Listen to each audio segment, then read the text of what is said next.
Thank you, honey.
Hello, everyone out there. I just want to make you aware, in case you can't see the screen, that the Planning Commission had a little bit longer than normal tour today.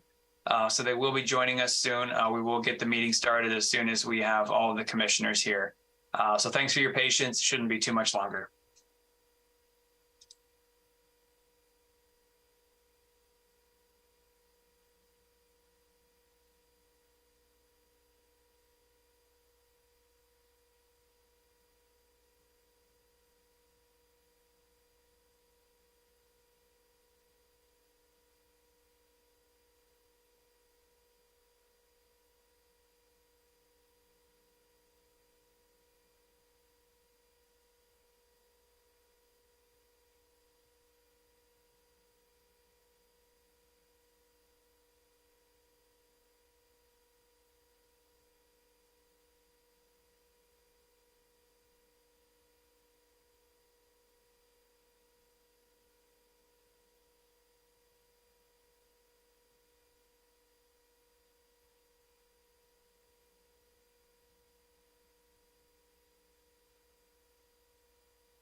Stephanie Locke's computer's doing an update, so she's going to be a couple minutes. So we're just going to wait a couple minutes till she shows up.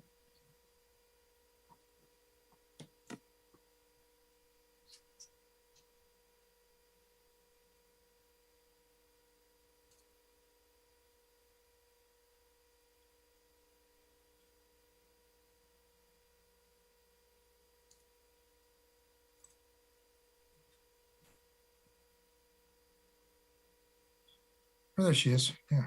Okay. She's here. And Commissioner Bolton, is he here? Anybody see him? Yes, Mr. Chair, I did see his name on the screen. Yeah, I'm here. Okay. All right. So all the commissioners here. Let me put my agenda here. Okay, I'll call the meeting to order. This is the regular meeting of the Carmel-by-the-Sea Planning Commission for November 9th. Can we have roll call, please? Commissioner Allen? Here. Commissioner Bolton? Here. Commissioner Delves? Here. Commissioner Locke? Here. Chair LePage? Here. Okay, thank you. All the commissioners are present. All right, I want to welcome everybody tonight. And the first item we have are the appearances from the public. And members of the public at this time can address the Planning Commission on any matters of municipal concern. These matters will not receive discussion at this time, but they may be agendized for discussion at a later time. So anyone from the public can speak to the Planning Commission at this time on any matters of municipal concern which are not on our agenda tonight. Is there anyone from the public that would like to address us at this time? If you're on the phone, I think it was a *6, unmute. If you're on the Zoom, you can raise your hand. I don't see anybody.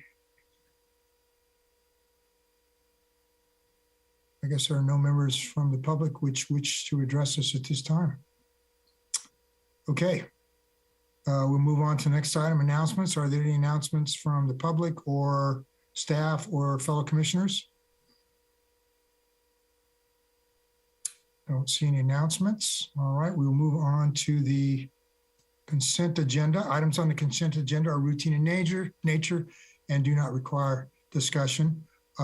Members of the public or the commission may ask for items to be considered individually. We have two items on the consent agenda tonight. We have the minutes from the regular planning commission meeting for October 12th. And we have the monthly building report activity. Would anybody from any commissioners or anyone from the public have any questions or any item pulled for further discussion? I don't see any. In that case, I will make a motion that we accept the two items on the consent agenda, adoption of the Planning Commission October 12th minutes and the monthly activity report. Second. Okay, can we have roll call, please? Commissioner Allen, Yes. Commissioner Bolton, Yes. Commissioner Delves, Yes. Commissioner Locke, Yes. Chair LePage. Yes, motion is carried. Okay, next item are the public hearings. And the first item on the public hearing is design study. This is DS 22-278, the Snell project. Consideration of a concept design study application for the demolition of a single-story residence and construction of a new 1,798 square foot two-story residence inclusive of an attached garage located on Carmel Street, 2 southwest of 11th Avenue. It's in the R1 district. Can we have the staff report, please?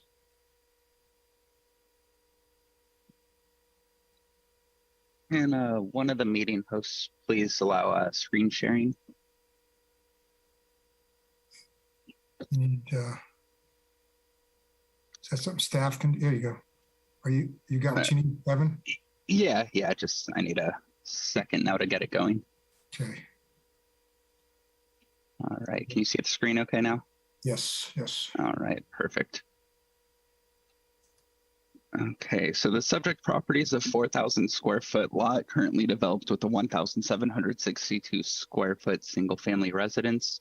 The applicant is proposing to demolish all improvements across the site to construct a 1,798 square foot two-story single-family residence. The main floor is proposed to be 890 square feet, and the lower floor will be 696 square feet. A 212 square foot attached garage is also proposed. There are no significant trees on site. However, 2 trees are proposed for removal, which have already been approved by the forester. The forester has reviewed the project and has included a number of recommended conditions of approval, which has been included as draft condition of approval number 3, as well as a tree planting requirement to plant 3 upper canopy trees and 1 lower canopy tree in accordance with the recommended tree density for the site. The site plan currently shows 2 upper canopy trees and 1 lower canopy tree. So 1 additional upper canopy tree will need to be added to the site plan prior to the final details review. In respect to privacy and view, staff has not identified any view impacts associated with the project, nor has heard from any of the surrounding neighbors regarding view impacts. Regarding privacy impacts, staff has not identified any significant privacy impacts associated with the project. In respect to the south neighbor only has 1 second floor door, which could potentially be impacted by a window. However, when lining up the existing windows with the location of the proposed window, there does not appear to be an impact to the neighbor to the south. When looking at the north neighbor, the 2 existing windows on the north elevation are in line with the location. So you can see here, this is the existing windows shown in this photograph. And then the 2 proposed second floor windows right here are in the same location.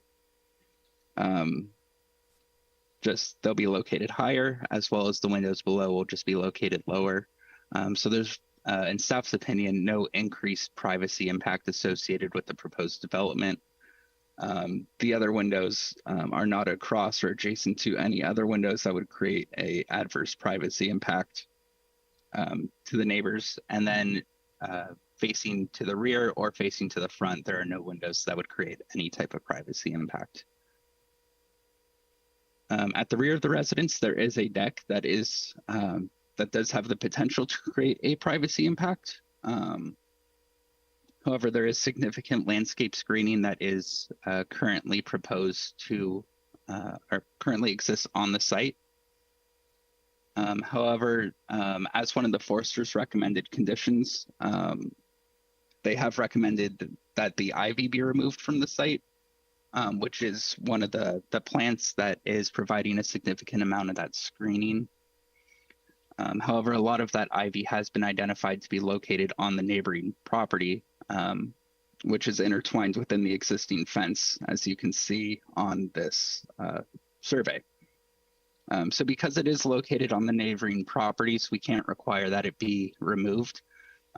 So draft condition of approval number 4 has been written to say that if in coordination with the neighboring property owners, the existing fence and ivy is removed, that new landscape screening should be planted along the northern property boundary in this vicinity in order to provide the neighboring property owner to the north adequate privacy screening from the addition of the new deck that the existing planting currently provides. So while we were on the tour this afternoon, we did receive a letter from the neighbor to the north who did express some concerns regarding the ivy removal. That letter was all forwarded to you as soon as staff arrived back in the office. I'm not sure if you've had a chance to review it yet. However, the neighbor was on the tour this afternoon. I'm not sure if they're on the meeting as well. But as discussed, it seems like they are, the neighbor and the applicant are agreeable to working together to provide some type of screening to the deck area to ensure privacy is included for both neighbors. And in terms of mass and bulk, the proposed residence relates to the adjacent homes in terms of mass and bulk. The proposed height is under the 24-foot height limit at the highest point, which would be this point right here from this peak down to the finished grade adjacent to the garage door. However, the primary massing in this area is below the 24-foot height limit at approximately 22 feet tall. And then all the plate heights are at approximately 17 feet tall, which is below the 18-foot height limit for the plate heights.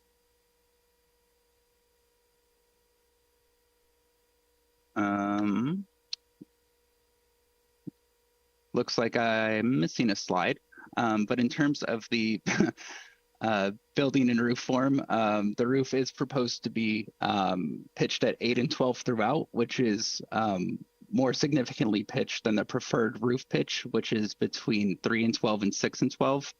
And the design guidelines do state that when a more steeply pitched roof is used, that lower plates should be used. So staff is just seeking the commission's input as to if the 17-foot lower plate height is appropriate or if the plates should be lowered further because the more steeply pitched roof is being used. And then while this is a concept hearing, we are looking for some preliminary feedback regarding the finished details for the building. The building is proposed to be primarily stucco with some subordinate stone building elements, as well as some wood elements throughout, including half timbering, wood window headers, and wood accents throughout. The primary roof is proposed to be a slate roof with zinc accents on the front elevation. And then the rear deck will be a stained wood finished with clear glass guardrails and stainless steel posts. And then the windows will be aluminum clad windows throughout. And then the building is proposed to be painted white with tan and gray mixed stone, as well as the wood is proposed to be stained, as you can see over here. So the feedback that's being requested by staff is requesting the Planning Commission consider the appropriateness of the proposed finished materials and provide preliminary feedback to the applicant. At past hearings, the commission has commented that having multiple building finishes can result in a busy appearance for the building. And then staff is also requesting the commission provide feedback on the proposed color of the residence. And with that, staff recommends the Planning Commission adopt a resolution accepting a concept design study as described on the screen. And that concludes my presentation, and I'm happy to answer any questions. Are there any questions for staff from the commissioners? I have a question. So is it typical to have a situation where I didn't see any other homes on that block where the garage was located below ground? So is that typical that we would see? So it's not atypical. I don't know that it's typical, but it's not atypical. The design guidelines outline three locations that a garage can be. The first being at the rear, detached. The second being detached in the front setback, and then it says the third option is below a building if the other design objectives are met. So in one of the two design there's two design objectives that needs to be met. And it says the first is the preferred design is the garage door does not face the street. So in staff's opinion, this just can't be met because you can't rotate the garage 90 degrees because the lot width just wouldn't work. This might work on a corner lot or on a double wide lot. But on a normal 40-foot wide lot, that would just take up the entire front yard trying to grade down for a driveway. The other option or the other design objective is not creating a ramp effect and preserving a front yard and a sense of open space. So in this case, you only have a small portion of retaining walls, all of which are outside of the front setback. So you can see the retaining walls only start about, well, they start out of the front setback. So they're well 15 feet back from the property line, and then they're only about 2 or 3 feet tall.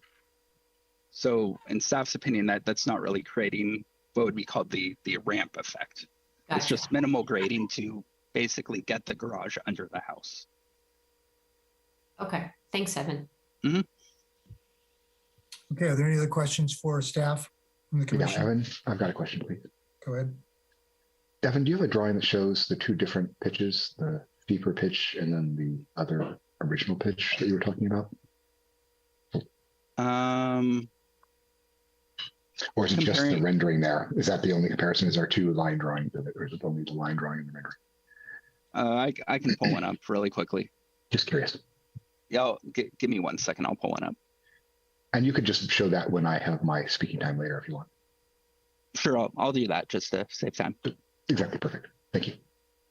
So Evan, the pitch on the existing structure looks like it's more than 8 and 12 on part of it, not on the garage in the front, but on the main residence in the back. Is that the case, or is that It would appear so. I don't know that I have the actual pitch, but it certainly looks steeper. yeah, okay. I might have to refer to the design guidelines.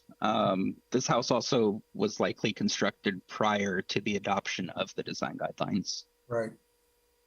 Okay. Do we know the plate height of the second story rooms? Not whether it's 8 feet, 7, 6. I can get that for you. If not, I'm sure the designer can answer that question when he gives his presentation. So the interior plate height.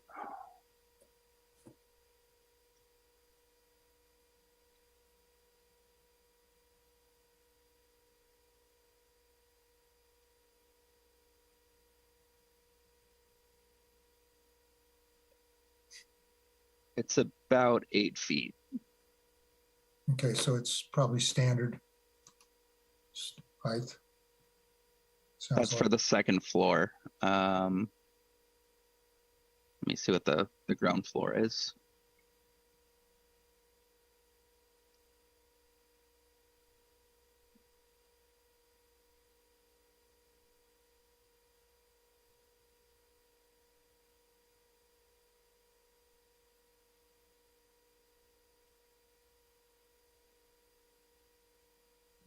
Sorry, let me get you the exact number.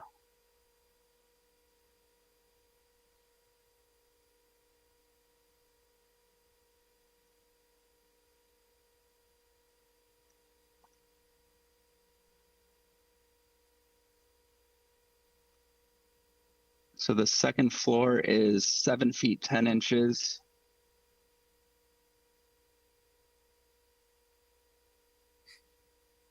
And then I don't know that I have a good number for the ground floor because it, Well, the designer could probably answer that question. yeah, Yeah, the, we need to spend more time on it. yeah. Okay, are there any other questions for Evan from the commissioners? Okay, thank you, Evan. Mhm. Okay, would the Mr. Brady like to address the planning commission at this time? I assume he's the applicant. He's a designer, I know that. Thank you very much, Mr. Chair, Commissioners. Thank you for the presentation, Evan. And thank you all for considering our project. We are really happy to be working on this cottage with Dave and Kristen Snell. Design process has been really enjoyable. We're basically very inspired by the home that is on the site.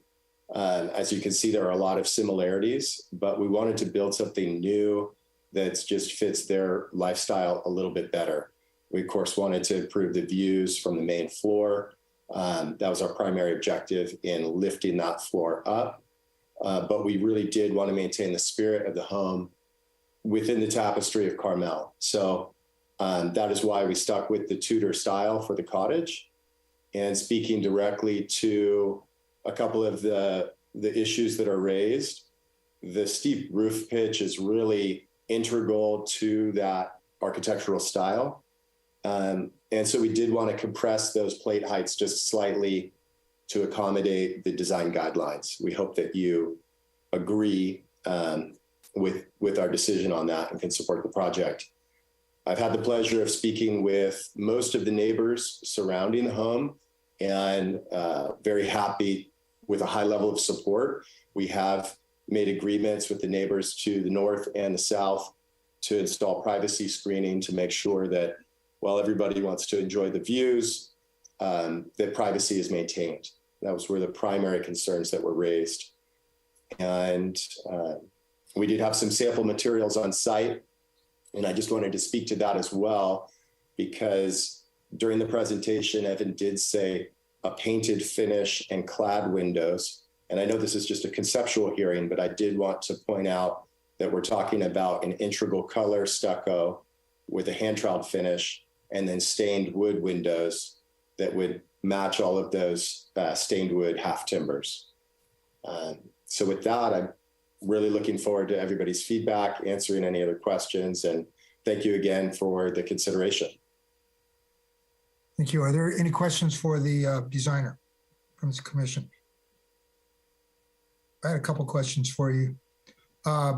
So what is the ceiling height for the first floor?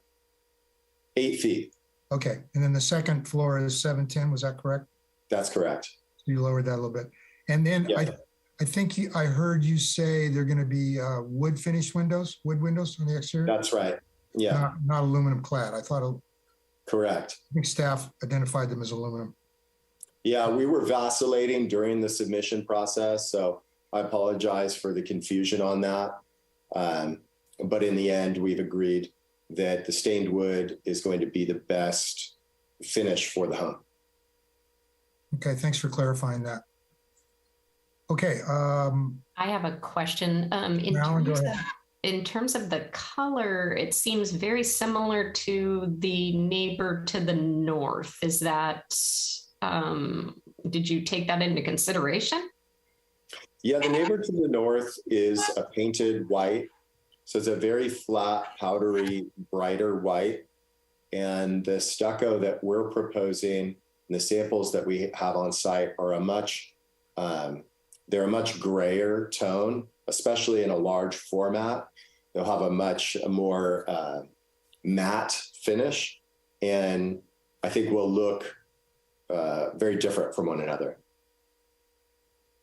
And just to clarify, you're not going to paint it. You're going to put the color in the stucco. That's correct. And when you do that, you get a lot of modeling and variation because of the nature of the of that stucco. It's not like you're putting a paint on the surface of the stucco. That's right. There's a lot of depth versus the painted stucco, which is traditional for that Spanish style.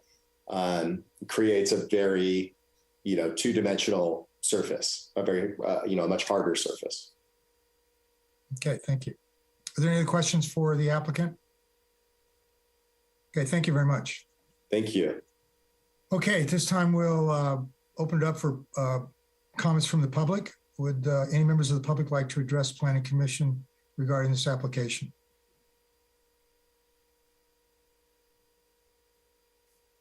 I don't know if I'm seeing everybody here. I got my screen reduced.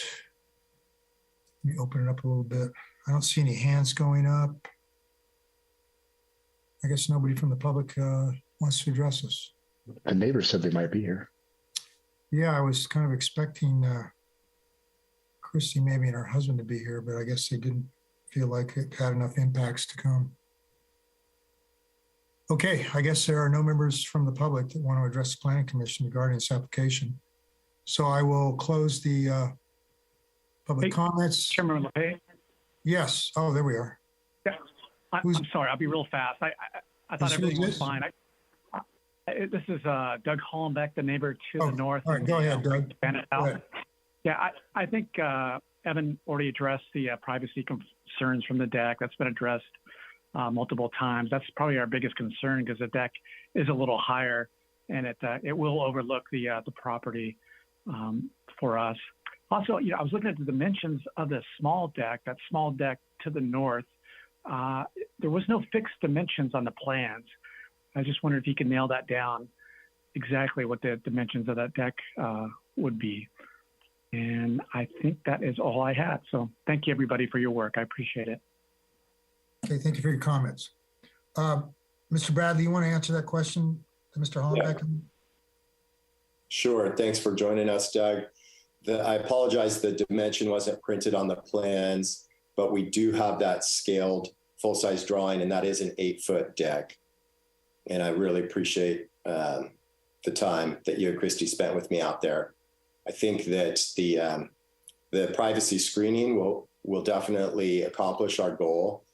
And I did notice today the existing family room has a big picture window that looks down. And so I think that really overall, the privacy will be improved because that back section of the house is getting demolished.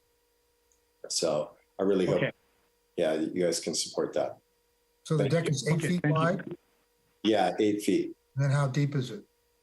Well, that's the depth. I apologize. The deck, it actually spans the full width of the home, but the portion that is on the north side is only 8 feet deep. And there's a width? That's so along that north side, it's 8 feet? Correct. Okay. All right. Thank you. See that on I think Evan brought the plan up there again. Oh, I see I see how the deck is there. Yeah, kind of goes over there. Okay. Is there anyone else from the public that would like to address the Planning Commission? Okay, seeing none, I'm going to close the public comments, open it up to the commissioners for their comments. Commissioner Delves, you want to begin? Sure. I don't have a lot to say. I like this project. Harlan, appreciate the attention you've given to the neighbors and understanding the neighborhood, for both socially and architecturally. That makes our job easier when you do that. I think the main questions we're being asked about are the roof pitch, which I'm fine with. I agree that it is more of an appropriate Tudor-ish pitch. As to the materials and the color, I don't think it's too busy. I think having some stone to ground it, to have the, not painted, but color infused stucco, and the timbers along with the stained windows is going to be nice. I'm fine with the color of the stucco. I'm fine with all the colors. But to address the is it too white comment, I don't think it is.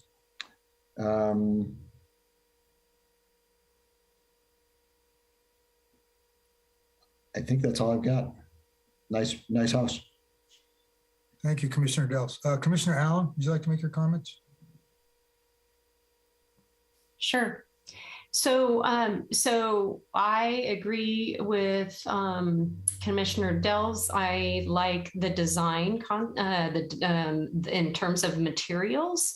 I do have concerns about that deck and in terms of privacy, and wanted to know if there were any other options that could be looked at to ensure that the neighbors to the north have that privacy. I know he mentioned that they're removing a window, but generally people do sit out on decks more frequently than they stand in front of a window and look down.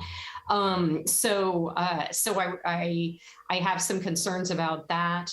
I also wanted to confirm what Evans presented around the fact that the ivy would remain on the neighbor's property for privacy, and that wouldn't need to go away. I know he mentioned that the forester wanted ivy cut back. But otherwise, I think the house, in terms of the layout and the design that they've created, is a nice addition to that street. So that's my comments. Did you want to give any direction regarding the pitch and use of materials? So I'm happy with the use of materials. I probably would not have chosen a color that, for me, and maybe I'm not looking at it correctly, but it did seem rather close to the neighbor's color for me. But I like the concepts that they have presented in terms of materials. And the roof pitch does follow that style of home. Okay, thank you, Commissioner Allen. Commissioner Locke? Hi, sure.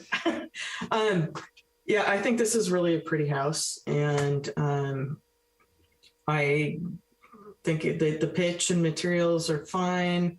Kind of agree with Commissioner Allen regarding the color. I'd kind of like to see a little bit darker color so that there is a difference between the two houses.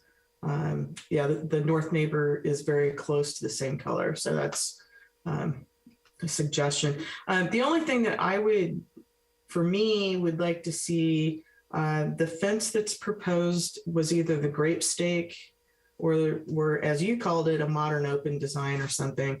And I think either a wider grape stake fence in the front, and then, on the sides, I don't care what happens on that, but that on the front elevation to have an open grape stake or the modern open look on that, just so it doesn't look like it's hiding behind a fence. But other than that, I think that's a great project. Okay, thank you, Commissioner Locke. Commissioner Bolton, your comments, please. Yeah, thank you. I like this project also. Thank you very much, Evan. Okay, cool. So I don't really have a problem with the pitch being steeper. There's a little confusion in my mind because I've heard both the word Tudor and the word mission style, and I don't want to split the baby on that. I'd like it to hew towards one or the other, but whatever. I think in general, the project is very nice. I think the proportions are fine. I think the design is good. Let me check my notes here. The deck, I agree with Commissioner Allen on the deck. I do believe it's going to provide a view impact to the neighbors to the north. So I want to definitely ensure that there's some good screening or some kind of provision for that. I think people are going to be encouraged to sit towards the edge of that deck because that's where the light will come from, and it'll be maybe even a little bit of a view out there into the yard at least. And so I think it's going to maybe encourage people to look towards the neighbor. The color in my mind is too white. I'd like to see a color pulled out of those stone samples that was provided on site today, something a little bit darker. Maybe if you want to keep it towards the gray, towards the taupe, or if you want to keep it towards, the tans, something, it's just too white for my taste, or not my taste, but for where it is and next to their house and the design guidelines and everything else. Screening in general for landscaper regarding the forester's comments, it needs to be addressed, obviously, and I don't really think the ivy should stay. So definitely, because you have a decent relationship with the north neighbor, I think it sounds like you could work out some kind of change in material, screening material, and that's going to be important for the deck anyway. I don't know that anything can be done regarding the other direction towards the west, but I don't know if maybe some of that can be taken off the inside. I don't know. Regarding the materials and the mix of materials and whether or not that provides a cluttered or confusing or distracting effect, I don't find that happens in this particular case. I think, especially if we bring the color of the body closer or to a richer color, so it won't be such a stark contrast to the half timbering, it'll help with that. What else? And last, I didn't think of this before, but I agree. I always encourage open fencing in the front yard. So if it's going to be a grape stake, I'd rather it wasn't like a super dense grape stake. It should have some spacing between the actual individual verticals, or some kind of open, more modern design could be good. If you want to present something at the next final hearing, that'd be great. But I just don't like walls in the front yards. So something that's a fence that just provides some kind of view into the yard is preferred. And that's it. I think it's a great project. Look forward to the final. Okay, thank you, Commissioner Bolton. Yeah, I think my fellow commissioners pretty much covered as far as direction here. What I heard was open grape stake fence in the front. The pitch is consistent with the architectural style. The use of materials, I think, is supported by our guidelines in terms of providing a mix of natural materials when you're using stucco. So I think that's definitely supported by the guidelines. And I heard two commissioners say you need a deeper base on the color, which actually I think there's some opportunity there to create a nice authentic look. So that would be some direction from I think the commissioners. Was there any other specific direction? Anybody want to help me out on anything I forgot there? I'm just trying to summarize here. You all pretty much covered it. I think the landscaping and privacy. Yeah. Excuse me, the deck. Yeah, and the deck. Yeah. The deck. I think we don't have a landscape plan at this point. When it comes back for final, we'd like to see a landscape plan that shows how you're going to mitigate the impacts, privacy impacts to the neighbor to the south and to the north and the south. If you could do that, that would be something we'll be looking for in the final when you bring this back to us. Other than that, a forester comment maybe also about the material of the ivy, if there's anything that you guys can tell us about that when you come back. Yeah, it kind of sounds like that's, unless the neighbor's proposing to take that fence down. Right. I don't know if there's if we can really give them any direction here other than what is in the draft condition. There's a draft condition that sort of covers that, which brings me to the resolution, which we have by staff. Let me open it up here. Yeah, there's a condition number 4 on fencing, ivy removal, and landscape screening. Yeah, I think staff already put a condition there. It's probably adequate. I would say I think it's adequate. You think it's adequate? Yeah, we've got the draft conditions, first a volume study, tree density, forestry conditions, that. Does that address does that talk anything about the ivy there in the forestry? I guess not. No. And no, it's down to number 4. 4, yeah. Okay, so number 4 covers the ivy, right? And then you have the color palette, which is just providing samples. And so it sounds like, I think the draft conditions are good along with the direction given by the Planning Commission. So would one of the commissioners like to make a motion based upon this resolution? Yeah. I'll start it. I'll try to end it. I move that we approve the resolution provided to us by staff in our packet with the following changes that for condition number 5, which basically everybody just says we want to see paint samples for review. I think we should add a sentence encouraging a more natural, less white palette. And then we can see that. Because having listened to my colleagues, I agree with that.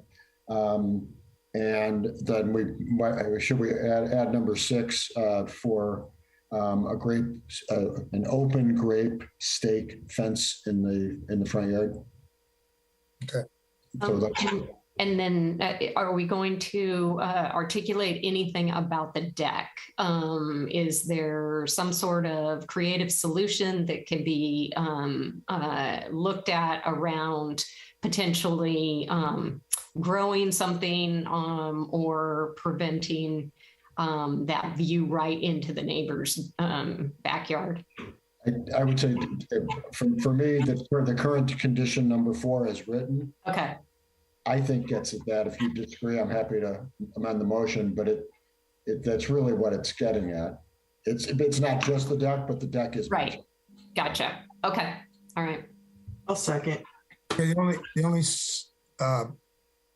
suggestion I would make that the applicant is not proposing paint.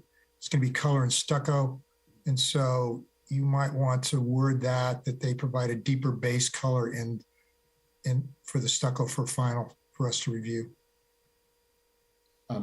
So I would say for item number 5, color palette, where it says paint samples, we want to see color samples. Okay, all right. And Evan, you have your hand up. Do you want to suggest something?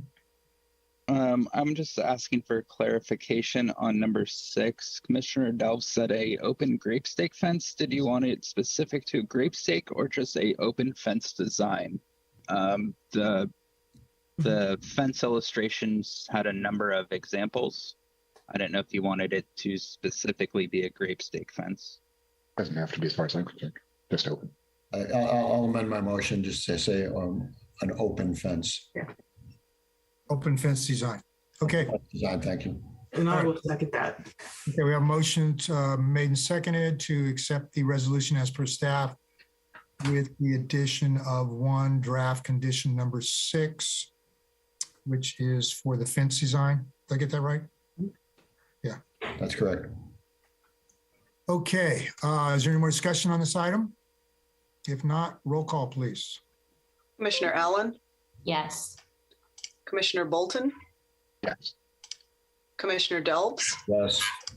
Commissioner Locke, Yes. Chair LePage. Yes, motion is carried. Thank you. We'll see you at the final. Okay, so the next item on the public hearings is another design study. This is DS21-432. This is the Lee Howe projects, consideration of a track 1 major design study referral for a change in exterior materials from cedar shingle siding to painted stucco on a single-story house located on Casanova Street, 4 southwest of 13th in the R1 district. We have a staff report, please.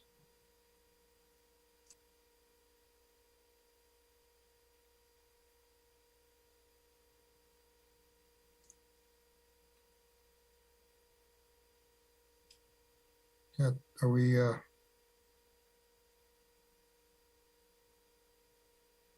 Give me a minute. there we go. Are you trying to share your screen, sir? I am trying to share the screen. Here it is.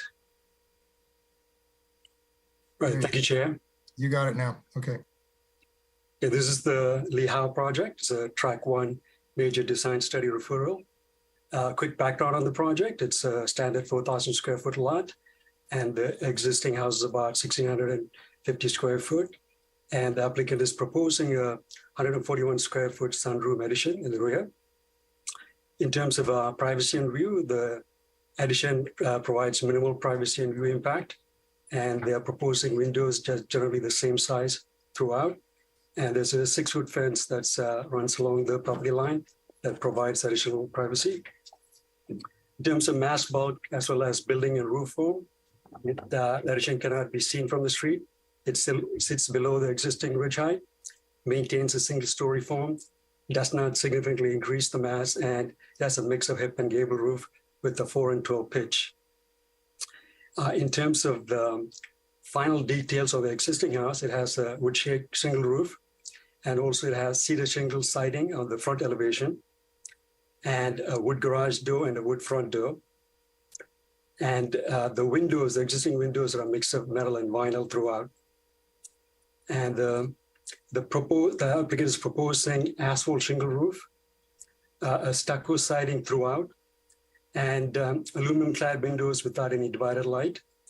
And only natural material that they're proposing are a wood garage door, as well as a wood front door.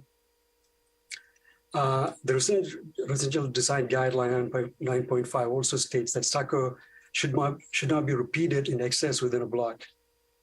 And there are 18 homes between 13th Avenue and Santa Lucia Avenue, and 5 of them are stucco.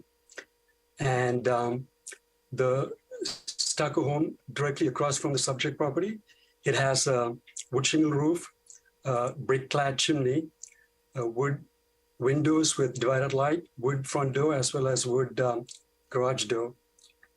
And the stucco home that is diagonal to the subject property has half timber accent, wood windows, wood shingle roof, stone clad chimney, as well as wood front door and wood garage door. Both the houses on either side of the subject property is board and batten. However, there's a stucco house, two houses south of the subject property, and it has a large fascia board, wood shingle roof, wood garage door and front door, as well as wood wood windows with divided light. So to summarize, the residential design guideline 9.5 says stucco in conjunction with some natural materials may be considered depending on neighborhood character, but should not be repeated to excess within a block. So staff is deferring to the Planning Commission to consider whether the proposed stucco is offset by enough natural materials, and also if the sixth stucco home would be considered repeated to excess within a block. Alternatively, the Planning Commission can condition the project accordingly and approve the project.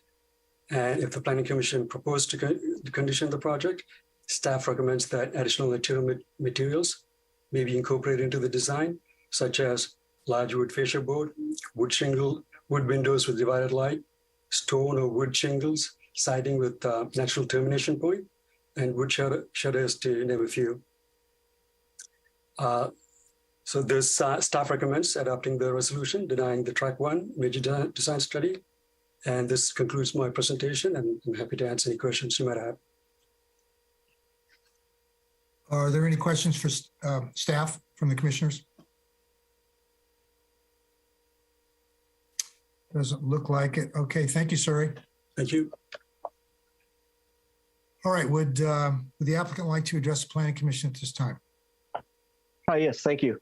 My name is Matt Hanner with Carmel Building and Design. When we were approached with by the homeowners for this project, they wanted to do a fairly simple remodel with a sunroom addition on the back of the house.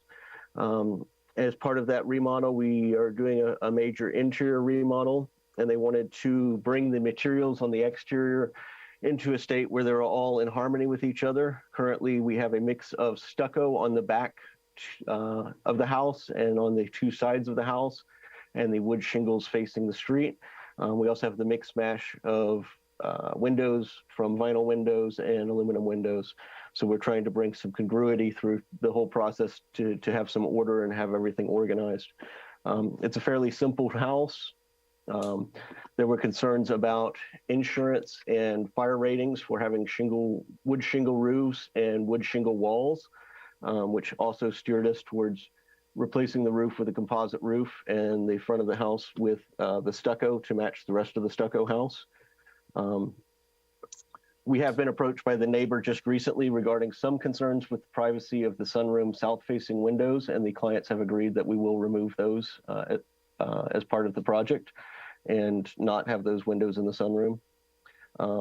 Also, I would like to just address that, per the architectural details 9.4, it states that when design details and surface materials are selected, they should be used throughout the project and the full exterior of the building to maintain consistency and avoid the application of special materials or design treatments to just the street face facade. We felt like we were doing that with the design of this project. I'm available for questions. Okay, are there any questions for the applicant? From the commissioners? Commissioner Locke. Yeah. Just a question about doors. On the major materials schedule, it had a cedar plank door with glass, and I think it was kind of, is that part of it? Because I didn't see that on the plans. But you're muted, Matt. Pull up that schedule. So we have the front door, which is the wood and glass, and the garage door, which is the wood and glass. Okay, so that is the cedar plank door then that would be on the front. Yeah, I believe so. Okay. I don't have any other questions. Are there any other questions from the commissioners? I just had one question. It looks like you're using is it a clad window? Is that what you're saying? Aluminum clad? Correct. And is there any trim detail? Are you just using the casing that comes with the aluminum clad windows, or how are you treating those? Yeah, those windows are just being installed with the casing that comes with them. It's like a brick mold casing? Correct. Okay, all right, thank you. Any other questions for the applicant? Okay, thank you very much. Are there any comments from the public regarding this application?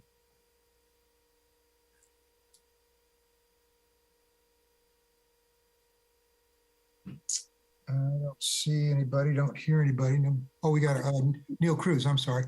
Neil, you got your hand up, go ahead. Thank you, Michael. And concerns in terms of the style, what happens with the garage door, I noticed, is it goes from more of an old world looking garage door to the paneled, sort of a commercial look to the garage door. So it appears that we're kind of modernizing the house, bringing the house into modern era.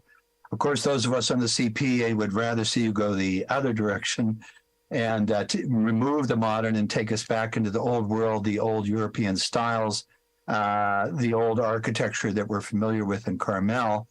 And the other thing is I strongly recommend more natural materials on the exterior of the house also for that reason, to bring it more into the wooded natural feeling of the village. I feel that there is too much stucco on this house.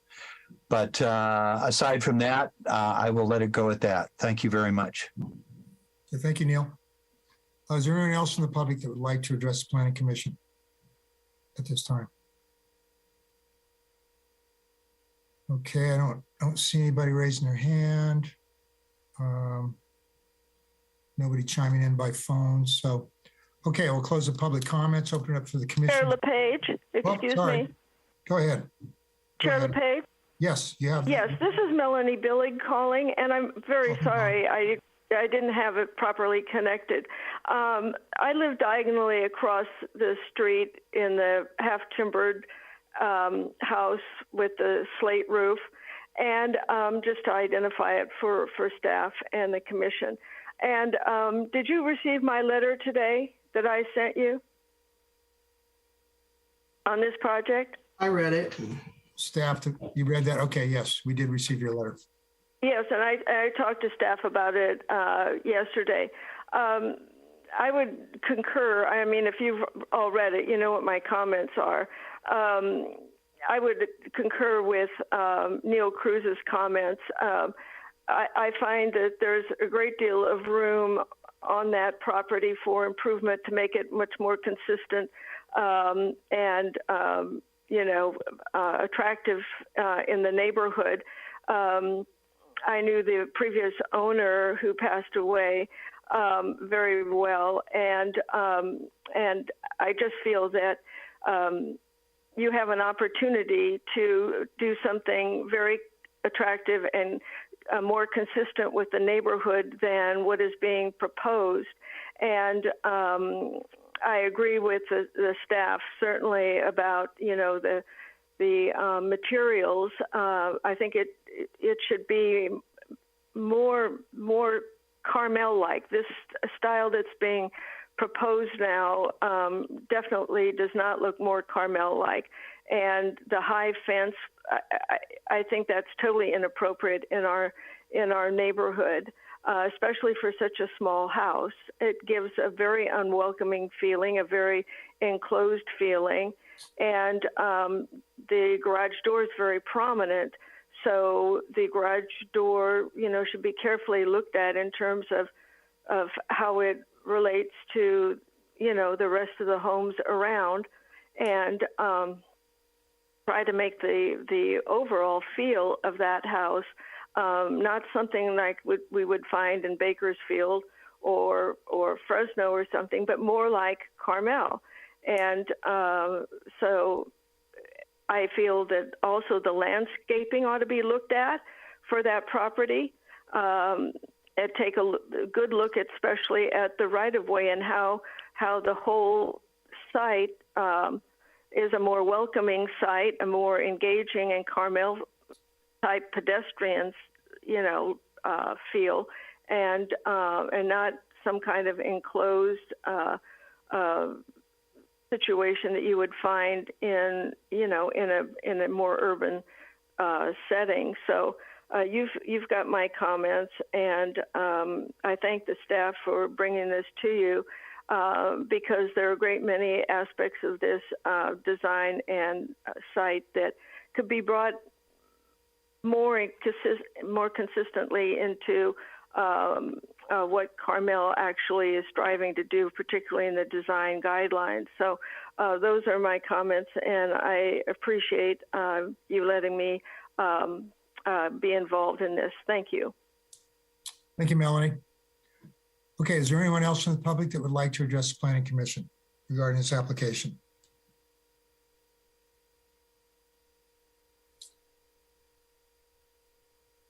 Don't see any hands going up. Don't hear anybody calling in. Okay, we'll close the public comments. Open it up to the commissioners. Commissioner Bolton, you want to start out? Sure. Basically, I support the staff's position. I don't feel this house has nearly enough natural material. Essentially, it's taking a fairly charming wood structure and turning it into a tract home. I don't think there's anywhere near enough detailing. There's not enough natural material.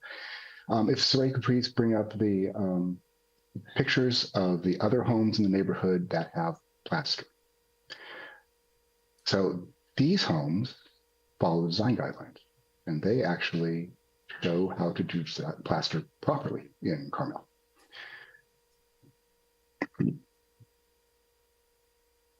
Garage door is unattractive also.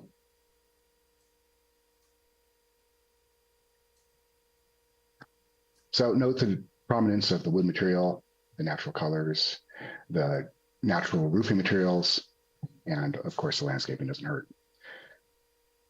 And basically this, you know, all of these slides that show the plaster are acceptable designs that use plaster. But what we have before us today is not. And so I don't need to belabor the point. I want it brought back. I agree with staff. Okay, thank you, Commissioner Bolton. Commissioner Locke, do you have some comments? Yeah, I essentially agree with the previous comments. I think that both doors facing the street need to be reconsidered. They are out of character with the neighborhood. I am curious, so the fence that we were talking about, that's not in the front, is it? Or that was along the sides? No? Clarification? I think the fence is in the front, but they're not doing anything to change it. They're not proposing to change the fence. It is non-conforming. It is about... Okay, but they're not increasing the height of the fence. They're not increasing right. The height. Okay, well, I had heard that might be the case.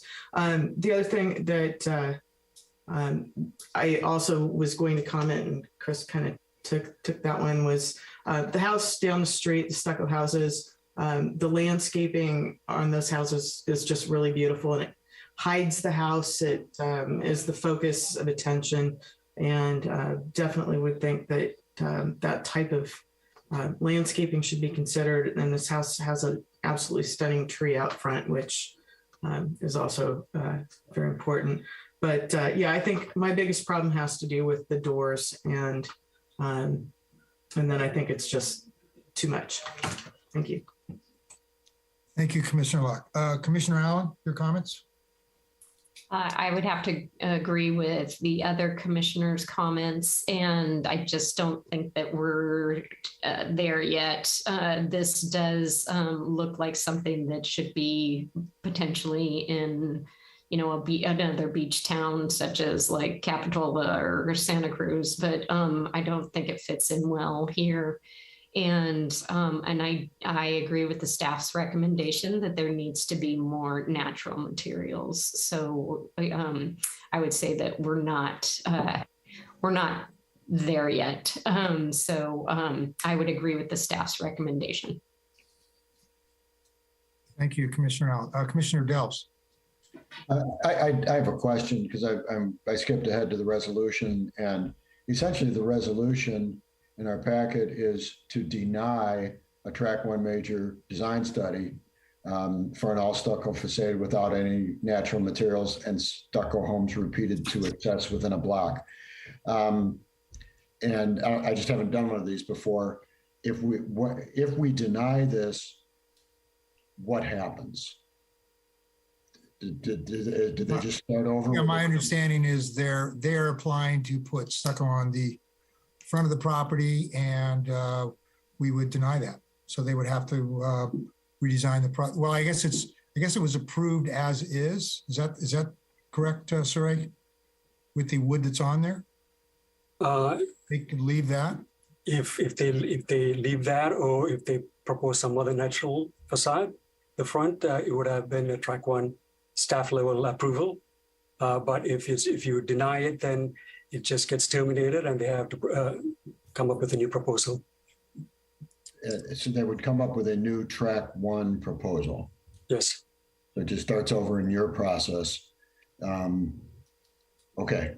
And right. So I have to assume that we're here now because the conversation between the applicant and staff has gotten to the point where the applicant would prefer to just go ahead with what's proposed. Yes. Okay. And Commissioner Delves, can I just add, sorry to interrupt. There is another option though, that, the applicant could appeal the Planning Commission's decision to the City Council, of course. So that's the other possible outcome here. Okay, got it. Okay, with that understanding, I agree. I think that it's a very pretty block. And as my colleagues have pointed out, and the pictures that were shown of the other houses on the block, I think should give the applicant something to aspire to in terms of more natural materials, more landscaping. We're not here to design your house, but it just feels like just an all stucco home with really not much adornment in terms of other natural materials.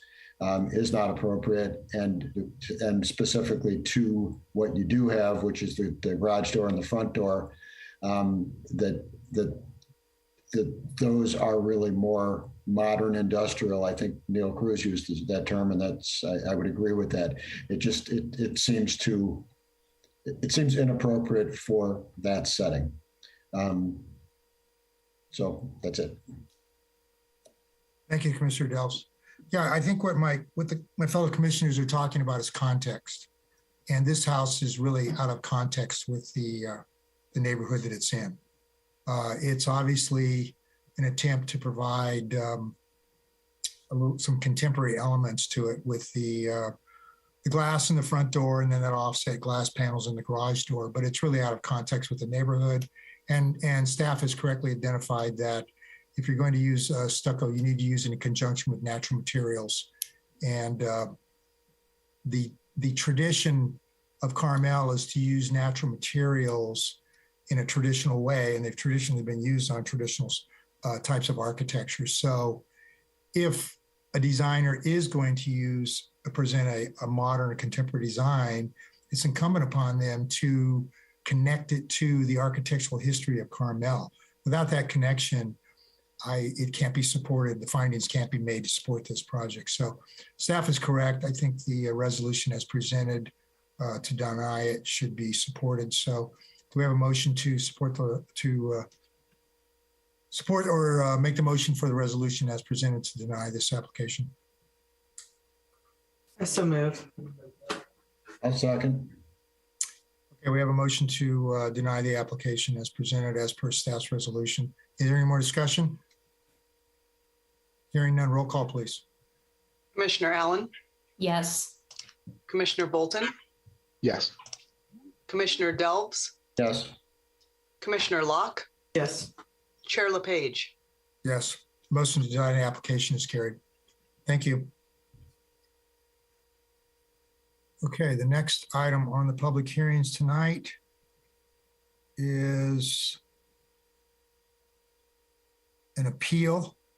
This is an appeal 22-305. The appellant is Purcell.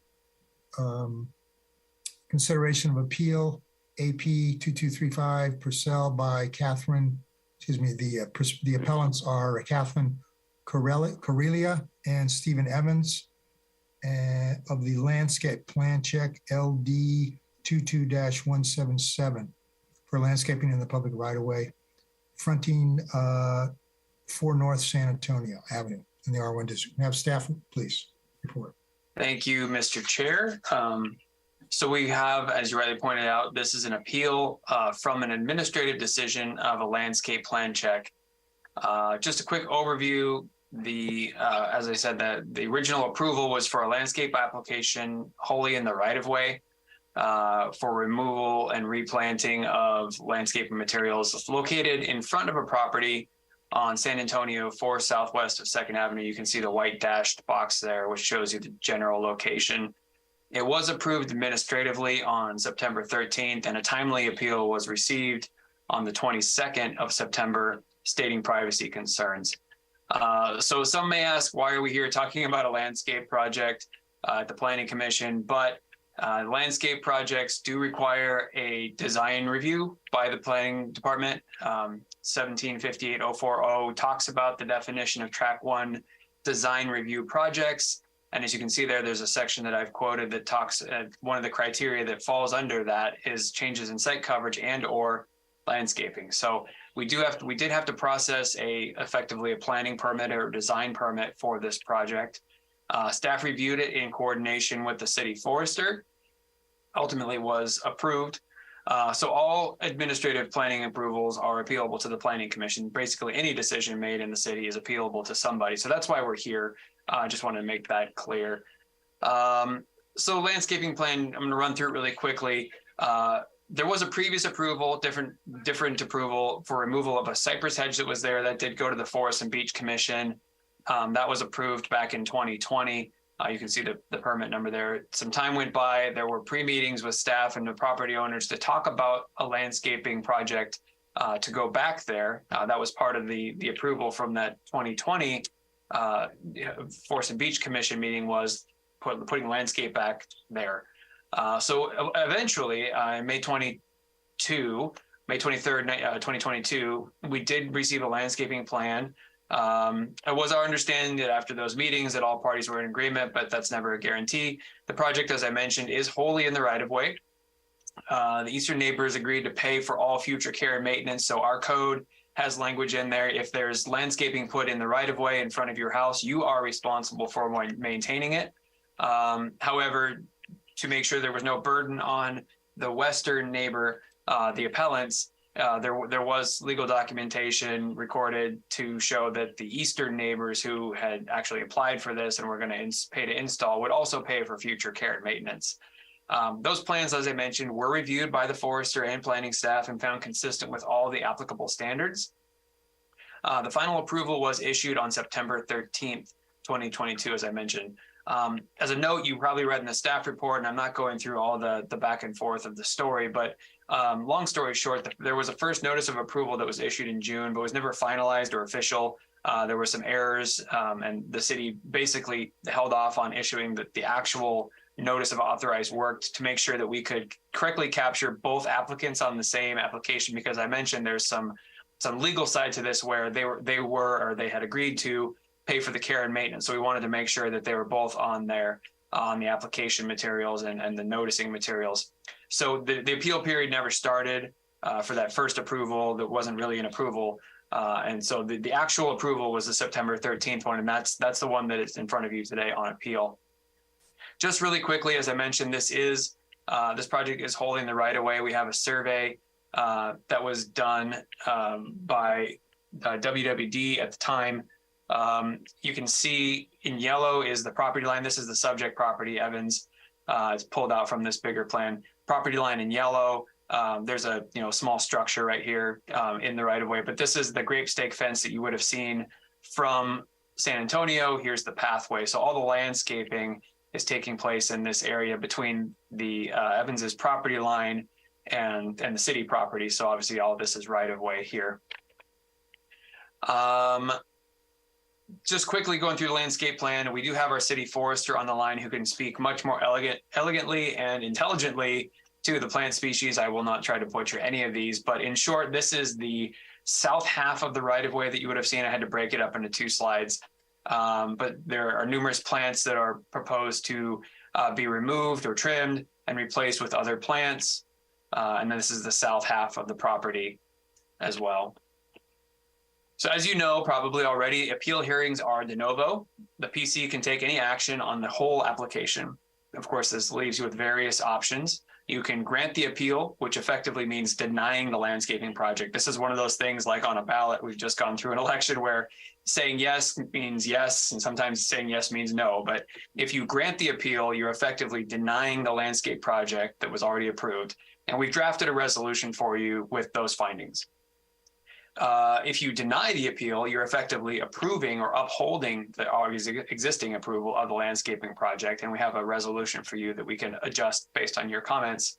You could, of course, deny the appeal, again, approving the project, but add conditions. Certain plants must remain or certain things must happen. You could do that. It is worth noting that there are some trees, as I mentioned, this was done as a design review, which is required by our code. There are certain things still that have to be approved by the Forest and Beach Commission, like removal of the loquat trees that are there. That is on this plan. That has to be approved by the Forest and Beach Commission still. The other option is to continue it and refer it to the Forest and Beach Commission for a recommendation on the overall project itself, because they did not look at this one. The landscaping plan, they did not need to look at by code. So, and of course, any other thoughts that the commission may have. So with that, staff's recommendation is to consider the appeal and either one, deny the appeal, as I mentioned, which would uphold the previous decision, effectively approving the landscaping, grant the appeal, which is effectively denying or canceling the approval, or continue the hearing to a future date and ask for the Forest and Beach Commission to weigh in. And with that, I will end my presentation. I do know that both the appellant and the original applicants have legal counsel who would like to speak this evening as well. Okay, thank you, Brandon. Are there any questions for Brandon from the commissioners before we move on to the appellants? I do. Yeah, just Commissioner one. Locke. Commissioner Locke, you go first, then Commissioner Dells. Okay, thank you for the presentation. My understanding, and is this your understanding as well, that the appellants had originally agreed to the plans as designed? This is my understanding, but I can't, I wasn't in the field standing out there. So we can only take that for what it's worth. I'm not saying anyone is misrepresenting anything, but I didn't hear it myself and I didn't see it in writing. And sometimes people just, they hear things differently. So we don't have anything in writing. You were not working for the city at that time. So that's correct. Yeah.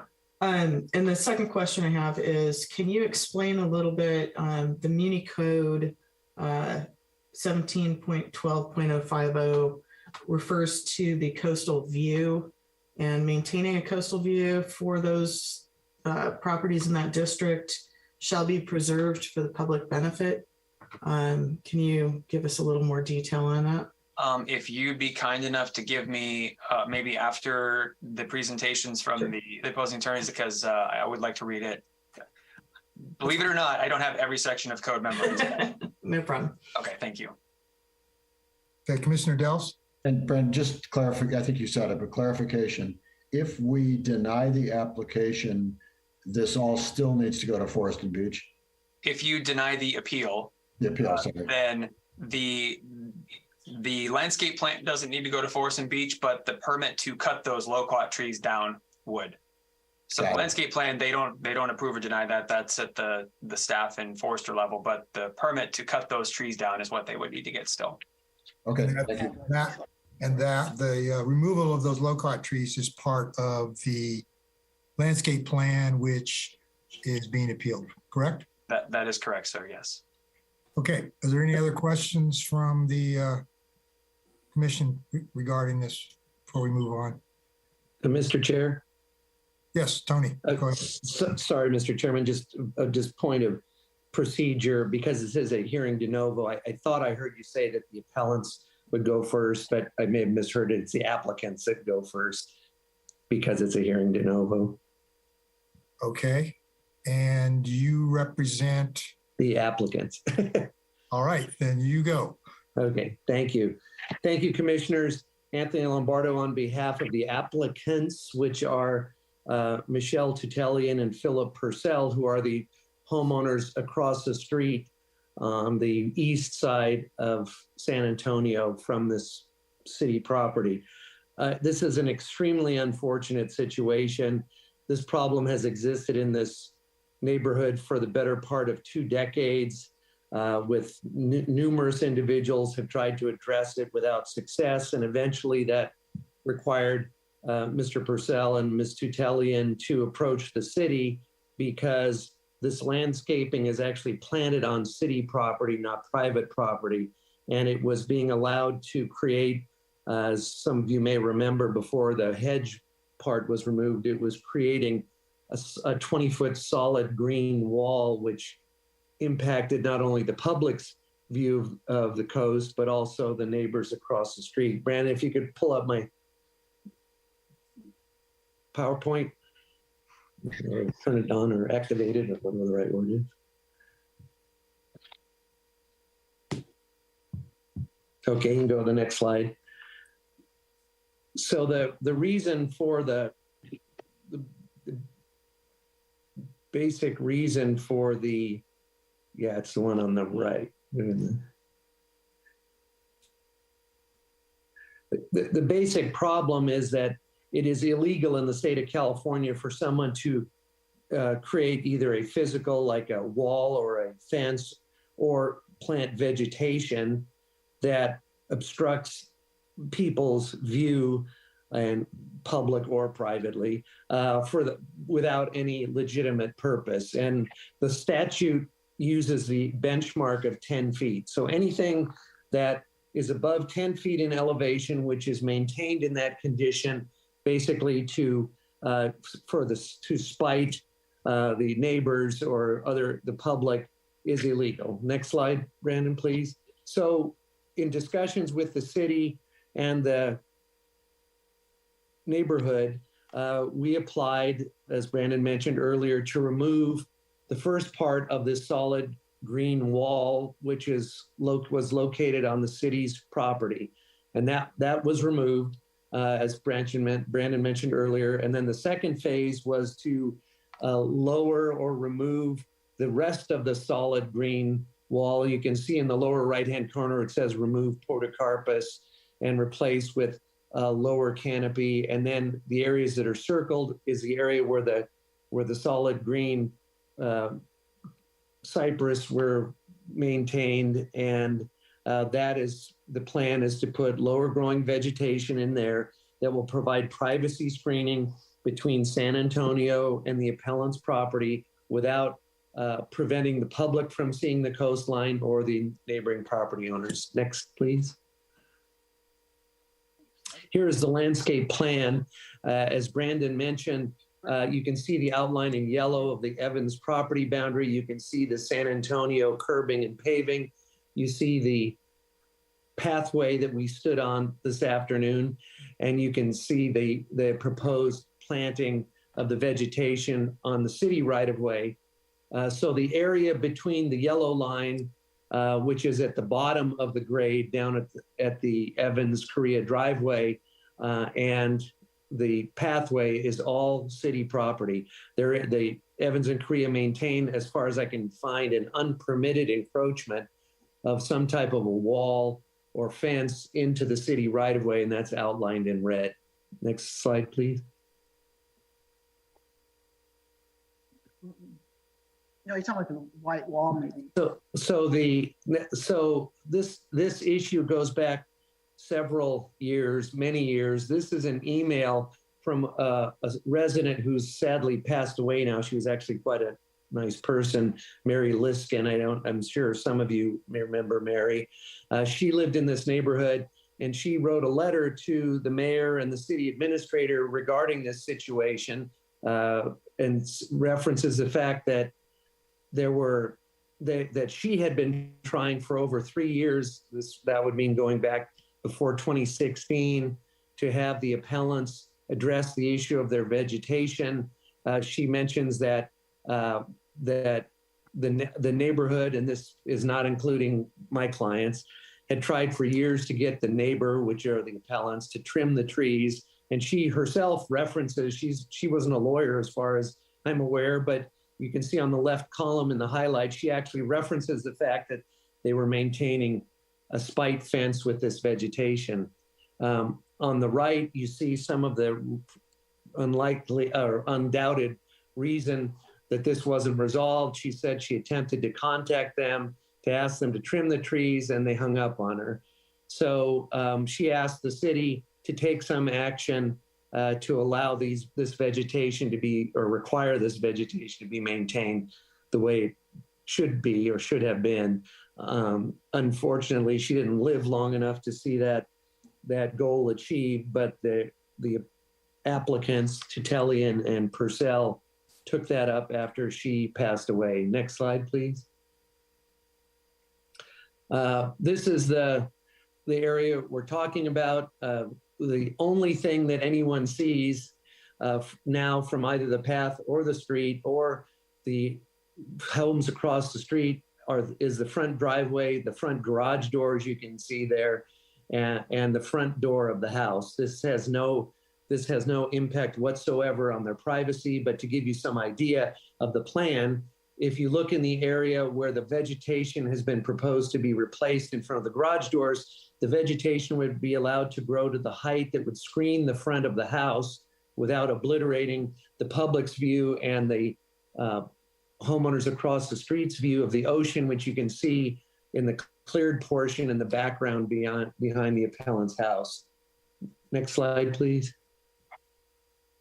One thing that I took note of was the fact that the city of Carmel also has standards for fencing, heights of fencing, front yard, backyard, side yard fencing heights. And I have been involved in applications in the city in the past where people have asked to put higher fences in their front yard, 6 feet or more than 6 feet. And I have not recalled one of those applications that's ever been approved by the city. The reason, of course, is that maintaining an open view to the other properties, private properties and homes is desirable. Walls are not desirable, and effectively the appellant, by denying this application, you would allow the appellant to maintain a 20+ foot high, effectively fencing their property off from the public and the street. Next slide, please. Here's an example of what we're talking about. This is, and I mentioned this on the field trip. I don't know if any of you had a chance to look at it, but you can see this neighbor, 1 or 2 houses down south of where we're talking about, maintains their shrubs at a height which does not affect their neighbors and does not affect the public's view. As you can see from this Google Earth shot, you can see the Stillwater Cove and the homes behind, and it screens the front of the house, so no one can see down into the house. So that is what we're talking about doing here, is making the landscaping, which has been planted on the city's property, this is not private property, it's city's property, consistent with city standards, consistent with neighborhood standards, and consistent with being a decent neighbor and maintaining it at a height that is not spiteful to the neighborhood. And I think there's one more slide, right, Brandon, that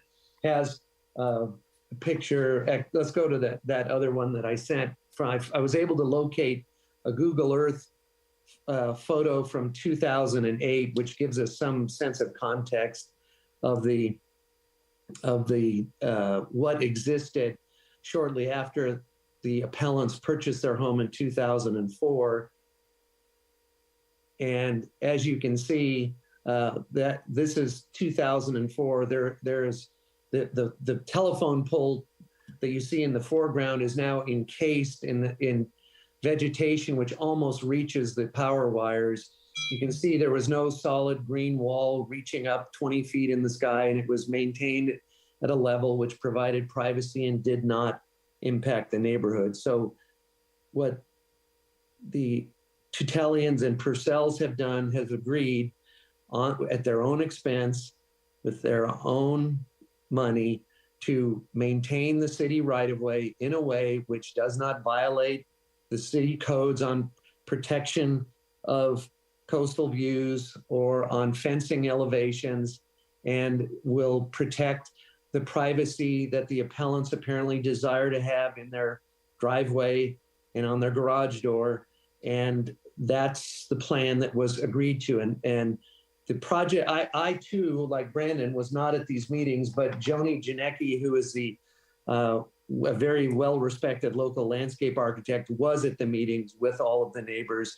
And I'll end my presentation and ask Joni to respond to that question about the meetings with the neighbors and what the results of those meetings were. Thank you. Good evening. Thank you for having us this evening. I'm Joni Janecki with Janecki & Associates Landscape Architects, and we're based out of Santa Cruz and have been working in Carmel area for a number of years, probably. Joni, can I interrupt you 1 minute? Yes, of course. We need to put some time limitations on this, so your comments will be limited to 3 minutes. No problem. Thank you. So we did, as Brandon introduced the topic, we did meet in September 2020 on site, city forester, the neighbors, and we all met out there and looked at the existing conditions and talked about potential ways of resolving the plant kind of hedgerow. And we came up on that day with a plan to first go about removing the cypress, and then look at developing a plan that integrates the plants that are doing well and drought and native plants to get closer to your mandate for always using drought or native plants, as well as providing screening to the neighbors on the west side and filling in any of the gaps that come about from the removal of the cypress. So in December of 2020, the cypress was removed, and we reevaluated the conditions, and at that point finalized a plan and developed a plan that then we could review with everyone and talk about what the replacement plan would be. And that included replacing what were obviously very leggy, tall bronze loquats that you could see in the photo there with a lower branching, smaller growing shrub form that would give us more lower level screening to the next road and also be maintainable over the long run.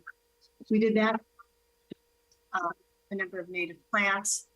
We reviewed that. I reviewed that with the city forester, and she said, great, let's go ahead.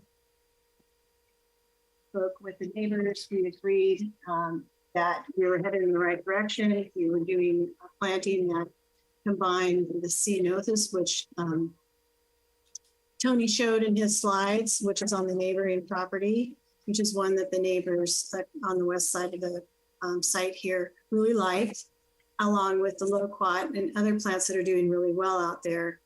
And then it wasn't until September of this year that I got a call on the day of the appeal from the neighbor, and we talked about the plan, and it was mentioned that she didn't want to remove the podocarpus. And so we talked about options, including pruning it down, which I then said, well, we'll go ahead, we'll talk to my clients and then come back with a confirmation. But it seemed like that could be a plausible solution. And it was just at the end of the conversation that the neighbor mentioned that they had already submitted an appeal. So, and that's where we are today. Thank you. Okay, thank you. Okay, I think that concludes the applicant's presentation. So at this time, I'm going to allow the appellant to make their presentation, and I will give the appellant 10 minutes for their initial presentation. If they have any expert comment, that will be limited to 3 minutes each. Go ahead, you have the floor. Good evening. This is Mark O'Connor. The appropriate remedy is to send this to the Forest and Beach Commission for them to give the matter due consideration and undertake the process that has not happened. In response to Commissioner Locke's inquiry, there was no agreement. Today was the first time that any of us learned that Mr. Tony Lombardo had been quietly emailing Sarah Davis, the forester, and the city, and representing that my clients, the appellants, Kathleen Correa and Stephen Evans, had agreed to this plan. The Forest and Beach Commission had not approved and did not condone the cutting of healthy trees, including the cypress. One of those cypress trees, which is now a stump, does reside within the boundaries of my client's property.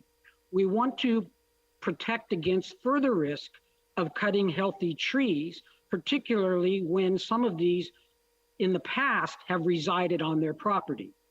Now, with regard to the staff report, there's email where Mr. Tony Lombardo tells the city that this confirms that all neighbors have come to agreement on this plan. Again, that's not true. There is no agreement, and the record reflects no agreement.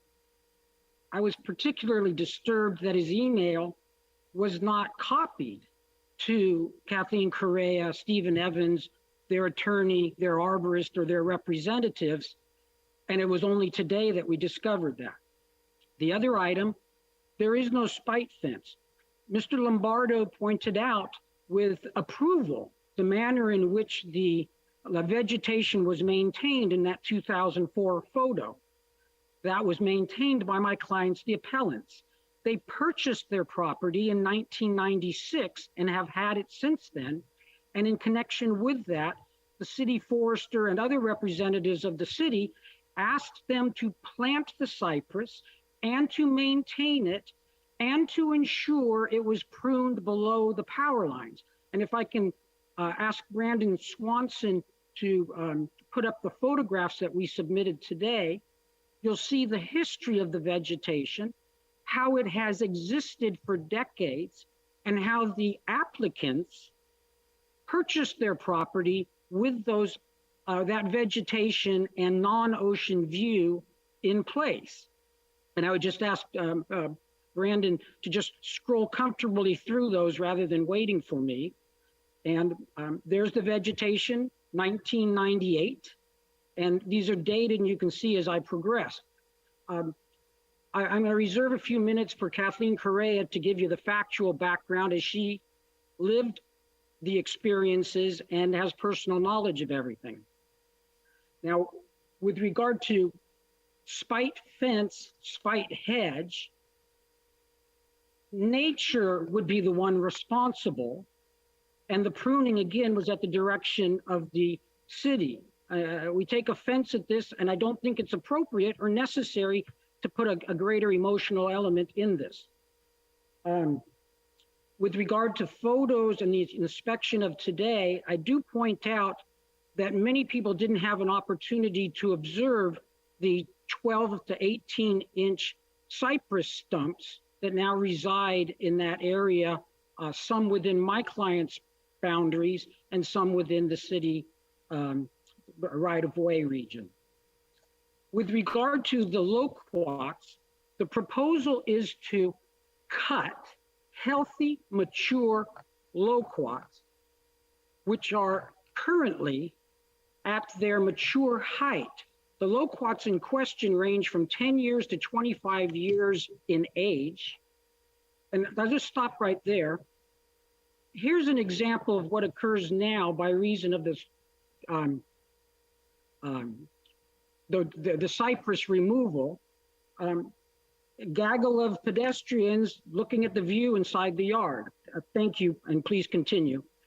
The loquats are drought resistant, do not currently require any irrigation, and are at their mature height. Cutting them out, leaving stumps to put in new, smaller loquat without an irrigation system in place and without a system to understand how somebody's going to climb over the fence and into my client's yard to maintain them is problematic. With regard to the fence, Carmel installed the fence that Mr. Lombardo is bringing to your attention. My clients did not, and the records with the city should establish that as much. So at this point, what I'd like to do is turn the matter over to Ms. Perea, who hopefully within the same time period or 3-minute public time can address more factually specific information. Ms. Perea, you have 3 minutes to make your comments. Okay.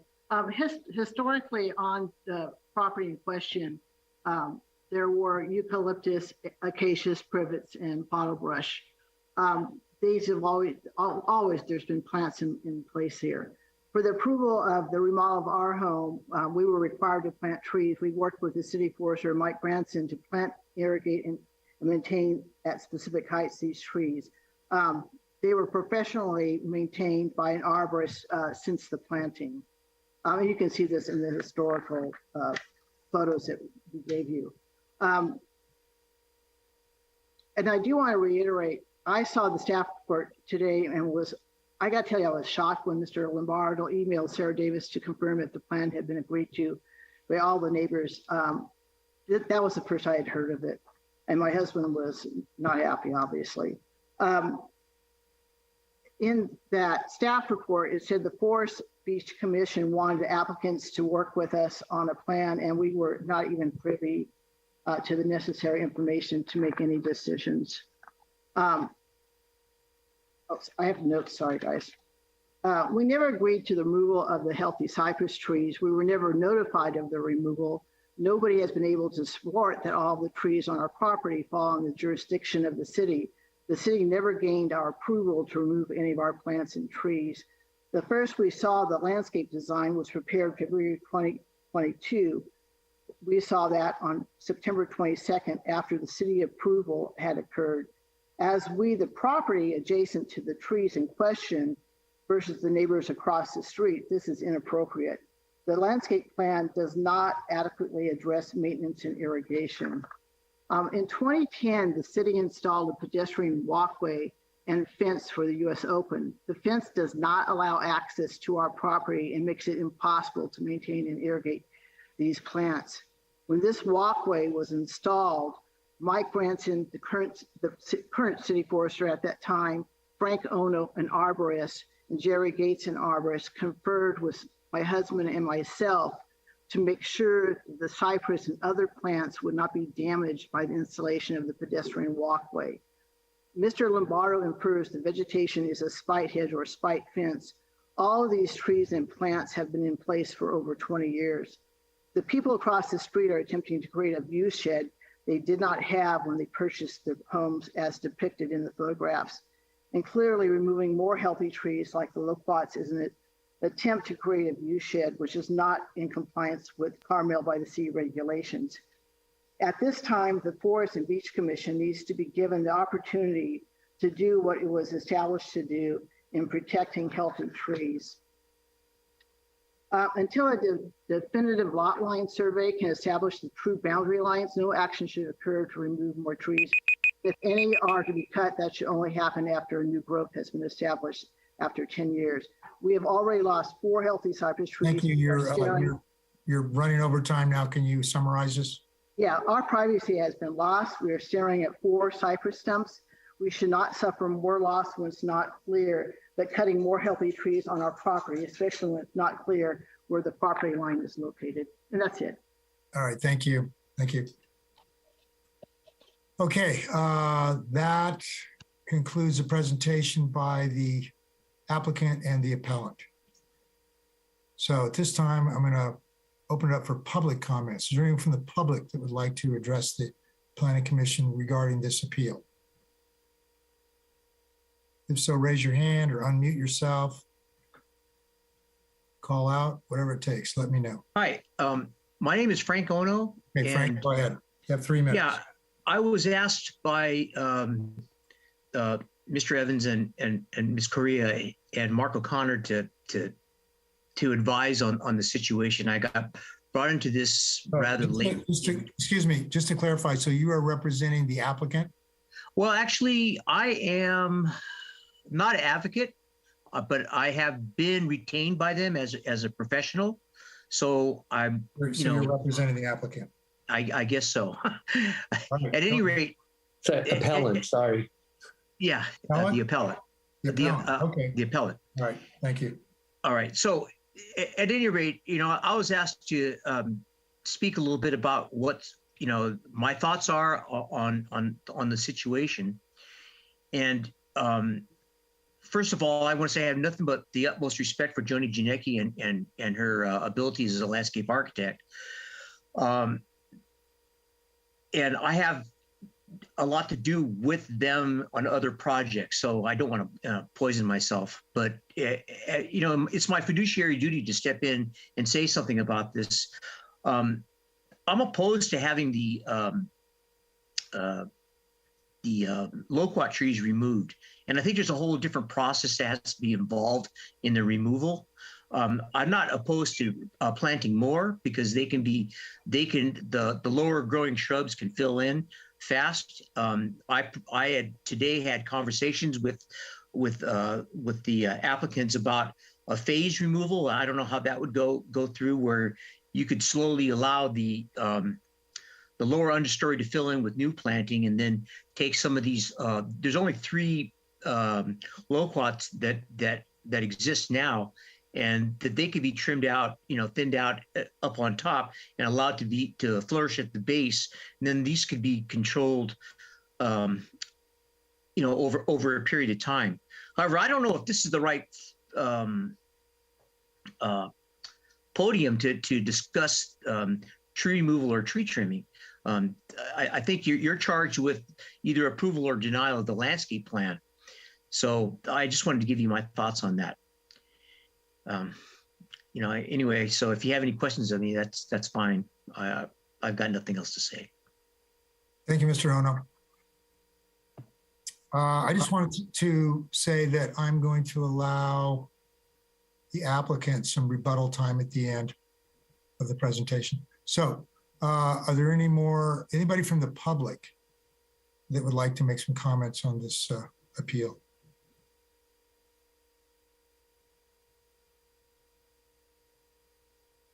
I don't see any hands going up. I would like to just speak briefly. Go ahead. Just when we were out, it's Michelle Tutelian speaking from across the street. I just want to make one very brief point in response to Ms. Correa. We were all out there doing the walk. My recollection, Joni could speak to this probably with the better clarity, but with Sarah, talking about removing the cypress, they were leaning onto the Correa's property quite thick, and I think whatever the comments were about the trees, everyone agreed that they should be removed. I believe The city forester said they didn't have the funds. We said we would pay for it. And the Korea's only comment was that whoever the contractor was could not come on their property when they were removed. So I just wanted to make that clarification. That's really the extent of my comments. All right, thank you. All right, thank you. Is there anyone else that would like to comment on the appeal from the public? Okay, seeing none, I'm going to allow Mr. Lombardo 3 minutes to make a rebuttal. Good evening. I was not in the field with the forester and the neighbors and the landscape architect. However, I was asked by city staff if the people had been agreement reached. I contact Ms. Janicki, and she will, if I'd like her to speak to this, but up until the day the appeal was filed, she felt that everyone was in agreement. As to the fence on the path is in the city right of way. That has nothing to do with these people, with the appellants. The fence that they have built in their wall they built in the city right of way is below this. And that's the area which is all city right of way. As to Mr. Ono's suggestion, we have embraced that suggestion. In fact, as you could see from in my letter, I've been attempting to contact the appellants through their counsel since September 22nd. I received no response whatsoever since October 20th. And before that, the only response I received was, your proposal doesn't meet our concerns. And as I mentioned in those efforts to resolve this appeal, that the applicants from across the street would agree to trim the podocarpus trees down to the elevation of 10 feet, which was Mr. Ono's suggestion. We have no problem agreeing to a condition that requires that. We have no problem irrigating that. We're not expecting the appellants to irrigate the vegetation either. So that's, if that, based on what Mr. Ono said, if that's their concern about those podocarpus trees, then we can accommodate that with this design, which I think I said to the appellants at least 3 different times in writing. So with that, I'd like Ms. Janicki to confirm that the appellants were on site and did not object to the design that she prepared. Joni? Yes, thank you, Tony. Yes, I had several conversations with the appellant, is that the right term? And in the end, we were right on the same page in agreement with plant type and approach. And that was it seemed like everything was fine until the day of the closing of the appeal and the end of our conversation. Okay. All right, before I close the comments open up the commission, I'll just make sure everybody's had a chance to say what they want to say or present without, so does the appellant feel satisfied they've had an opportunity to present this to the best of their ability and make all the points they need to make? No. Just confirm that. No, but I'm sensitive to your time. Well, I'll allow more time. I want to make sure everybody has the opportunity to feel that they have made the best case that they can make. It's important to emphasize that the Forest and Beach Commission directed the parties to reach agreement on specific terms. They did not. We've got Mr. Lombardo saying he thought so based on what Joni told him. Joni saying she thought, everybody was on the same page. We have no evidentiary detailed document writing confirmation or even communications with Correa and Evans expressing the terms of the purported agreement or consent. And I think there are a number of issues that arise from this. And as others have commented, the Planning Commission may not be the best forum for this, whereas the Forest and Beach Commission is. I think all the comments drive home the point that this needs to go to that commission for due consideration and the appropriate process, which obviously has not occurred with regard to all the material points. I thank you for the opportunity to speak. Okay, and does the applicant feel that they've had enough time to make their case? Yes, Mr. Chair. If the commission wishes to condition the approval on the retention of the loquats as the appellants requested after they filed their appeal, we're happy to accommodate that. The rest of it, that means that it doesn't, and Mr. Swanson can, I think, confirm this. That means that there's nothing that involves the Forest and Beach Commission because there's nothing being removed. Trimming doesn't require their approval. So the landscape plan eliminating the removal of the trees and replacing it with the trimming of the trees can be approved by the Planning Commission today, and hopefully thereby ending this decade-long plus issue created by growing this green wall on San Antonio. Thank you. Okay, I'd like to ask the appellants or the appellant's attorney, are you amenable to having the loquats trimmed to the 10 foot? No. No. No, okay, all right. Okay, I think everybody's had the opportunity to make all the points that they need to make. It doesn't seem like anybody else from the public wants to make any comments. Nobody has raised their hand, phoned in. So I'm going to close the public comments and open it up to the commission for our discussion and comments. So, Mr. Chair, could I just, okay, answer? Okay, sorry. I just want to answer the question from Commissioner Locke at the onset of this.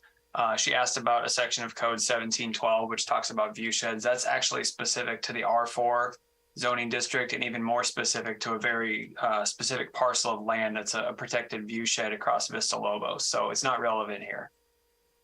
So does this speak to the point that Mr. Lombardo was making too in his beginning of his presentation? No, this is just in response to Commissioner Locke's question about some code language that talks about protected public views. It's not relevant here. It's a different zoning district, different part of town. I just wanted to make that clear. Okay, all right. Okay, so how about Commissioner Delps, you want to start this off? Sure.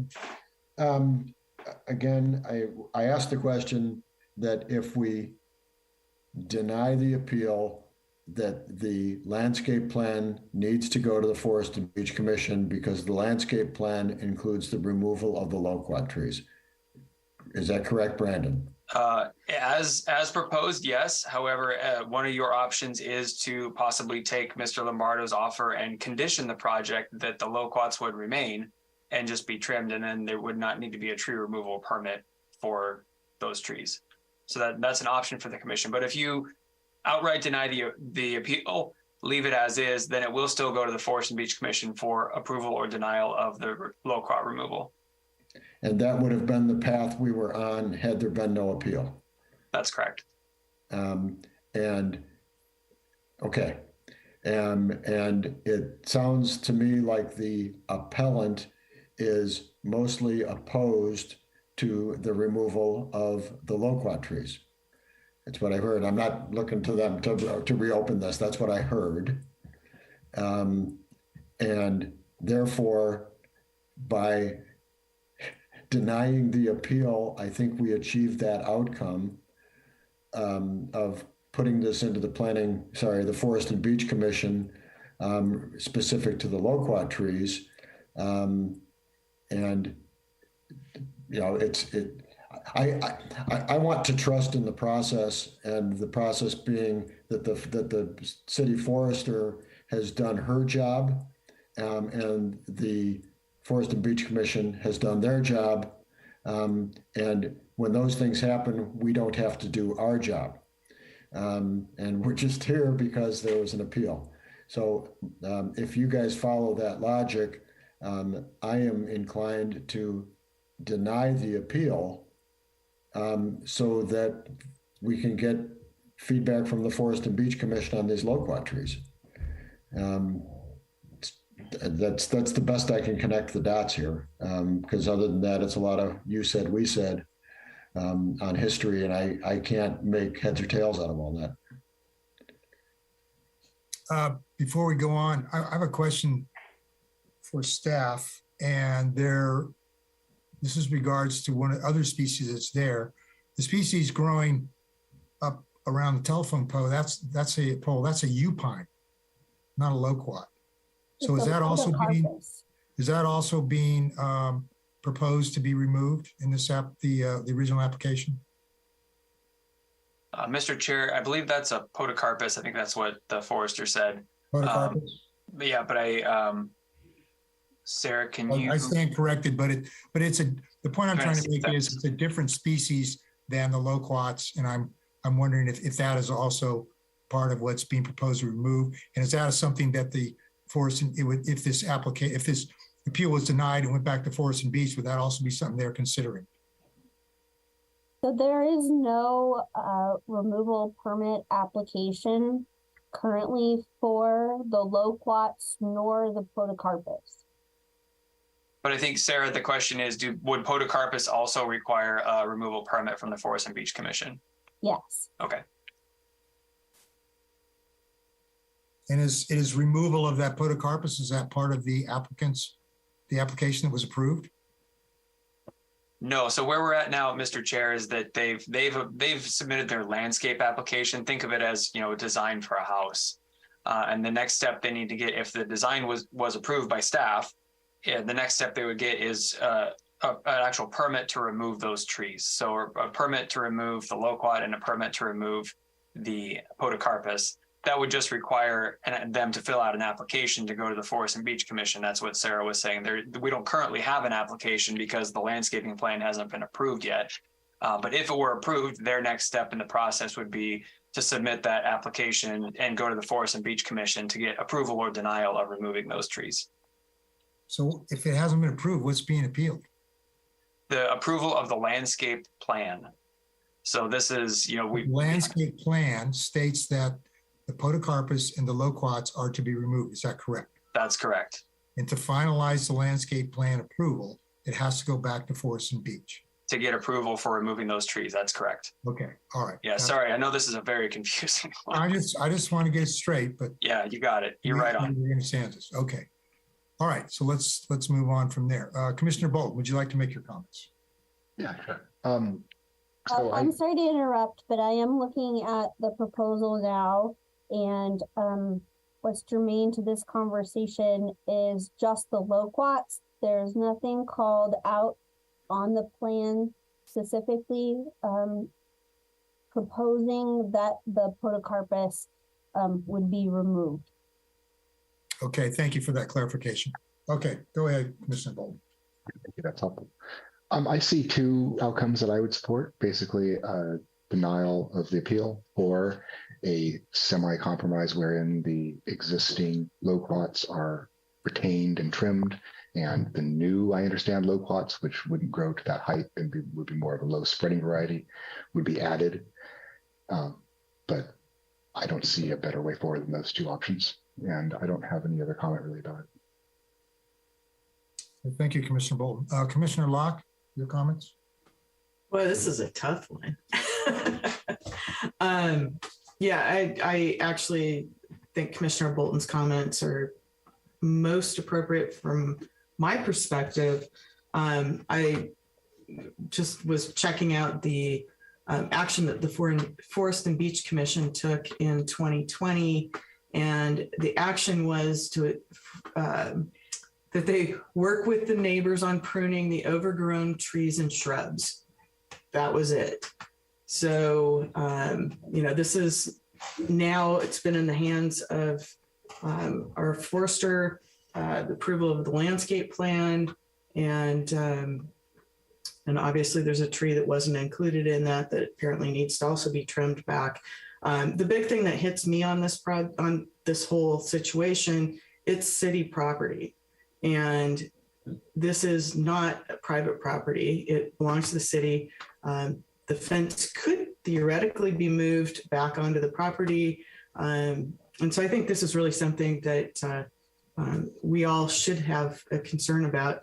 I would agree with the proposal to recommend it back to Forest and Beach, though. Okay, thank you, Commissioner Locke. Commissioner Allen, your comments?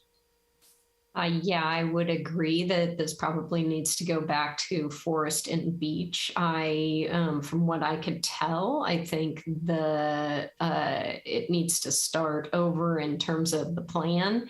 Doesn't sound like everybody was on the same page, and so maybe somebody needs to be assigned to from the city to make sure that all of the various parties are aligned before we move forward. And so I would suggest that it goes back and everybody gets a chance to input.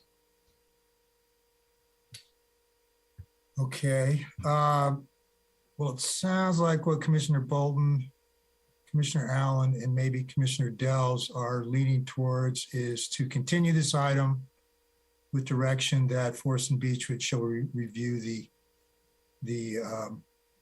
landscape plan and the trees that are being proposed to be removed. Is that the consensus or near consensus?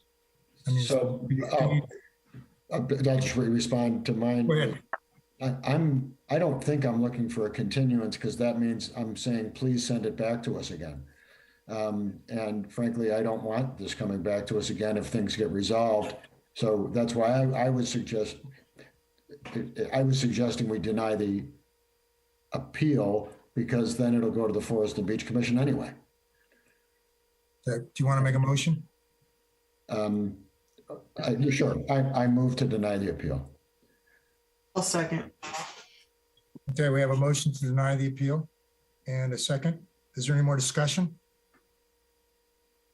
No. Hearing none. Roll call, please. Commissioner Allen, Yes. Commissioner Bolton, Yes. Commissioner Delbs, Yes. Commissioner Locke, Yes. Chair LePage. Yes. Motion to deny the appeal is carried. Thank you, everyone. Thank you very much. Chair, 5 minutes maybe? Yeah, I was going to call for. Thank you. Let's, what time is it? It's, let's see, 5. Let's make it at 10 minutes. So we will reconvene at 6:22. Is that correct? I'm doing my math correctly. All right, we'll adjourn for a brief recess of 10 minutes and reconvene at 6:22. Great.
Okay, is everybody back? Let's see. Okay, we'll reconvene the meeting. Can we have roll call, please? Commissioner Allen, Here. Commissioner Bolton, Here. Commissioner Delbs, Here. Commissioner Locke, Here. Chair LePage. Here. Okay, the next item on our public hearings tonight is design study. This is DS 22-143. This is Korea project. Consideration of a final design study for the construction of a 2,000 square foot, two-story single family residence with a 606 square foot attached accessory dwelling unit located on Mission Street, 3 northwest of 10th Avenue in the R1 district. Can we have staff report, please?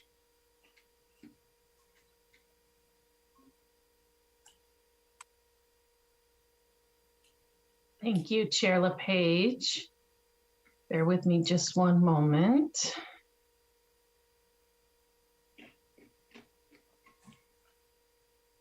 Okay, so before you this evening is a final design study for the Korea project. The Planning Commission reviewed the concept design on August 10th and accepted the design with conditions. The project is a 2,000 square foot, two-story residence with attached garage. It also includes a 600 square foot attached accessory dwelling unit. And the project is located on a vacant lot. So at the concept hearing, one of the conditions that the Planning Commission had included was to reduce the front entry to a more human scale. The original design or the concept design is on the left, the revised design is on the right. So the applicant has removed the transom window and filled that area in with stone, and then also removed the gable roof form over the front entry. In reviewing the revisions, staff is not sure that it quite meets the human scale that we think the Planning Commission had intended. The plate height at the front of the residence is at the maximum permitted at 12 feet. So staff is recommending that it be lowered down to 10 feet in order to achieve the human scale. Following the concept hearing, staff was made aware of some concerns by the neighbors to the north. That was another vacant lot that is currently under construction. And the property owners have expressed some concerns regarding the massing of the Korea project, as well as solar impacts to their development. So this image here is a side-by-side comparison of the Korea project, which is at the bottom, and the DeMars project, which is at the top. The red dashed line represents the extent of the proposed second story above the garage. It has a 4-foot setback to the property line.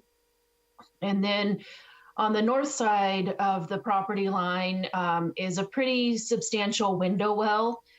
There's actually 2 window wells. They provide natural light as well as emergency egress for the living spaces that are actually below grade. The project to the north does present as a single story to the street. The living spaces at the main level include the primary bedroom suite, and then the kitchen and dining room is at the center or centrally located in the home. So there are some concerns that the second story, the proposed second story would create some solar impacts to the neighboring property.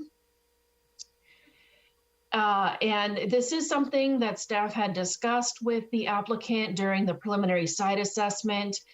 The applicant did have a preliminary shading analysis done at the beginning of the project to evaluate the potential solar impacts.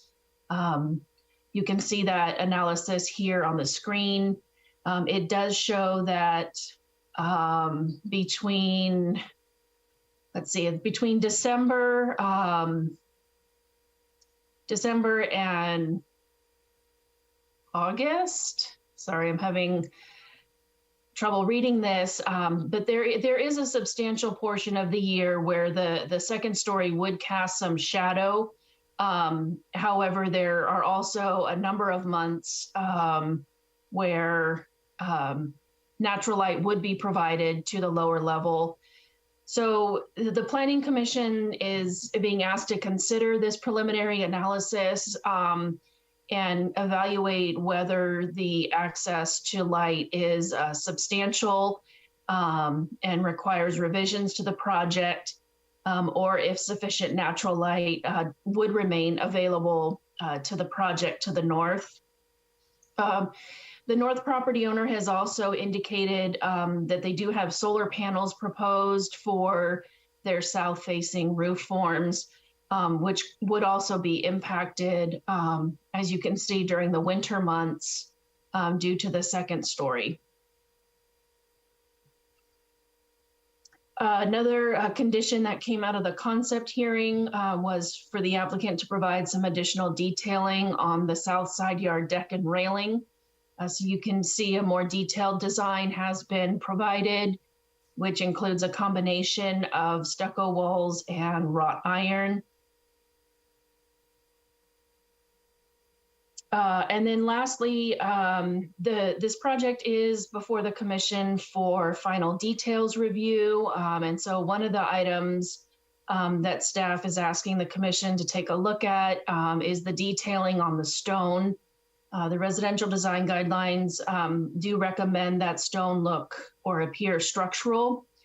The applicant is proposing a stone wainscot that transitions to full height stone at the front entry, and then full height stone at the garage, transitioning down again on that north elevation to a wainscot. So staff is looking for some guidance from the Planning Commission on whether that stone actually appears structural or if some additional revisions are warranted, which could include just a consistent wainscot of stone or wrapping the entire lower level with a full height stone to give that structural appearance. So staff is recommending that the commission approve the final design study with conditions. And some of those special conditions include a right-of-way striping plan for the front of the property, as well as the plate height reduction from 12 feet down to 10 feet at the living room. And then some revisions to the stone wall cladding, which could be either the wainscot or full height, or as directed by the Planning Commission. And that concludes my presentation. I'm happy to answer any questions. Are there any questions for staff from the commissioners? I don't see any. Marnie. Thank you, Marnie. Oh, we got one there. Commissioner Locke. There you go. Yeah, thank you. So the preliminary shading analysis was done by the applicant, is that right? Yes, he hired a consultant to prepare that analysis. All right. And then the other question was, let's see, is that for staff? I think that's actually later on. I'm good for right now. Thank you. I have one. Mr. Mills. Yeah, Marnie, this application does includes a 600 square foot ADU, or correct? What is the square footage of the ADU? My question is, if this house was built without an ADU, what would be the maximum square footage allowed? It would be 1798. So just under the 1,800 square feet, because the site is not a solid 4,000, it's 3,996. Okay. Thank you. So, and maybe to clarify, so the house itself is proposed at 2,000 square feet. So the applicant is taking advantage of basement bonus and basement bonus provisions in the code. So that's why the house itself is 2,000 square feet. The ADU is not included in that number. So the ADU is separate. Oh, okay. Somewhere in the documentation of the presentation, it said inclusive of a 600 square foot ADU. So actually, the square footage on this property is 2,600 square feet? Correct. Okay. Okay, any more questions for staff? Okay, I don't see any. All right, thank you, Marnie. Would the applicant like to address the planning commission at this time? And I would ask that the applicant limit their initial comments to 5 minutes. Can you hear me? Yes, we can. All right. Good evening, Chair LePage and planning commissioners. My name is Efrain Correa. I previously submitted a letter about a week ago, which I'm assuming you've all received and read. I don't want to go over every single point, but I'll just highlight a few. As you very well know, during the initial, the conceptual review, my project already met basically all of the setbacks, all of the, size requirements, and there was just 2 to 3, conditions attached to my application. I think our final plan addresses the concerns previously raised by the commissioners. We have also been working very hard, collaborating with our neighbors on the south side to meet their needs as it relates to privacy. Same thing on the east side. And up until about a week ago, that was the first time I heard about, the concerns from my neighbor on the north side.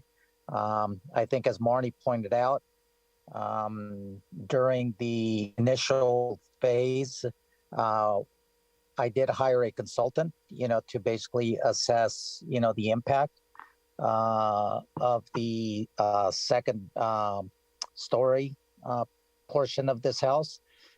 That portion, just to remind the committee members, it's less than 300 square feet. It's a third bedroom.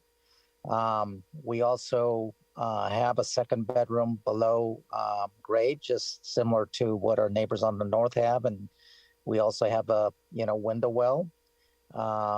But I think the bottom line is, we feel that, we've been basically doing the best we can to address our neighbors' concerns. We feel we have accomplished that. My feeling on the whole, solar shading here with my neighbor on the north is, obviously, if I had a bigger lot, I would increase the setback. But the reality is that it's slightly less than 4,000 square feet. But even based on that preliminary solar study, it does show that it does provide reasonable, sun exposure from April through August for the main, portion, I guess the ground level portion of the house, which my understanding that would be the master bedroom, kitchen, and other living areas. There is, of course, an impact in the lower bedrooms, but once again, I think we're pretty much at the limit when it comes to options as far as where we can, move things. And so at this point, I'm just, respectfully requesting that the commissioners consider staff's recommendation to approve the project as presented.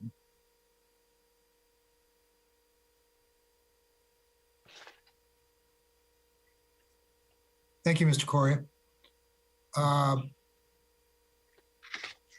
Is there anyone else from the public that would like to address the planning commission at this time regarding this application?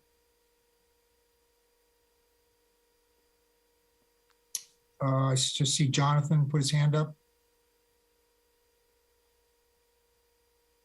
Hi, this is Jerome Politzer. Okay, I just. Chairman LePage, am I coming through okay on your end? Yeah, you are. There was another individual put his hand up first, but I'll trail. All right. Okay. Jonathan, you had your hand up. You need to unmute yourself. There you go. Now you're unmuted. Go ahead. Okay.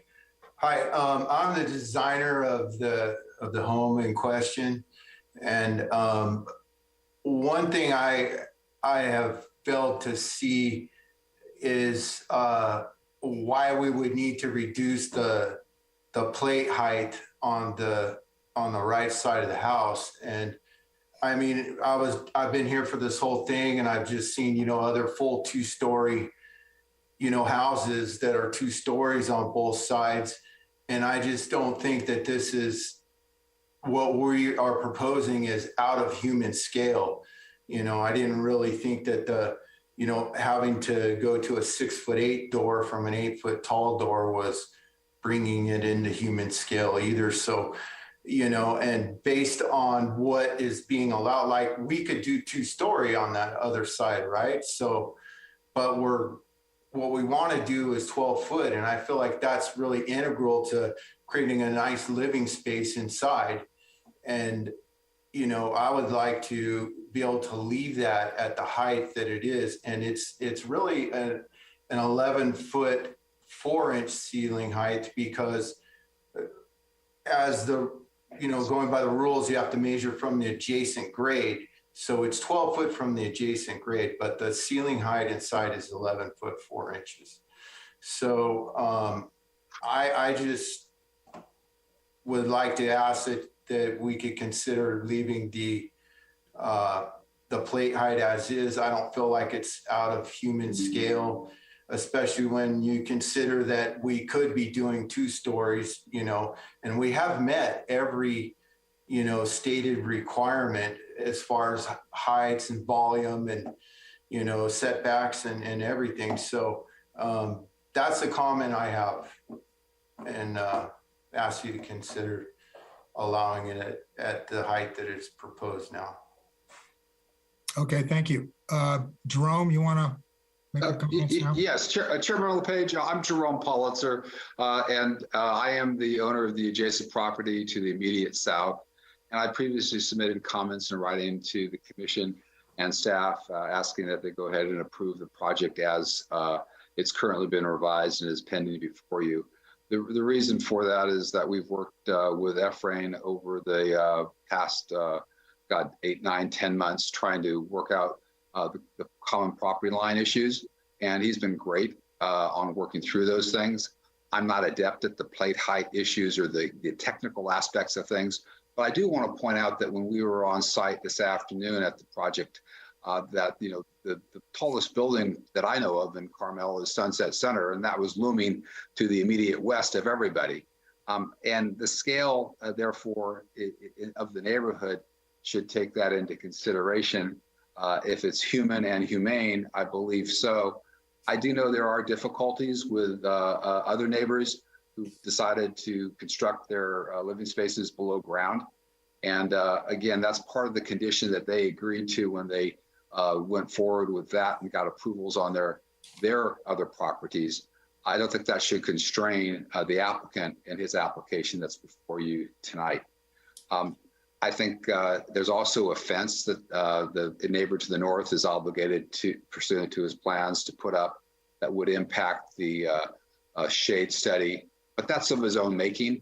That was part of the 2017 approvals that the Planning Commission gave to that northern site.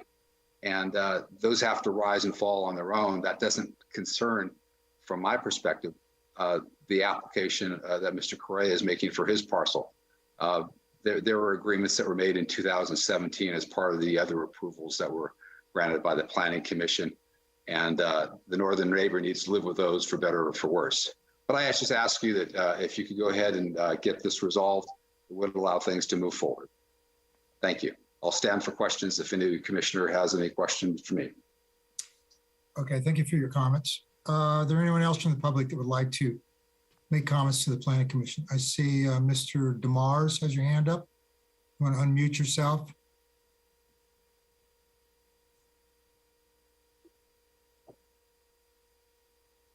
Mr. DeMars, you're muted.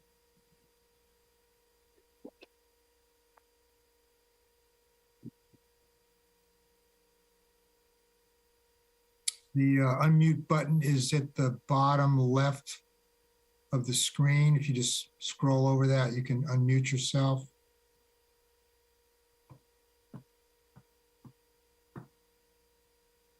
I guess Mr. DeMars is having some problems with that.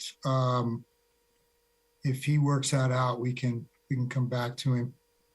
Is there anyone else from the public that would like to make a comment to the Planning Commission regarding this application?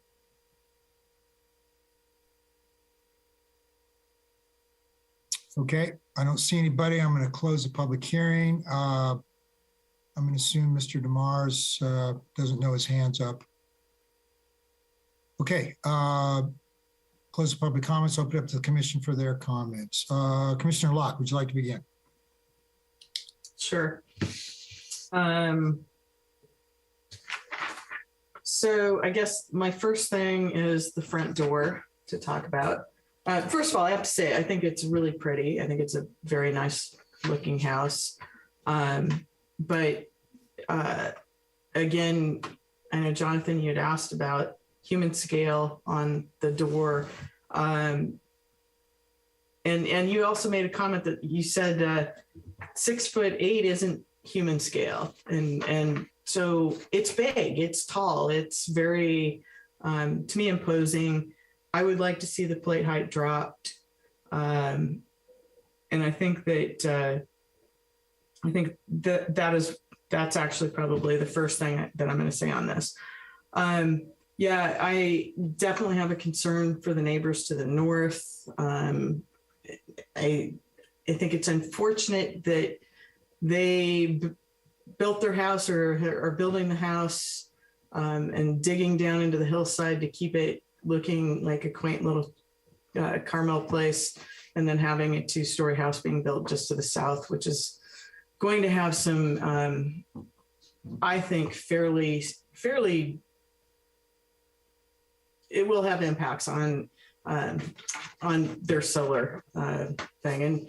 And, having March to September sun and having that monstrous sunset center directly to the west, which will also probably impact them in some way, they're definitely not going to have as much sunlight as they potentially could, but that's not here nor there. Question that was raised at the site today: there will be a retaining wall on the north property line. And I believe that on top of that retaining wall will be the fence. And Michael, I know you had kind of mentioned that as well.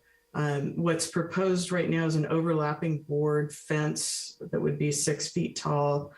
And interestingly, that was not included on the shade study, and it definitely would impact the shade in those summer months. So the other thing I had is the open grape stake fence. Again, we want to make sure that we have space between those. And I think that's really pretty much all I had. I think the materials and whatnot are fine. I just think to me, that entry is still out of scale. Okay, thank you, Commissioner Locke. I was just told that Matthew DeMars was having problems logging in. He's back. So I'm going to close the comments here and open it back up to the public so Mr. DeMars has his chance to make his comments.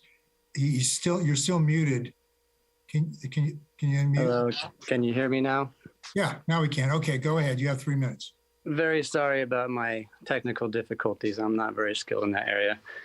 I'm also a little conflicted. I appreciate the difficulties in dealing on small lots and trees and hillsides and slopes. And I don't want to discourage progress, but I do feel as though there's definitely going to be an impact to the sun on both my solar panels and to the first level windows. And as many people have indicated, a basement with light wells is what it is. A basement with light wells, you only get so much in there. And a fence is what it is. During certain months that will also impact it. But I believe those are both different than having a single story versus 2-story, or, whatever's being proposed next door. I also had fears before I started about the Sunset Center and its effects on the sunlight, but the mass of the Sunset Center is mostly directly west and even north, so it has zero impact on my son, which is just, like I said, it's just kind of a side note that has no impact. But I think when I was talking to Mr. Correa earlier today, again, I apologize for not coming to these conclusions sooner in the process. I don't want to delay him any more than he's already working on, but it seemed to be his purpose for that 2nd-story section was to allow for a 3rd bedroom in the house. And I would say this kind of opens up a whole nother kind of debate about apartments and ADUs. It's a high density village with very small lots. And I think adding multiple housing units on one small lot is definitely going to create a lot of challenges for the design and the spatial needs for those around them. And so, I would propose, either kind of potentially choosing between a 2nd apartment or the 3rd bedroom, or taking the plunge like we did to access that square footage, below the ground. And, I just kind of am throwing some ideas out and kind of giving my opinion. And once this is complete, I have no hard feelings either way, and I'll walk my way. But I just kind of feel like this is the purpose of this design review and the discourse. And there's one other thing I was going to mention. What was it? Yeah, I guess that kind of sums up my thoughts on that. Thank you for hearing me. Okay, thank you, Mr. DeMars. Okay, is there anyone else from the public that would like to make any comments to the Planning Commission regarding this application?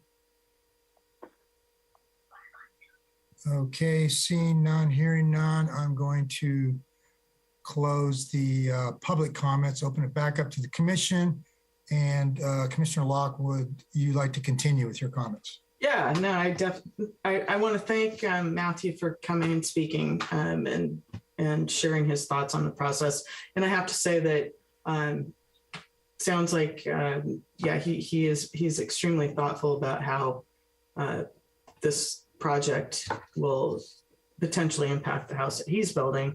But he did make a good point, and that does have to do with the 3rd bedroom and ADUs. And I know ADUs are absolutely encouraged. And I mean, I thought that was a very thoughtful comment about whether you choose 2 or 3 bedrooms and you also put in an ADU, you're actually, and how that may impact in this case, the development of the entire property. And I realize ADUs are not something that we're looking at, but I thought that comment was actually a very interesting one. And I'm done. Okay, thank you, Commissioner Locke. Commissioner Allen, would you like to make any comments?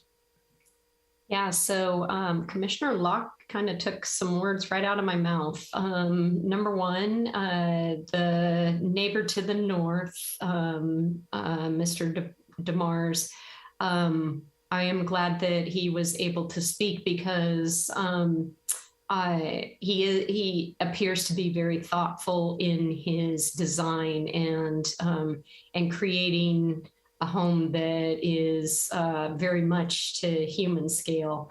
And so, and also that additional component of the combination of having 3 bedrooms and an ADU and the size that requires. So initially when we saw the property, when we first talked about this, I did not realize the impact that it would have on the northern neighbor. And today it was very evident. So I was very concerned about that. And the height did seem a little overwhelming from what I could see now as compared to the neighborhood. In terms of the plate height, I do think that should be lowered. I like the materials that have been chosen, and I do like the stone. And I like that the door was reduced. It looks way better to me in terms of the rendering that was shown. And so I guess I covered all of my comments. Thank you, Commissioner Allen. Commissioner Bolton, your comments? Thank you. Yeah, first of all, I basically agree with my fellow commissioners. I would take one at a time as far as what I wrote on my notes. Regarding the front door and the plate height, can we get an elevation back up of that front door? Because it's going to address two issues. I'm sorry.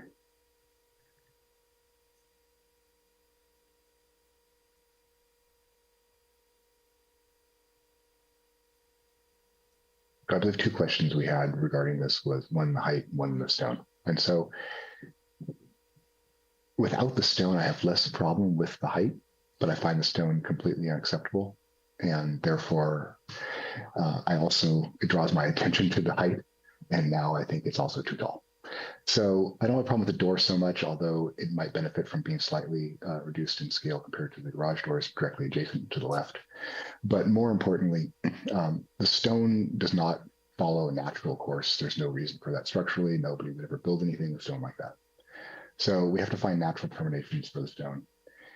So either there needs to be a relief in the wall, or there needs to be a change to the stone or something, but this just doesn't work. I'm not generally in favor of stone wainscoting, but in this case, it might be the solution here. But in general, I just think that that portion of the building to the right could be reduced 6 inches easily and would benefit from something like that. Now, regarding the other portion to the left, the issue with the two-story and the fact that it will be impeding on the light to the neighbor to the north. I'm pretty sure, if I'm not correct, please correct me, staff, but we have a 24-foot height limit here. And this is somewhere around 20 feet. And while I don't disagree whatsoever that this will impede some of the light to the neighbor to the north, this is nowhere near the limit to what they could be asking for. And that's just a consideration of mine. I don't know that we can or should request further sun studies. It's pretty clear that there will be an impact. It's a little late in the game to ask for any kind of big redesign in this project, though. We're at final. And so I would not want to have to ask the designers to, move the location of the two-story. Plus, if we move the two-story to the other side, to the south, we'll then have a view impact potentially to that neighbor. So I don't really have a great answer to this, but I don't think we have a ton of options here as far as that two-story portion. I think it's unfortunate what's happened. Regarding the ADU, this is just a comment about ADUs, and I like making them every time we have to talk about ADU. This is another clear impact of how ADUs change projects and change our sites. The owner to the north did make very good comments about the ADU. That's excellent.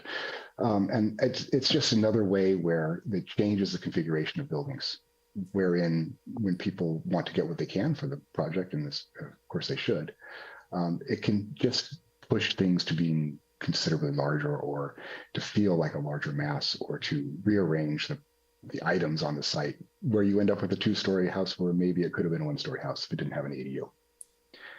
So that we don't deny the ADUs, we don't have anything to do with it. There's nothing much else to say besides that. And then I thought we had a comment before about the deck, but maybe I'm thinking of a different project. Could staff comment on that? Did we not ask for something to be reconfigured on the deck? It was in regards to the impact to the neighbor to the east. And I heard somebody say earlier that they were working together with this owner and it was going fine. And I haven't heard anything from that neighbor tonight. But I just recall there was a deck comment that we wanted to reduce, that was extending too far to the east and we wanted it to be changed. And to my recollection, And seeing this plan tonight, it has not been altered at all. So at the concept hearing, the applicant had presented an alternate deck design. So he pulled the deck back and reduced it in size. Yeah, so there was a greater setback. Okay, great. I remember something about the deck being asked to be reduced, and I couldn't. It just didn't look like it had been reduced, but I didn't see any comparison from before to be able to confirm it or deny it. So thank you. So that's great. If it's been changed, perfect. And I guess that's it. I don't really have anything else to say. And I think I hit the main highlights. Thanks. Thank you, Commissioner Bolton. Commissioner Dells, your comments, please. Yeah, so I am concerned about the solar impact on the northern neighbor.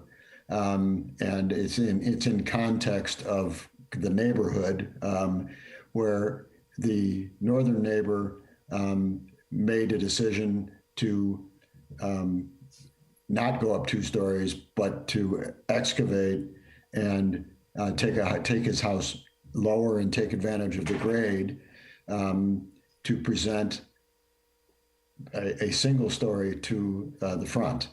And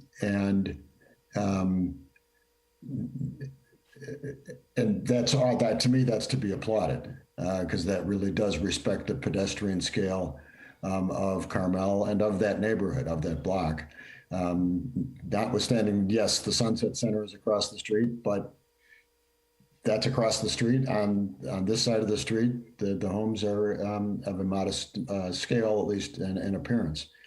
And being out there today with the sun at the angle that it's at, we're not quite at the solstice here, but we're getting close. So we're in that period of time when the solar depletion on the northern neighbor is approaching its max.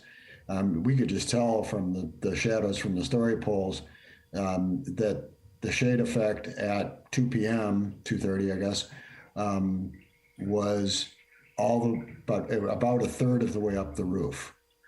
So not just affecting the entirety of the side of the home, but up into the roof and onto solar panels. For me, this does come down to the ADU and the choices that are being made by the applicant, who is choosing to take advantage of the ADU language and build a 2,600 square foot home on on a lot that would normally allow about 1,800 square feet, and take that to 2,000 with the bonuses that, frankly, I don't entirely understand, but I know they're in there, and I always just call on staff to make sure that they're appropriate. But this is 140% of what would normally be allowed on that lot, and by making that decision to build the ADU and absolutely maximize the square footage on that property, you're putting 1.4 potatoes in a 1 pound potato bag. And guess what? That extra 0.4 potato has to go somewhere, and it's going up in this case. And I do think it's a detrimental impact to your neighbor. And I'm sorry we're at final and not at concept, but that's why we do this. We get 2 shots at making the right decision for you and the neighborhood. So I'm feeling pretty strongly about asking that second level either be removed or moved. Obviously, if it's moved to the south, and that's normally what, I've been doing this for 2 years and I've seen us do this many times, is that for this exact reason, that we often ask for mass to be located in a specific piece of the lot, and moving it south is typically better for everyone's solar access. So I'm feeling strongly about that one. As to the plate height, I think I'm asking for a sufficiently drastic redesign that commenting on the plate height probably is unnecessary because I think I need to see something else anyway. But assuming that I'm not joined by my colleagues in my feelings, I agree with them that bringing this plate height down, as staff has suggested, it does present a more pedestrian friendly element. I'm sorry to the designer that you don't agree with that, and that's fine. But it's just a tall mass. And before it was a tall mass with a big door, and now it's a tall mass with a smaller door. And it's still a tall mass there. And I think taking it down would help with that.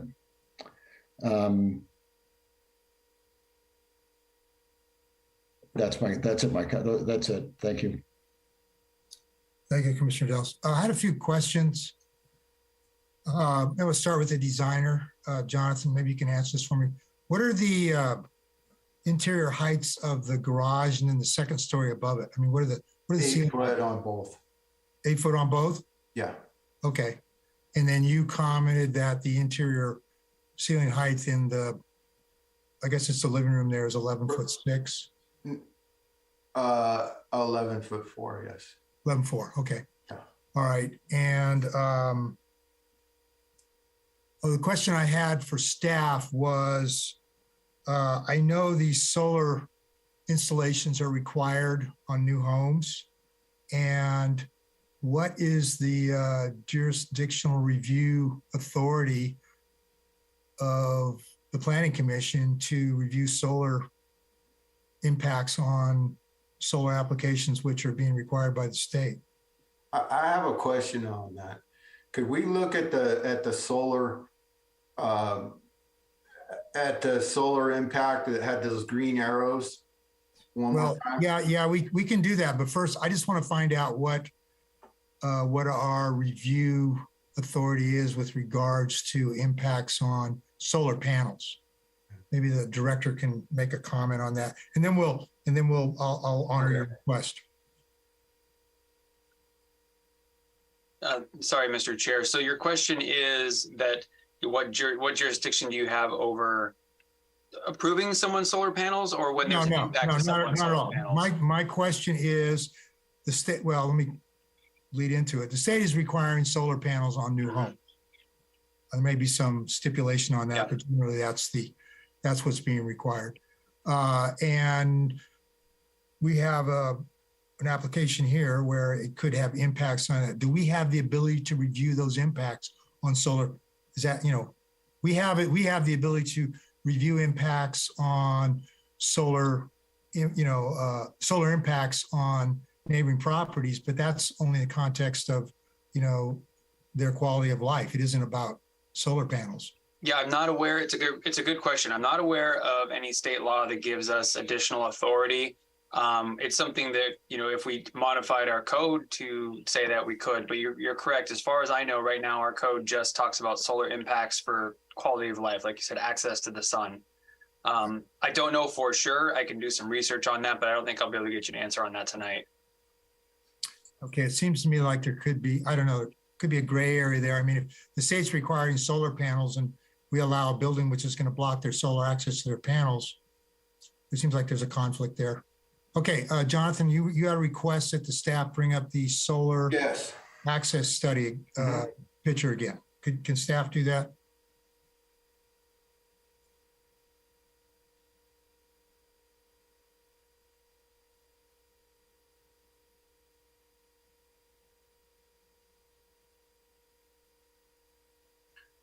Okay, from this, you can see that it's only impacting maybe the bottom less than 1/3 of the roof that he's proposing to put his solar panels on.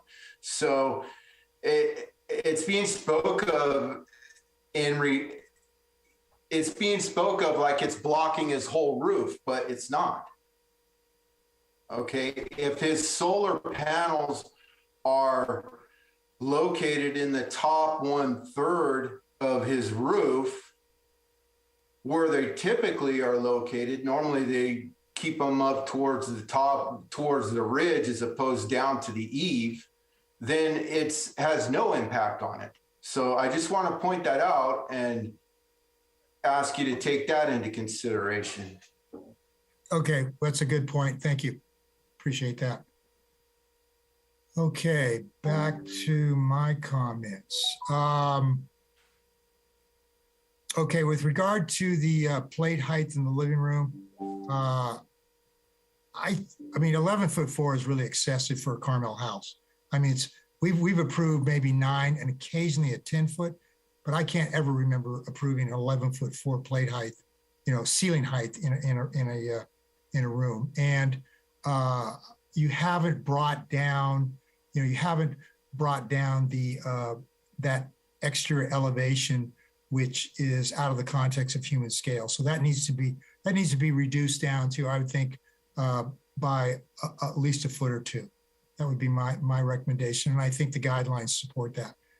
The stone definitely needs to be treated like our stone is always treated.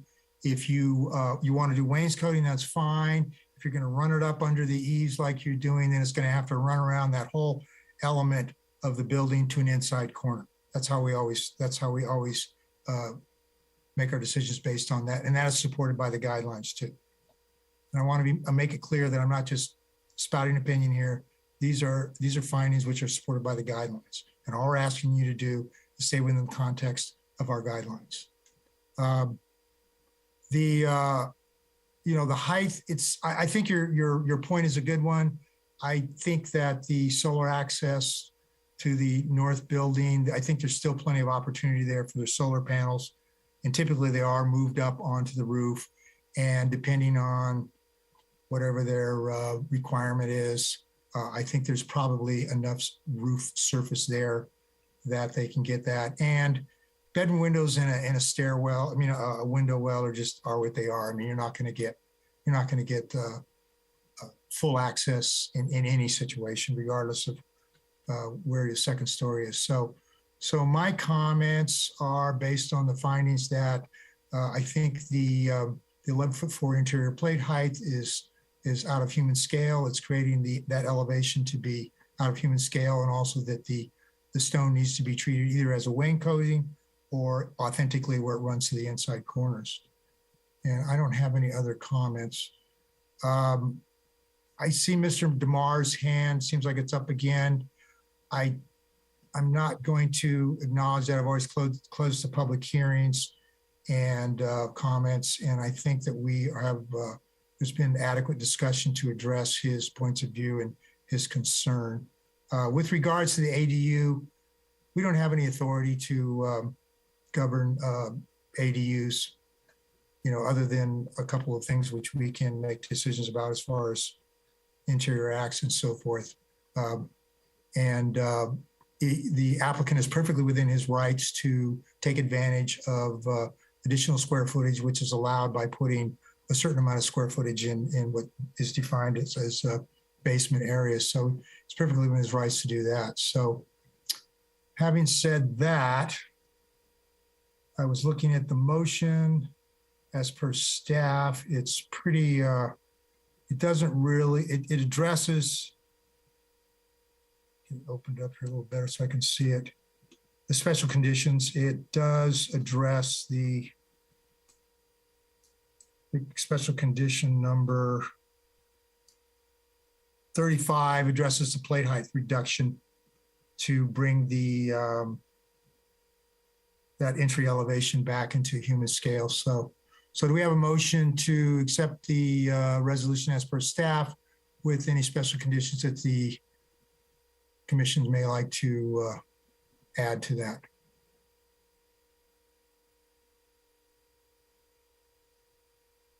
All right, nobody's doing it, so I'll do it. So I will make a motion that we accept the resolution to approve the application as submitted with the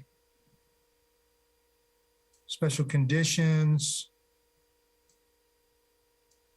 as presented by staff, which with additional direction that the plate height reduction be made to the living room elevation to bring the project more into human scale. Let me see, it'll be a maximum of 10-foot plate height. Yeah, okay, I'll go with that. That sounds good.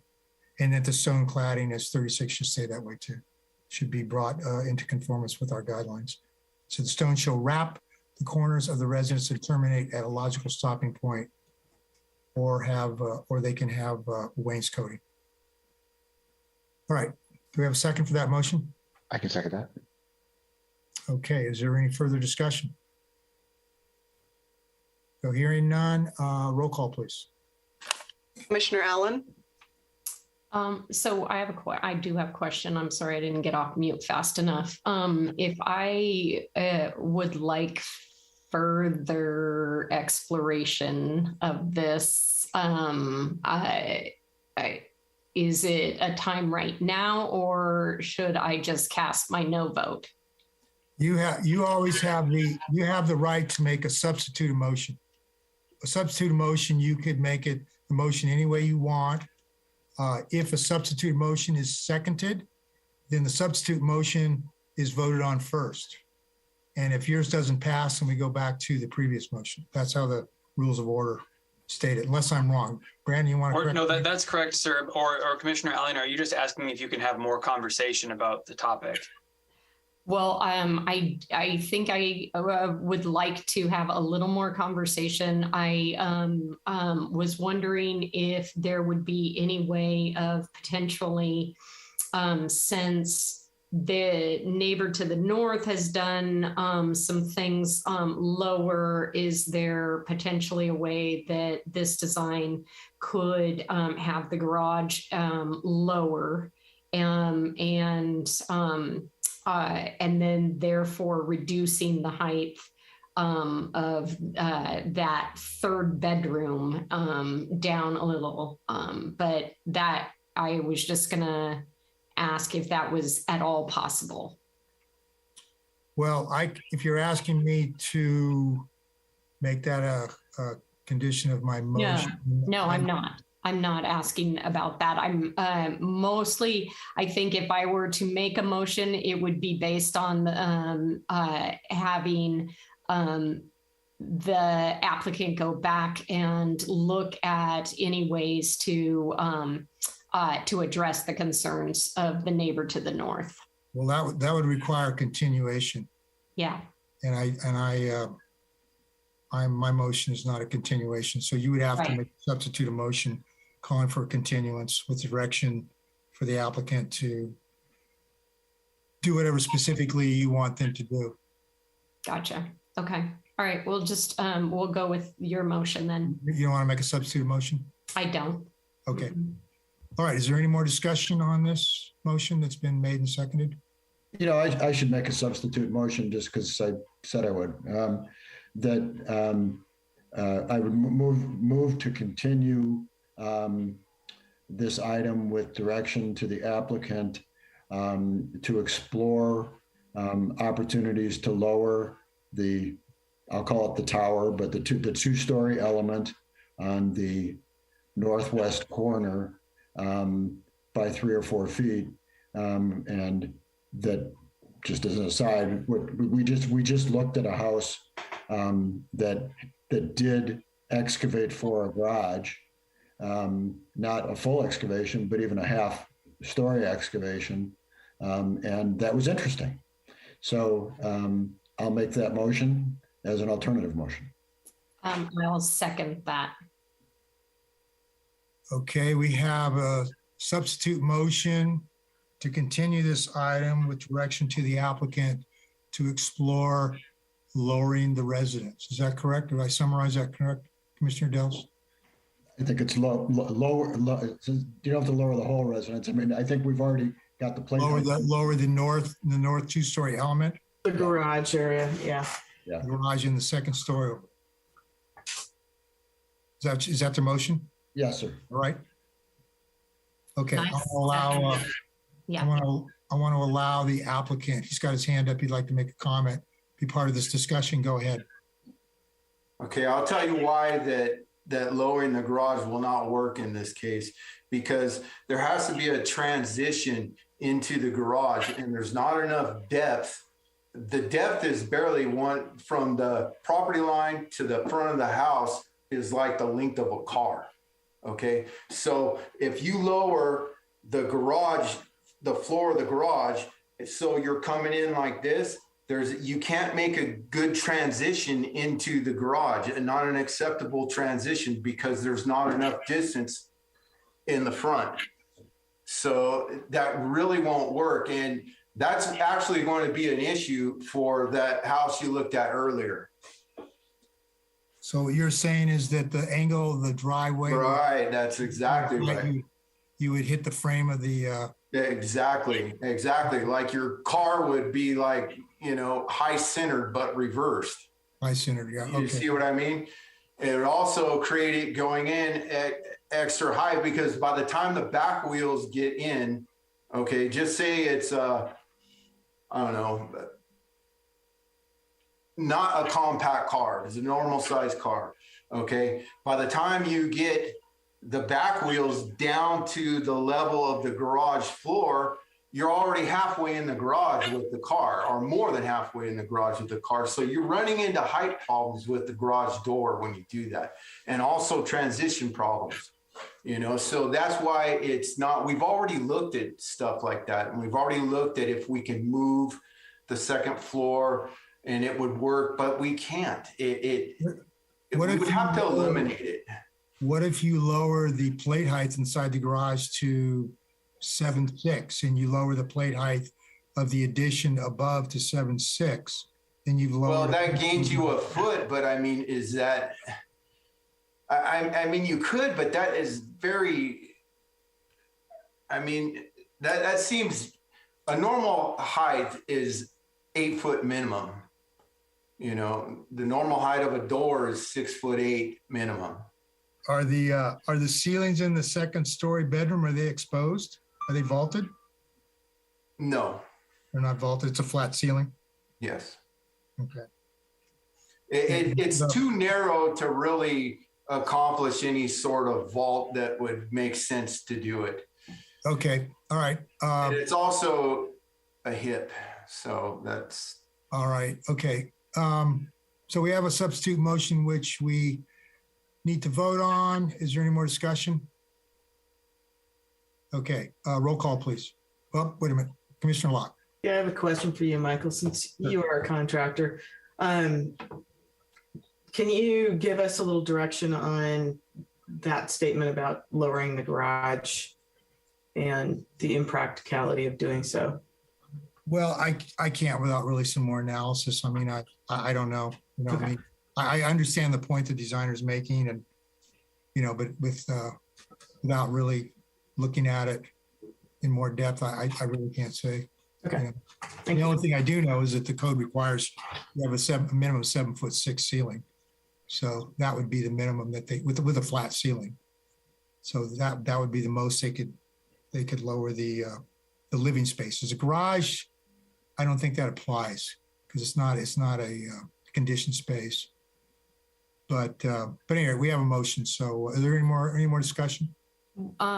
Yes, I have a clarifying question. So the motion that is in front of us is the one that basically what we've just been told, there's no way that it would make sense. It can't. Not really. The motion is to continue this item, and with direction to the designer that they explore ways to lower the north section of the residence to mitigate impacts to the residents.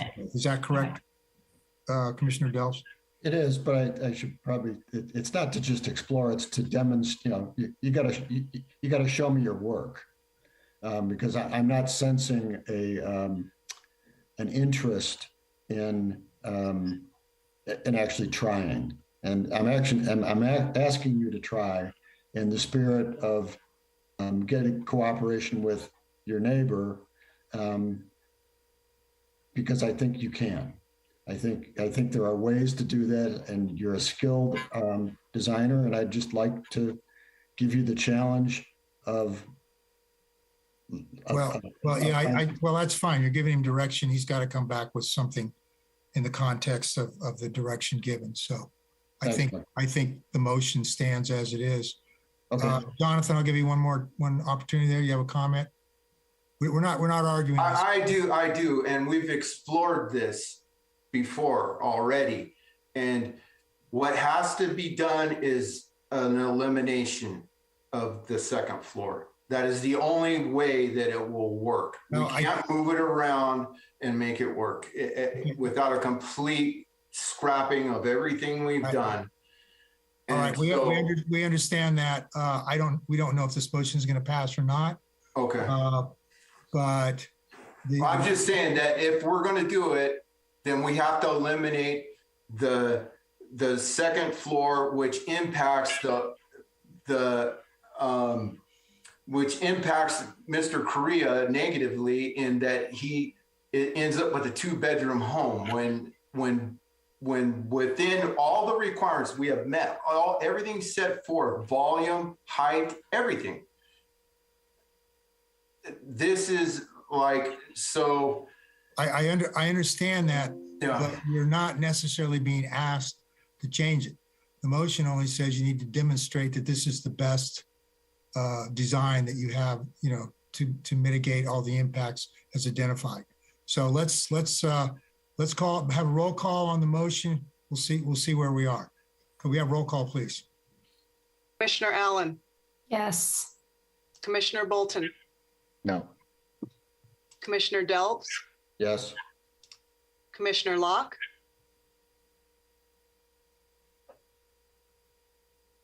Yes. Chair LePage. No. Okay, the motion to continue is carried. Okay, that concludes this item. Thank you very much. Okay, the next item on the public hearings tonight is another design study. This is DS 21-180. The JANS project is consideration of a final design study application for single-story additions totaling 409 square feet to an existing 1,404 square foot 2-story residence located northeast corner of Carpenter and 4th in the R1 district. I believe that Commissioner Allen has to recuse herself from this. We have staff report, please.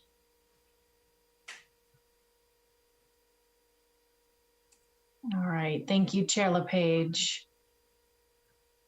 So the next project before the commission is a final design study for the JANS project. The Planning Commission heard a combined concept and final design study at the September meeting. The project consists of 123 square foot addition to the kitchen, which is on the south elevation, and a 286 square foot bedroom addition on the west elevation. Both additions are single story. Staff has presented the project as a combined concept and final. The Planning Commission accepted the concept design only with direction to the applicant to work with their northern neighbors on some concerns that were raised. And those included an uninterrupted north elevation wall plane, a roof form that blocked views through the property, and then some light or glare potential impacts from the solar tubes. So the applicant did reduce the bedroom addition by 10 square feet. And that was accomplished by shifting the wall 1 foot 3 inches to the south.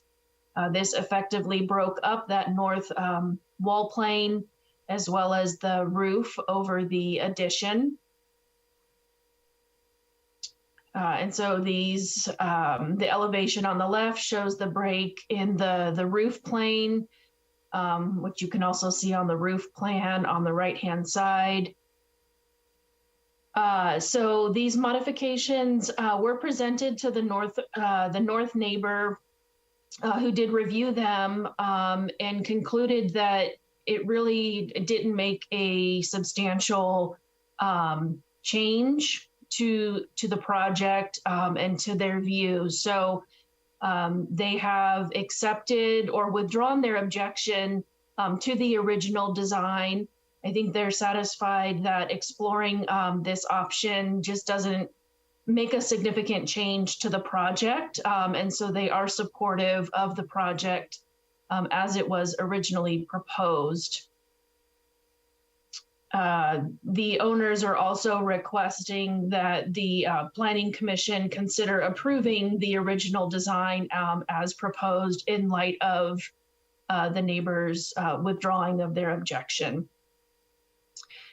The other item that was explored were the solar tubes. So the house currently does have 2 solar tubes on this, the north facing roof. The applicant is proposing a 3rd solar tube and then relocation of the 2 existing ones. Product information for a daylight dimmer has been provided, and this sort of functions as a cutoff lens to prevent light filter going up through the solar tubes. So as I mentioned, the north neighbors have withdrawn their objection, and the owners, Mr. and Mrs. Jans, are requesting approval of the original project. So included in the staff report packet is a resolution of approval for the revised project. Staff did provide an alternate resolution via an errata memo for the original project. So the Planning Commission has the option on which project to approve. Staff does support the project and is recommending that the Commission approve the original design. And that concludes my presentation. I'm happy to answer any questions.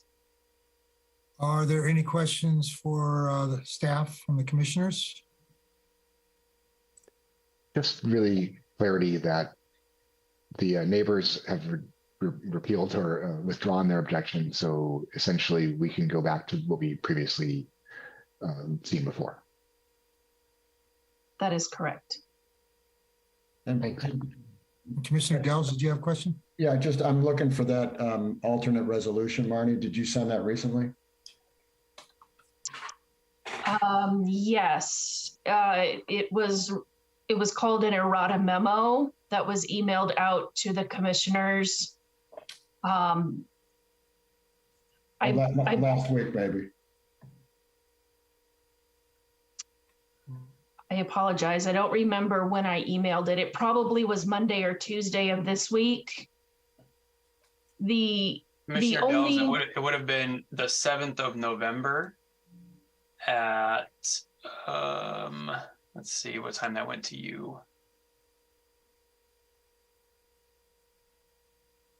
Let's see. Oh, it might have been, was it just posted as a correspondence, perhaps? Did the other commissioners get it directly? I have to go back through my emails and look. Yes, it was 11:58, November 7th, 11:58 a.m. Yeah, I think I got it. TS 21-180 Jan's errata memo. That's a revised resolution to support the original application. Is that correct? It is. And the only difference between the 2 resolutions is that the square footage of the addition is the original 10 square feet larger. And I believe the reso's in track changes so you can see what the differences are. Yeah, I've got it, Marty. Thank you. Okay, Marty, were there any other concerns from our first review of that project that would be changed with this, going back to that as opposed to this revised? No, all of the other special conditions remain the same. The only direction that the Planning Commission had given was for the applicant to work with the northern neighbors to address their concerns. Okay, all right. Thank you. Are there any other questions for staff from the commissioners? No. Okay, would the applicant or the applicant's representative please address the Planning Commission at this time. Sure. And Thank I you. see, excuse me 1 minute. I see a hand up, Benny. I'll call you during. Yes, Mr. LePage. Not at this time. Not at this time. I will call you when we open up for public comments from the public. Anyway, that's the order. Okay. All right. Go ahead, Mr. Jantz. Yes. Thank you, Chair LePage. So this, I'm Jim Jantz, my wife Kathy here, fading in and out. And we're the owners of the project. Unfortunately, our architect, because of the lateness of the hour, had another engagement, so couldn't join us. He may have tried to call in. I'm not sure if he will or not. But Eric Beckstrom is architect. So we are here. This is 2 years, going past 2 years and 2 months now on this project. We acquired this property at the height of COVID. And after several false starts and including changing architects, we're where we are now. We even looked at a 2-story project for quite a while. We're identified as having a 2-story residence on the agenda. It's only 2-story in one spot. You've seen the project. The house sits up on a hill that slopes up from 4th Avenue and from Carpenter Street. And the house, the main portion of the house is 1 story. There was a garage built into the hillside, which is underneath the house. And that one portion of the building is 2 stories. And we looked at making a 2-story project on other parts of the building and eventually settled on the 1 story. What we're essentially doing is pushing out the primary purposes to push out an addition on the west side for a primary bedroom suite. We're moving some interior walls. We have 1 bedroom that's technically not a bedroom because it doesn't have a closet, so we're expanding that a little, adding another bathroom. So we have 2 bathrooms. There'll be new bathrooms, of course, and so forth. And what we're trying to do is add a little bit of style and character to what is really an unattractive box sitting on this hilltop here. And as Marnie explained, we worked with the neighbor. We met with Michael Allen several times. I met with him.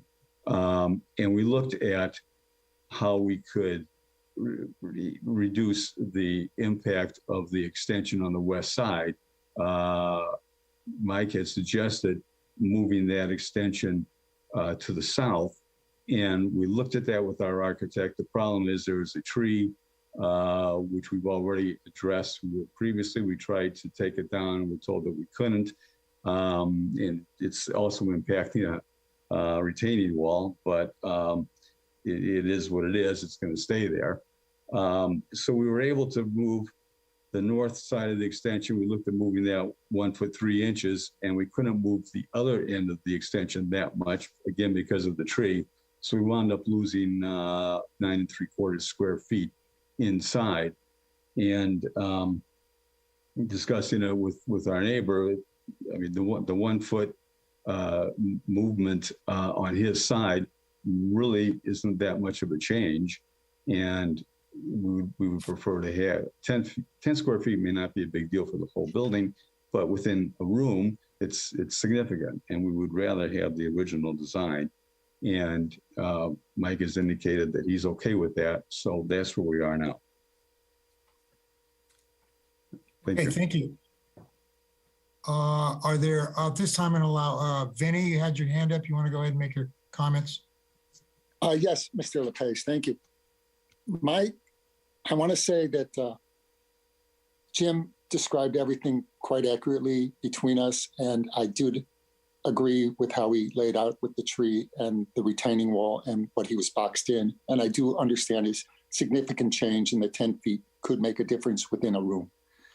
My only other concern was, which part of the resolution, I wanted to make sure it wasn't skipped, were the solar tubes. And my concern with the solar tube is he's saying they have looked at it, they're going to put a dimmer for daylight. But I don't think that quite addresses what my concern was, or I didn't understand it. And that was in the evening, when the lights are on quite often, because we get older, it gets very bright through my bedroom window and on my patio. So I was going to hope, but I don't want it to slow down this progress or anything. If he could tell me how that daylight dimmer works, or my other proposal would be if he could just shift that solar tube to the south hip of the roof, and I'm on the north, and that would eliminate any problem of those lights coming on in the evening, because I see those tubes, I'm totally unfamiliar with them before, can be moved. I just don't know what the limit of that tube movement is. And that was it. Thank you very much, folks. I appreciate it all to the Planning Commission for your time. Okay, thank you. Mr. Jans, can you clarify about those solar tubes, what you're proposing to do? I'm not the expert on solar tubes or how they work, but my understanding, actually from what Marnie had just said, it looked to me like it automatically shuts off. Apparently you can get them with baffles, which I didn't know that. And I appreciate Mike even raising the issue, because we did look into the solar tube situation, which we probably wouldn't have done otherwise. They were both here. And I mean, the problem can work both ways. Sometimes, though, well, if you wanted to sleep in the morning, if you have a solar tube in your bedroom and you wanted to sleep in, it's going to shine very brightly in that room, whether you like it or not. Well, apparently you can get them with baffles that close off, so light doesn't come in, and it means interior light wouldn't go out. So, Marnie, from your description of it, you made it sound like they're automatic and they close up at the end of the daylight. So no light would be going out, and I presume you could close them so no light comes on your own if you don't want the light coming into the room. We could get one, I guess, with a button. Okay, thank you. I think that clarifies that. Can you confirm that, Marnie?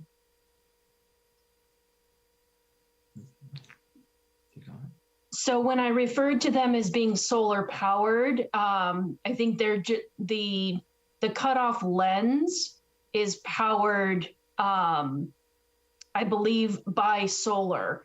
So Okay. the cutoff is, my understanding is the cutoff is controlled by the occupants. Okay. Similar to like a skylight shade. Yeah. So Mr. Chair, I would ask maybe if the Janses have their builder or designer here that can speak to what's actually being spec'd in their plan, that might be the most appropriate way. He's not here. He's not here. Yeah. Okay. Well, we'll get we'll get the specs on that, and we'll get clarification on that. So right now it seems like we don't have that clarification, but we'll look into that. We don't have any problem with that concept. I'm sure. Whatever. Yeah. Okay, thank you. All right. Are there any other members of the public that would like to address the Planning Commission regarding this application at this time?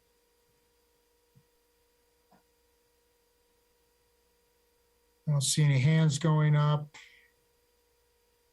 Nobody unmuting. So I'm going to close the public hearing. Open it up to the commission for their comments. Commissioner Bolton, would you like to start? I sure can. I had to take one of my earbuds out. Can you still hear me? Yes, we can hear you. Okay, cool. This meeting's going a little long for their battery. In any event, I agree then that we can move back to the original design on this project. I don't have any objection to that. I'm not looking at the resolution right now, but I think there should be a conditional approval making certain that these skylights, because that's what they are, have a nighttime closure, so they don't allow light out at night, like we kind of typically do, have a shade or something like that. And it should be automated, not up to the discretion of the owner. But beyond that, I don't have anything else really to say about this one. It seems like the neighbor and the owner have worked things out, and that what was available to do to change it wasn't really a good change. And so we're back to the original design. And so that's fine. And I don't believe there's anything else that we're being asked to really comment on. So I have no further comment. Okay, thank you, Commissioner Bolton. Commissioner Locke, your comments, please. I agree with everything that was just said. Thank you. Okay. Your batteries are running out too? And so, I don't think mine ever run out. Commissioner Delves. Ditto. And I am looking at the resolution, and we will need to add a condition for the solar tubes. Yes. Thanks for looking. Okay, and Commissioner Allen, are you around there somewhere? Where are you? Oh, there you are. I think Commissioner Allen went to the. I'm recused from this one, Chair LePage. I'm sorry. Thank you for the no me problem. on the straight and narrow. That's right, exactly. Losing my focus here. Okay, so yeah, I'm.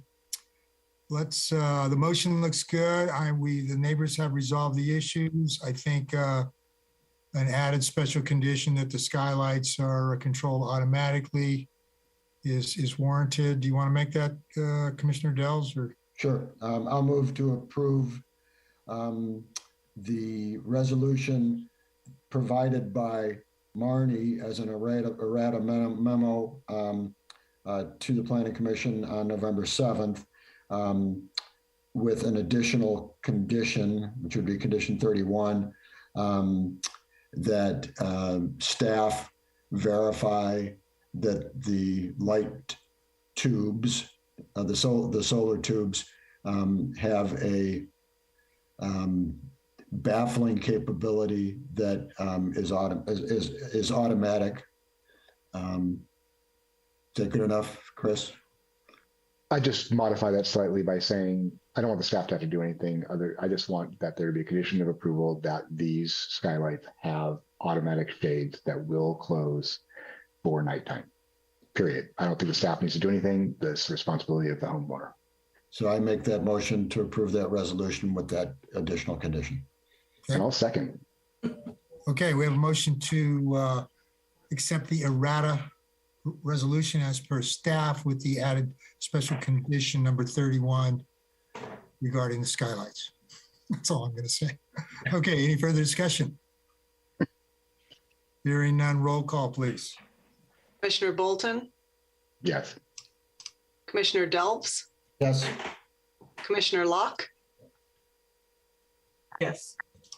Chair LePage. Yes, motion is carried. Thank you, everyone. Okay, we have another design study. Thank Public you. hearing. And this is DS 22191. This is the new project, consideration of a concept design study application for the demolition of a single-story residence and detached garage and construction of a new two-story residence and detached garage located at the northwest corner of Carpenter Street and 4th Avenue in this R1 district. I believe Commissioner Allen has to recuse herself from this also. We have staff report, please.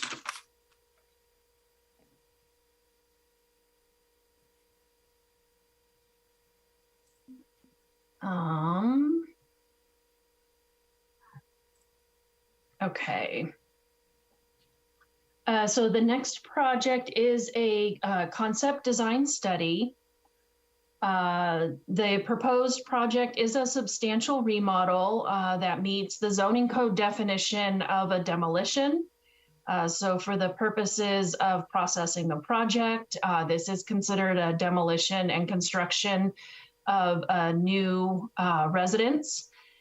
This is a standard 4,000 square foot lot. The existing home is single story at 1,100 square feet and has a detached garage. The applicant is proposing to construct a two-story residence that is 1,593 square feet in size and retain the detached garage. Both the house and the garage are proposed to remain substantially in the same footprints as they are today, with some minor additions to the house and then a reduction in size to the detached garage. The project also includes a request for a variance to exceed the two-story plate height at the southwest corner of the residence. And this is due to the change in topography. However, based on staff's preliminary analysis, we were unable to make all of the findings for a variance. And that full analysis is included in your staff report. If the Planning Commission concurs and you feel that a variance cannot be made, then this portion of the project would need to be redesigned to bring that plate height into conformance The primary concerns related to this project involve impacts to privacy, views, and solar access to the northern property owner. And beginning with privacy, so the northern neighbor has expressed some concerns about privacy. On the north elevation of the proposed project, there are 4 windows. 2 of those windows are in the stairway, one at the lower landing and then another one at the top of the stairs. The other 2 windows on the first floor are in bathrooms. All windows are proposed to be operable, and the applicant is proposing privacy glass for all 4 windows as well. If the Planning Commission finds that the privacy glass is not sufficient to mitigate the impact, you could consider requiring that the windows at the stairs be fixed instead of operable. And you could also consider possibly reducing the sill heights or reducing the size of the windows. The next concern is regarding water view. So the northern neighbor does have a existing water view from the upstairs bedroom. And as you can see in these photos, the story poles indicate that the 2nd story addition would obstruct that water view. The applicant has looked at other locations for the 2nd story addition. One of those locations being flipping it to the east side of the residence, so closer to Carpenter Street. However, it does not appear that this would resolve the impact to the view from this upstairs bedroom. Another concern that has been raised is with regards to views sort of over the existing home through the property, as well as solar access. So these 2 kind of go hand in hand. The picture that you're looking at is a view from the kitchen of the northern neighbor's home, looking sort of southwest to the proposed 2nd story addition. So through the kitchen, you'd be looking at the 2 windows that I had described in the stairwell. And then you can also see how the 2nd story will obstruct the natural light that would come into the 1st floor at the kitchen. Additionally, the primary bedroom suite is also located on the 1st floor towards the rear of the home.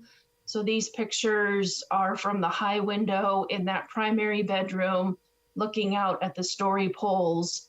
And staff agrees that there would be an impact to natural light from the project as currently proposed. So this was a concern that staff discussed with the applicant during the preliminary site assessment. So it's something that they've been looking at as they've been designing the project.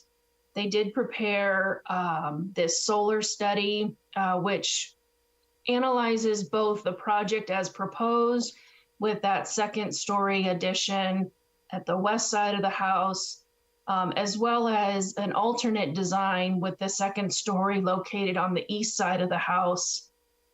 One of the challenges that I find in looking at these solar studies is that we don't have any objective standards, either in the general plan, the design guidelines, or the municipal code to evaluate, what is a substantial impact. So that falls to the Planning Commission to decide what is substantial and what is not. But from what we can tell and kind of looking at this particular solar study is that at the winter solstice at 5 p.m. with the proposed project, the south side of the neighbor's home would be completely in shadow. under the proposed project, as opposed to with the addition on the east side of the home. So while locating that second story mast, relocating it to the east side of the home would improve solar access, it may not, probably will not address actually the water view impact. So again, this is a concept design study that the Planning Commission is seeing for the first time. Staff has prepared a resolution for the commission to accept the design with recommendations and draft conditions. And some of those conditions include addressing the view and the solar impacts, also removing skylights, which are on the east-facing roof along Carpenter Street, making some roof eave modifications to comply with the zoning development standards for roof eaves that encroach into the setbacks, and then some other kind of standard items here. If the commission finds that additional redesign is warranted and you'd like to see the concept come back, you can certainly continue the item with direction to the applicant, and we can return with a revised design for another concept review. Or if you have specific direction to give the applicant, you could accept the concept design, provide that direction, and we could come back for a final details with modifications to the design. And with that, that concludes my presentation. I'm happy to answer any questions. Questions for staff from the commissioners?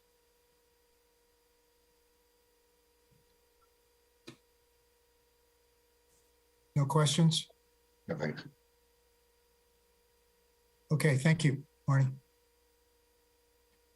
All right, would the applicant's representative or designer address the commission at this time? Thank you. Yes, thank you, Chair. And Marnie, will you allow me to share screen, or are you able to pull up the project plans? Looks like I can do that. Okay. All right. Thank you, Chair. Thank you, Commission. Thank you, Marnie, for your presentation of our project. I have my colleague Erin Rose here and homeowners Tori and Mickey Newt. Just want to first just acknowledge this design was extremely thoughtful with the site constraints, with the neighborhood context, with the design guidelines for City of Carmel that we're, you're revising now that we are honoring with this design. So first, we have some pretty limited, we have limited site constraints here. So first, we have significant trees on the property that prevent us from going to the west. And then we also have the slope and the topography, which did require us to get the variance and request that in order to build up on the second story. As you can see on this page here in our volume study analysis, and first I also want to acknowledge Erin Allen, the neighbor to the north, that did voice some concerns for her view and privacy. She did allow us into her home and we were able to speak to her. And in general, we do have support of the neighbors around, but, let's just acknowledge it's hard to build and design, in a neighborhood with neighbors and do so perfectly. So as you can see on this plan set here, our proposal on the western side really allows Erin to retain most of her views. And as the commission saw during the tour today, she actually does have views from 3 of the windows in the upstairs in her secondary bedrooms that are upstairs. Her primary suite is downstairs in her kitchen window. So when we were designing this, we looked at her Zillow listing. We modeled her home to do the shade analysis and make sure that we were really limiting the impact. So we felt this is really the best design to mitigate all the impacts. You can see the window arrangement, it's really balanced, and the strategic placement of the windows allows for the most amount of light. So we really paid attention to the kitchen window which is a large primary window. And the windows upstairs, as you can see, they're kind of smaller and more secondary in nature. And from the view upstairs, with this addition on the west side, there still will be peekaboo views from the other rooms. So she still will be able to maintain 2 of the 3. And also, no fault to Erin Allen, but her house was kind of designed as if it was a corner house. She had, most of her windows are facing down here on 4th. She doesn't have many windows on the other side. So it identifies as a corner house. And typically with the interior home, the views would be oriented towards the, the front and the back. And as Erin kind of mentioned, actually during her comments with the Snell design study, people don't typically stand and look at the view out of their window. They experience the joy outside on their decks, and not so much just looking at a kind of a smaller window upstairs in a secondary bedroom. So we still feel this design is pretty considerate of those view impacts. And it allows Mickey and Tori to, have their parents age in place in this home. They get the second story, can maximize their lot. And just in terms of the setbacks, we are very limited to the placement of this. We can't infringe further down and build towards closer to the garage. We did consider all these. We modeled several different arrangements. As you can tell, it was really just a lot of design time that went into this. So we would request, really specifically on resolution or recommendation number 1, the view and solar impacts, just really specific and actionable direction from the commission, with the understanding that this design was already incredibly thoughtful, and we modeled several different arrangements, and there aren't many other options for placement of this second story addition that we could entertain. And then just a side note for the skylights, as Marnie mentioned in her presentation or in the report, we do have the forester's recommendation, or because of we are removing 1 tree, we have to replant 2 trees. Our intention was to plant them along the Carpenter side street, which would provide some vegetation masking, so the skylights wouldn't be nearly as visible, but we're open to dialogue on that. And we welcome your comments. Okay, are there any questions for the designer from the commission?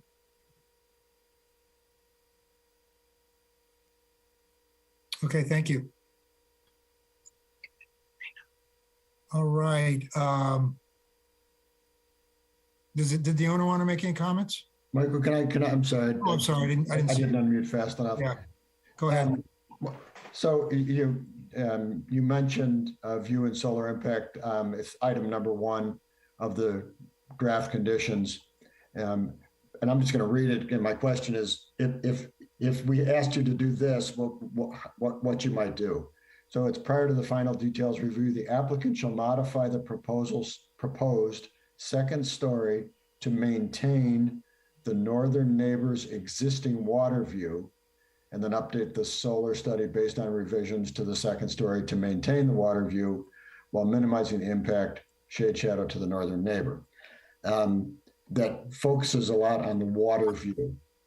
And if that's the condition, your thoughts on how you could meet that? So, and to that point, so if there are 3 water views from 3 windows, so here is the primary impact that is up for discussion, or which was acknowledged during Marnie's first visit to Erin's house. So this was the only window in question at that time, but there are views from multiple windows. So if the addition is here on the west side, you would maintain some forest views, and then you would still have the water views in the other rooms. Does that make sense? So you really, if we were going with this resolution, you would be looking for even more specificity as to what water view? No. So, and feel free to jump in. Yeah, hi everybody. So I think the specificity that we'd be looking for is if this is the only view that we're blocking, and the recommendation from the commission in this particular action is to revise the second story so that it provides the northern neighbor with the view, then we're looking to you to tell us, how do we go about doing that when we've already provided designs on both the west and east facing of this particular view, both designs would block our northern neighbor's view in this particular window. So we're not exactly sure how to go about revising the design, and we're looking to the commission to provide a little bit more clarity on what it is they had in mind when this condition was drafted. Thank you. All right, thank you. Are there any other questions from the commissioners for the designer? Okay, I don't hear any. Thank you. Okay. Are there any members of the public that would like to address the commission regarding this application? I would like to speak. Okay, is that allowed? I'm not sure you can. Yeah, Mr. Chair, Commissioner Ellen absolutely can. She's a resident. Okay. She doesn't give up her rights. She just has to be clear that she's speaking as a resident, not as a commissioner. Just wanted to make sure we were following. Thank you. All right, go ahead. Correct. I'm speaking as a resident. Go ahead, Resident Allen. Thank you.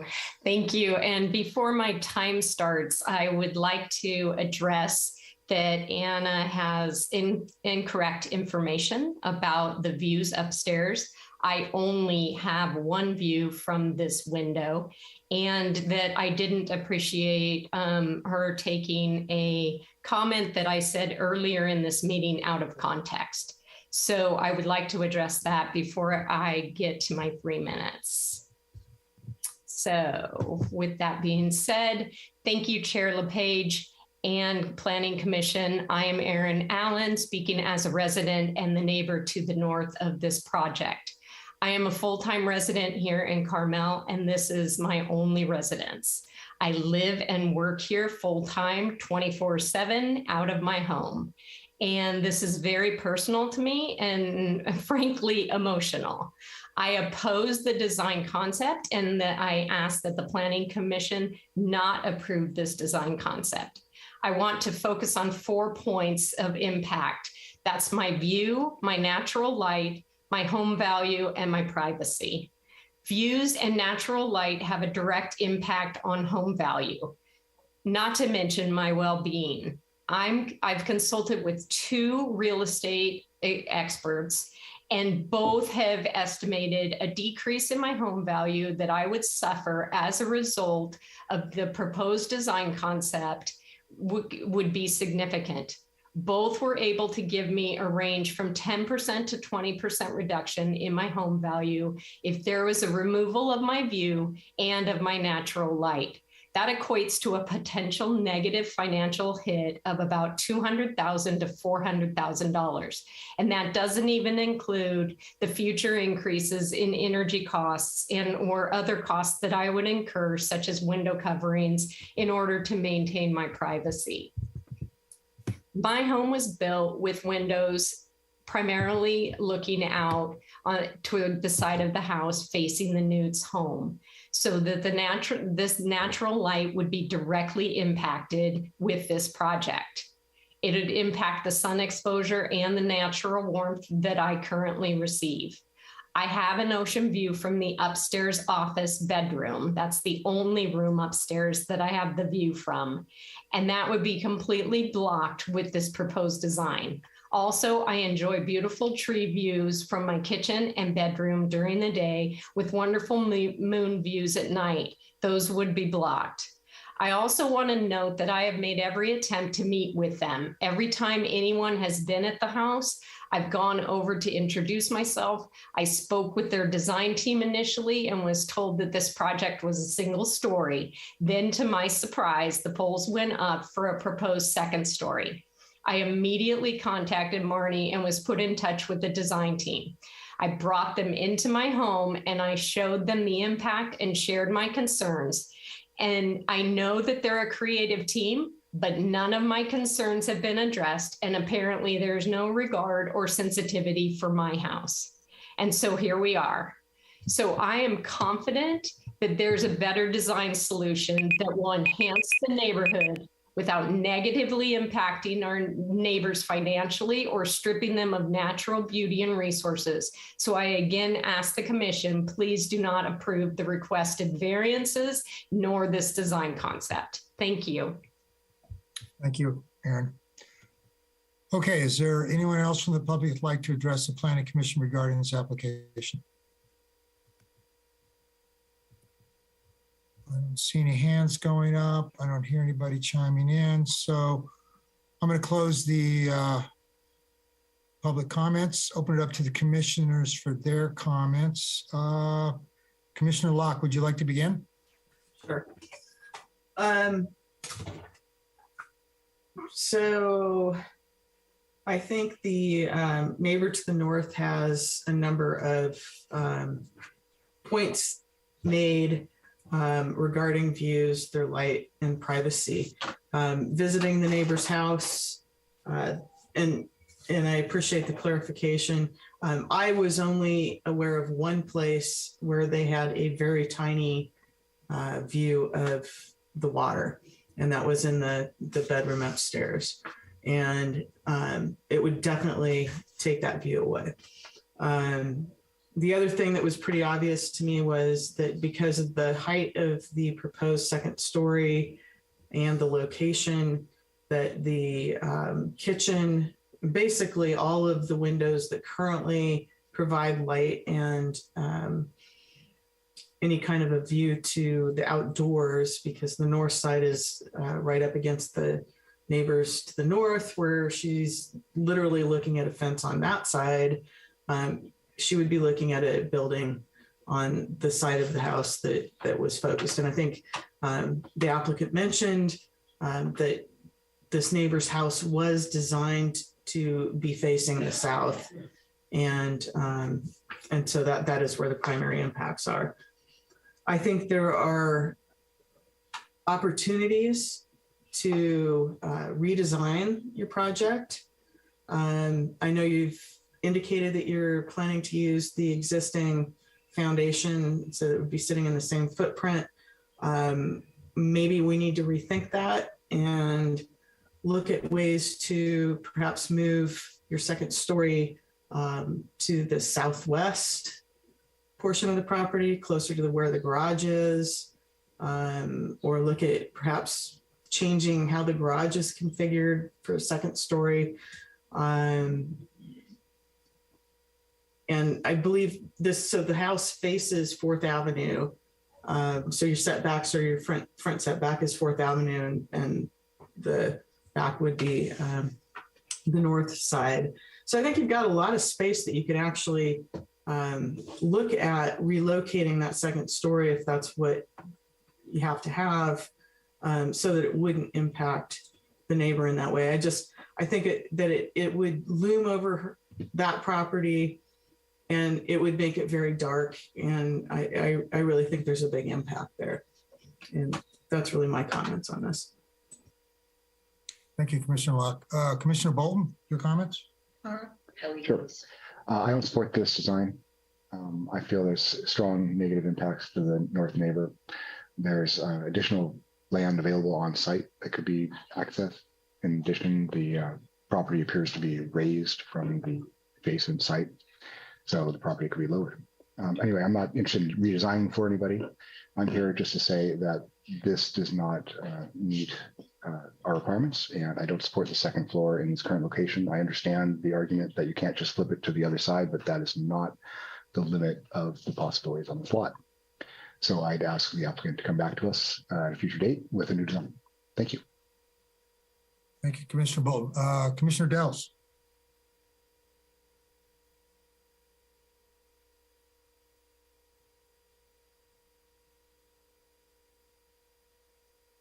I'm inclined to agree with my colleagues. It really getting in the northern neighbor's home today was, you just see a wall of orange, really front to back. And we do this a lot. I mean, you know, every second Wednesday of every month, we're out walking around and looking at walls of orange and trying to make the judgment of, is that an appropriate wall or not? Of all the ones I've seen, this one is pretty significant in terms of just what it blocks for that northern neighbor. And if former Commissioner Lehman were here, she would redesign the house for you, but she's not here. We've been through this drill before, and I'm inclined to agree with my colleagues that to ask you to really look at the full opportunities that this lot can provide for you. And that may mean you have to move beyond saving your foundation, the existing foundation. And maybe, you know, change your perspectives on where the patio is, so that if you need that second story, it can be done as tastefully as possible for the neighbor. And I'm not saying you haven't been tasteful. I'm sorry, there's no insult there. I think you can do better. I think that means we'll probably continue this, but I'll ask Michael about that. Thanks. Thank you, Commissioner Dels. Yeah, this second story has a significant impact. That's the word that Commissioner Dels brought up, and that's kind of where we are on these types of situations. And I realize significant is a subjective word, but if you want to quantify it, significant is when you get over 50% and you basically 100% blocked your view. So as Commissioner Bolton said, we don't redesign this, but you need to really reconsider this project. It doesn't seem to me like you have a limitation here. You talked about trees. I looked at the site plan, and I didn't see a real limitation there. So I really think you need to consider a single story. I understand your problems. You've done a lot of really good work about trying to figure out where to put that second story where it's not going to cause a problem. But the reality is it just isn't working with mitigating the impacts to the northern neighbor. So I would recommend that you consider looking at this in terms of a single story. And as Commissioner Dels said, I think this project needs to be continued. I would make a motion that we continue this project with direction that you redesign the project with the thought to eliminate the impacts of solar and privacy to the neighbor to the north. And that's my motion. I'll second that. Oh, I was first. You had another comment there, Commissioner Bolton? No, I just said second. I didn't hear. Okay, you second the motion. Okay, so we have a motion to continue this project with direction to eliminate the impacts to the northern neighbor. Is there any more discussion? You have your hand up. Do you not understand the motion? Anna? No, sir. We understand the motion. Okay, you just had your hand up. Yeah. I believe you gave folks another chance to comment previously this evening. Well, if you want to make this is the time. We still have a discussion. If you want to make a comment, go ahead. That would be great. Thank you so much. So to address that, I understand this is an emotional issue for our neighbor, Miss Allen, and we are not currently primarily residing in Carmel at this time. We hope to change that.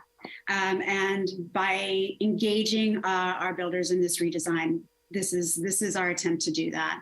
We have extended family we are looking to help support come the future. I'm a little bit taken aback by the complete denial of the 3 ocean views. And while I think we could continue this and look into that further, if she had 3 ocean views, blue water views, then it wouldn't be 100% blockage. To me, that would be 1 out of 3 views does not equal the same thing as a substantial 100% blockage. So I think we definitely need to continue for that. With regards to the appraisal, would love to get a copy. I would also like to be given the opportunity to understand what the impact to the value of my home is without these renovations. My home was built in 1949 and has not been touched since probably that time, with the exception of very few things. It's in desperate need of an update. And I don't think in the last 5 years, this commission has recommended to go from a single story from a double 2-story to a single story. And so I would like to understand your precedents for that request as well. But we'd be happy to engage Ms. Allen in further discussion, provided that we get a copy of her appraisal and understand specifically more about why our designers, when they were allowed in, were able to support 3 ocean views and not just 1. Thank you. Is there anyone else in the public that would like to make any comments before we have a vote on this motion? Okay, seeing none. Can we have roll call, please? Commissioner Bolton, Yes. Commissioner Delbs, Yes. Commissioner Locke, Yes. Chair LePage. Yes, the motion to continue this item is carried. Thank you. Okay. The last item on our agenda tonight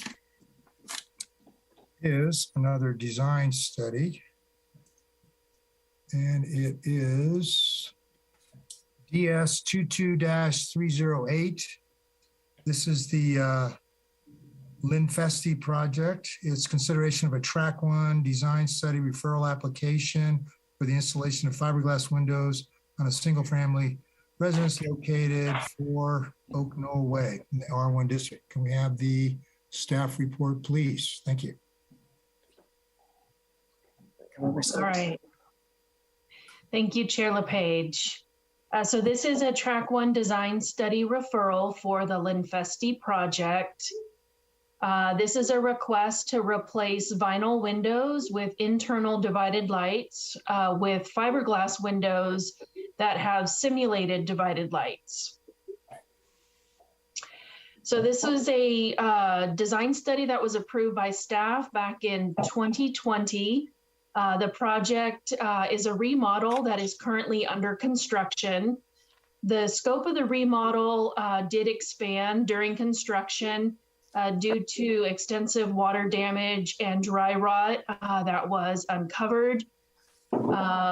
As a result, all of the existing vinyl windows have been removed, and the applicant is requesting approval to replace them with fiberglass windows.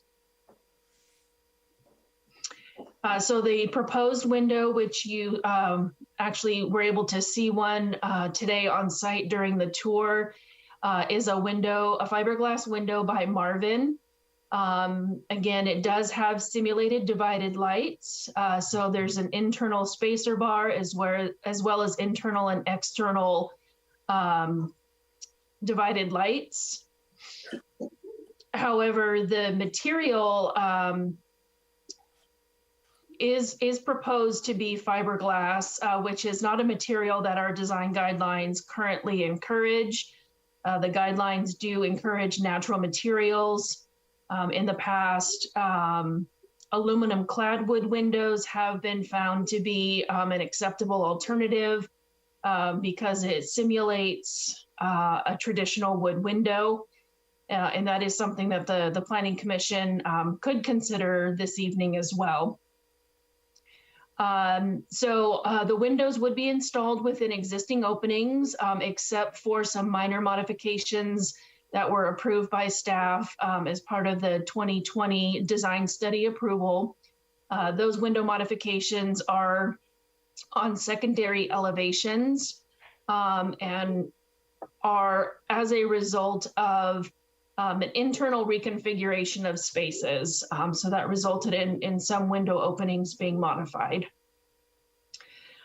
So again, the residential design guidelines encourage window materials to be consistent with an architecture of a building, that they be uniform throughout a building. We do encourage divided light windows, which are proposed, but materials other than authentic unclad wood are found to be appropriate only when it's demonstrated that the material is more appropriate to the architecture. Additionally, the municipal code states that projects which comply with zoning regulations but not with design objectives are to be referred to the Planning Commission for resolution, and that is why we're here this evening. The objectives applicable to final details, such as windows and doors, include continuing the use of natural building materials. Also, the guidelines discourage the use of synthetic materials.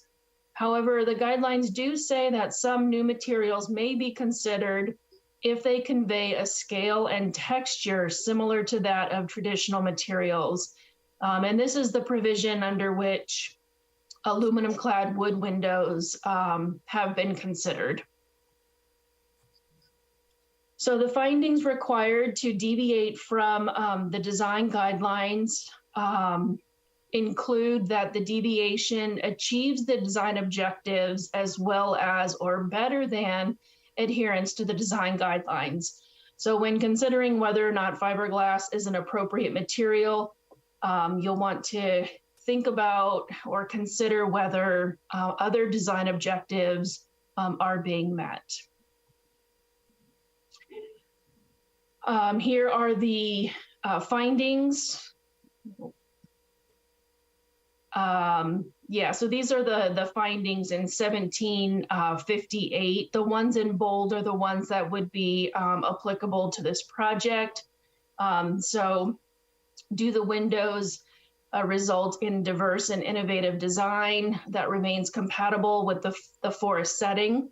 And then also that originality and invention is encouraged, again, as long as the use of natural materials is included. So in staff's review, we were unable to find the fiberglass windows to be consistent with the design guidelines, primarily because it is a synthetic material and does not convey a texture similar to that of wood windows.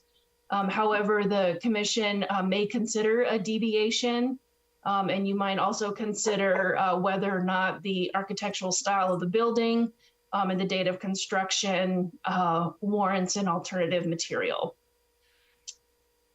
So with that, staff has not prepared a resolution for tonight.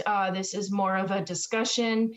We're looking for direction on whether you would like us to prepare a resolution for approval or denial, again, with the appropriate findings, and we can bring back that resolution on consent for formal adoption at the next meeting. And that concludes my presentation. I'm available for any questions. Arnie, I'm not clear why we don't have a resolution. Can you? Am I missing something here?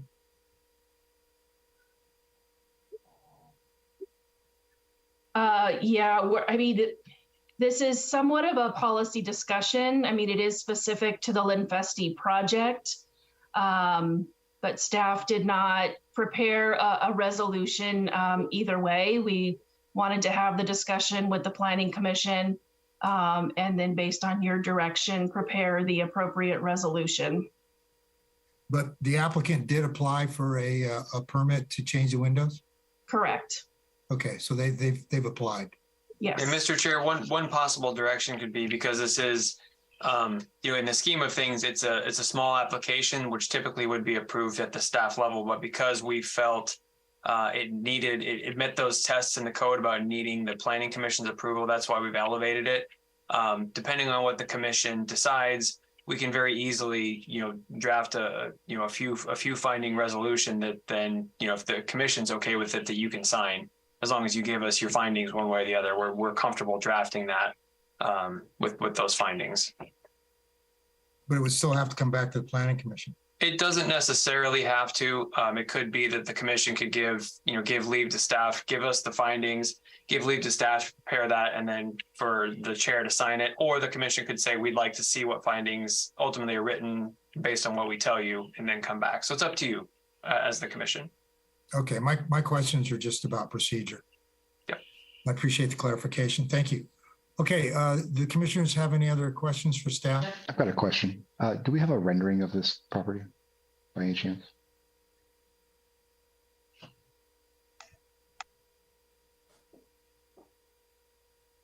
It looks like the applicant may have a rendering. Lost Marnie for a second. Marnie, do you happen to have? It actually looks like the applicant may have a one if Marnie does not. Oh, there goes. Marnie's doing it. Okay. Oh, Marnie's got it. Thank you, Marnie.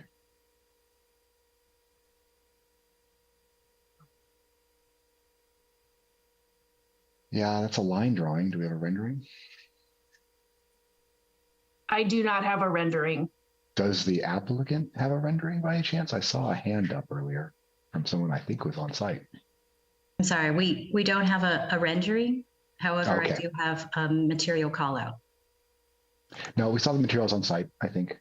That's fine. I just wanted to see if we had a rendering. Thank you very much. Then I don't have any other questions. Appreciate it. Okay, any other questions for the applicant or for staff? Okay, all right. Would the applicant or the applicant's representative please address the planning commission at this time? Hi, I'm Mary Lynn Feste, and my husband John and I own the property at 4 Oak Knoll.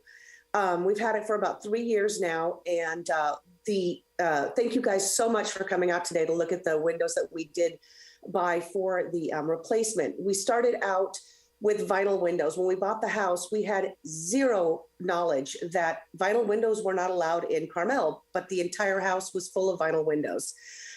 We were just going to do a light remodel. Marnie got us permission to replace 7 windows. When those windows were pulled out, we then realized how severe the damage was to every single window in this house. The wood was rotted out, and our construction foreman and his crew removed everything. And we purchased windows that are fiberglass, which we've been told have been incredibly good for the environment. They last a lot longer. They're of a quality material. And we were thoroughly surprised when we were told we could not put them in. That is on us. We have today with us our designer, Michelle Chu, our foreman, Alberto Murcio, and a representative from the manufacturer to talk about the quality of these windows and why they think and why we think you should hopefully allow us to put them in. It's been a long 3 years since we started this process. We've been under construction for about 1 year and 2 months now, and the last 3 months we haven't been able to do anything because our windows are unacceptable. We fully understand that you guys are the final say in this, and we truly would love for you to hear more about the quality of these windows and hopefully give us permission to install them and get our project back underway and our neighbors happy again, because they are exhausted from the amount of work that's going on Oak Knoll. It's been continuous for the last 3 years. Thank you. Thank you. I just wanted to clarify something before you get deeper into this. And that is, and this goes to the people that are going to speak about the windows, that, you know, the focus of the planning commission is just in the context of the design guidelines. Right. So the findings that staff presents, that's how we look at it. So excellent. As far as the manufacturing process or, you know, the sustainability and all that, we don't really get into that. Well, so we just thought that they looked true enough. If you had seen the vinyl windows that were in there, these are so beautiful. They look so much lovelier. But honestly, it is on you guys. This is obviously your job. We really hope that you can find a way to make this work for all of us. We've got everybody here that you would need to ask questions to. Okay, thank you. All right. Anyone else who wants to, your representatives want to address us at this time, please do. Will you have your designer, you have your foreman, you said you have a representative? We have Michelle Chu, who is our designer, and I'm not sure, and I believe Marianne is here as well. She's the representative from the window company, and I'm not sure where Alberto is because I don't have my glasses on, so I can't see if he's actually signed in or not. All right. Well, and Mary Ann is here as well. All right. Well, whoever wants to address this next can go at this time. I would like to start. Okay, go ahead. Okay. My name is Michelle Chu, and I'm an interior designer out of Carmel Valley. And Marnie pretty much explained what we have experienced thus far and the history of the property. I just want to share unfortunately, I don't have a rendering, but I do have a material call out. Our intention of this project was really to replace with in-kind materials as needed. And we really thought it was going to be a minimal, project. So here I am. Let me see if I could share this with you. Okay. So on the left-hand side, it was the same image that Marnie had presented with the original windows, vinyl, unfortunately, which really opened the property up to a lot of moisture issues. So it was much more challenging than we thought. Then the new proposal is with new fiberglass windows. And again, it's just replacing with in-kind materials. These are the images of the original windows. Vinyl, they're not even simulated divided light. So unfortunately, this was what was originally installed. I'll have actually Alberto explain as we move forward through looking at more of the images of how we got to replacing all the windows. If Alberto, do you have a moment to speak? Yes. Okay, thank you. Well, upon the request of counting the rest of the remaining windows to be replaced, we noticed that every one of those windows was retrofitted into a wood frame, which I think was the original window frame. And they were just cut out. They obviously cut the fin of the new vinyl windows and just push them into the openings and fill the gaps with caulking up to a 1/2 inch to like 3/4 in some places. And on the few spots that we noticed there was water intrusion, we started removing the drywall, only to find out that there was a lot of water damage behind it. And the assumption is that there was just the house was prepared nicely for the sale and did a wonderful job on the painting, but behind all the drywall was a lot of dry rot and a lot of termites, live termites on all the places that we uncovered. And after showing the owners all the damage that was on the house, and also the finding on one of the locations on the lower floor near the living room, one of the corners had completely rotted out the steel plate and part of the framing, which is right there on the last couple of pictures. And pretty much the stucco was holding the whole wall. 2 walls of that house were being held by just the stucco. And that, after those findings and showing the owner and the designer about it, they decided to remove all the rest of the windows, and we end up finding even more dry rot on all of the windows.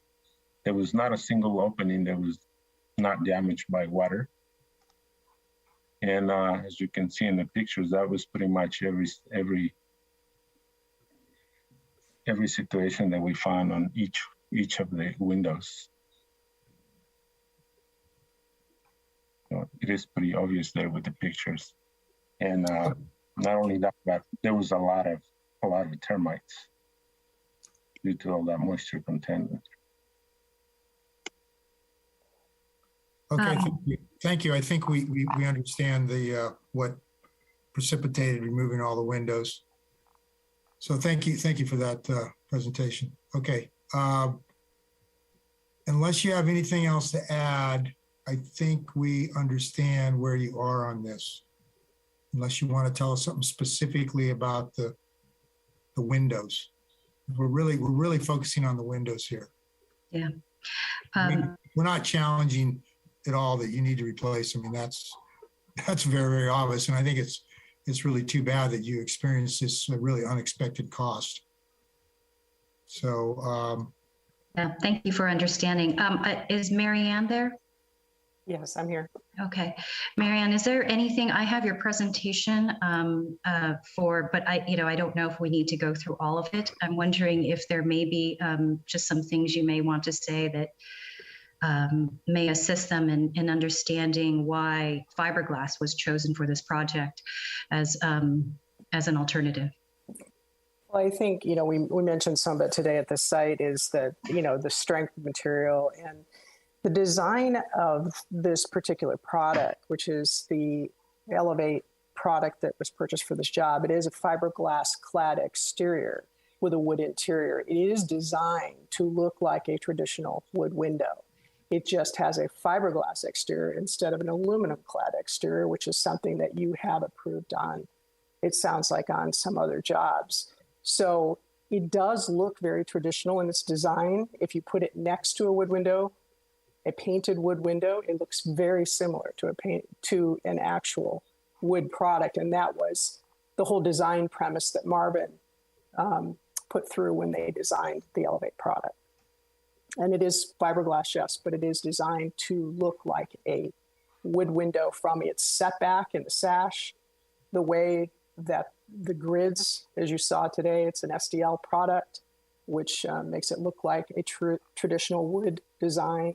So the whole premise of that product was designed to look like a wood window, a wood exterior, but to have the ability to have longevity and not have the maintenance that you have from a wood exterior product. It doesn't have to be repainted. There's a lot of things about it that lend it to a type of environment like you have in the Carmel area, specifically for coastal applications. Okay, thank you. Mm-hmm. All right, is there anyone from the public that would like to address the Planning Commission regarding this application? Not a lot of people left this evening. So. Could I ask If you have a question? Sure, go ahead, Commissioner Locke. Yeah. So I'm aware that fiberglass can be, so the fiberglass window framing can be textured to look like wood, and it's also paintable. The product that you're proposing to put in, is it textured or is it just a flat? And will it be painted, or what's the plan with that? The windows were ordered pre-finished, white. The intention isn't to paint them, it's to go with the white. They come with a factory finish already on them so that you don't have to paint them. The window we saw today, in other words, is exactly what you're intending to install. Exactly as shown, no modification. Thank you, that's perfect. Okay, are there any other questions for the applicants or her representative? And I don't see anybody from the public weighing in, so I'm going to close the public comments, open up to the commission for their comments. Commissioner Locke, you want to start? You have some. Yeah, I think this, and I don't know how I will be received on my comments on this, but going, a lot of the design guidelines, the design guidelines are being revised right now.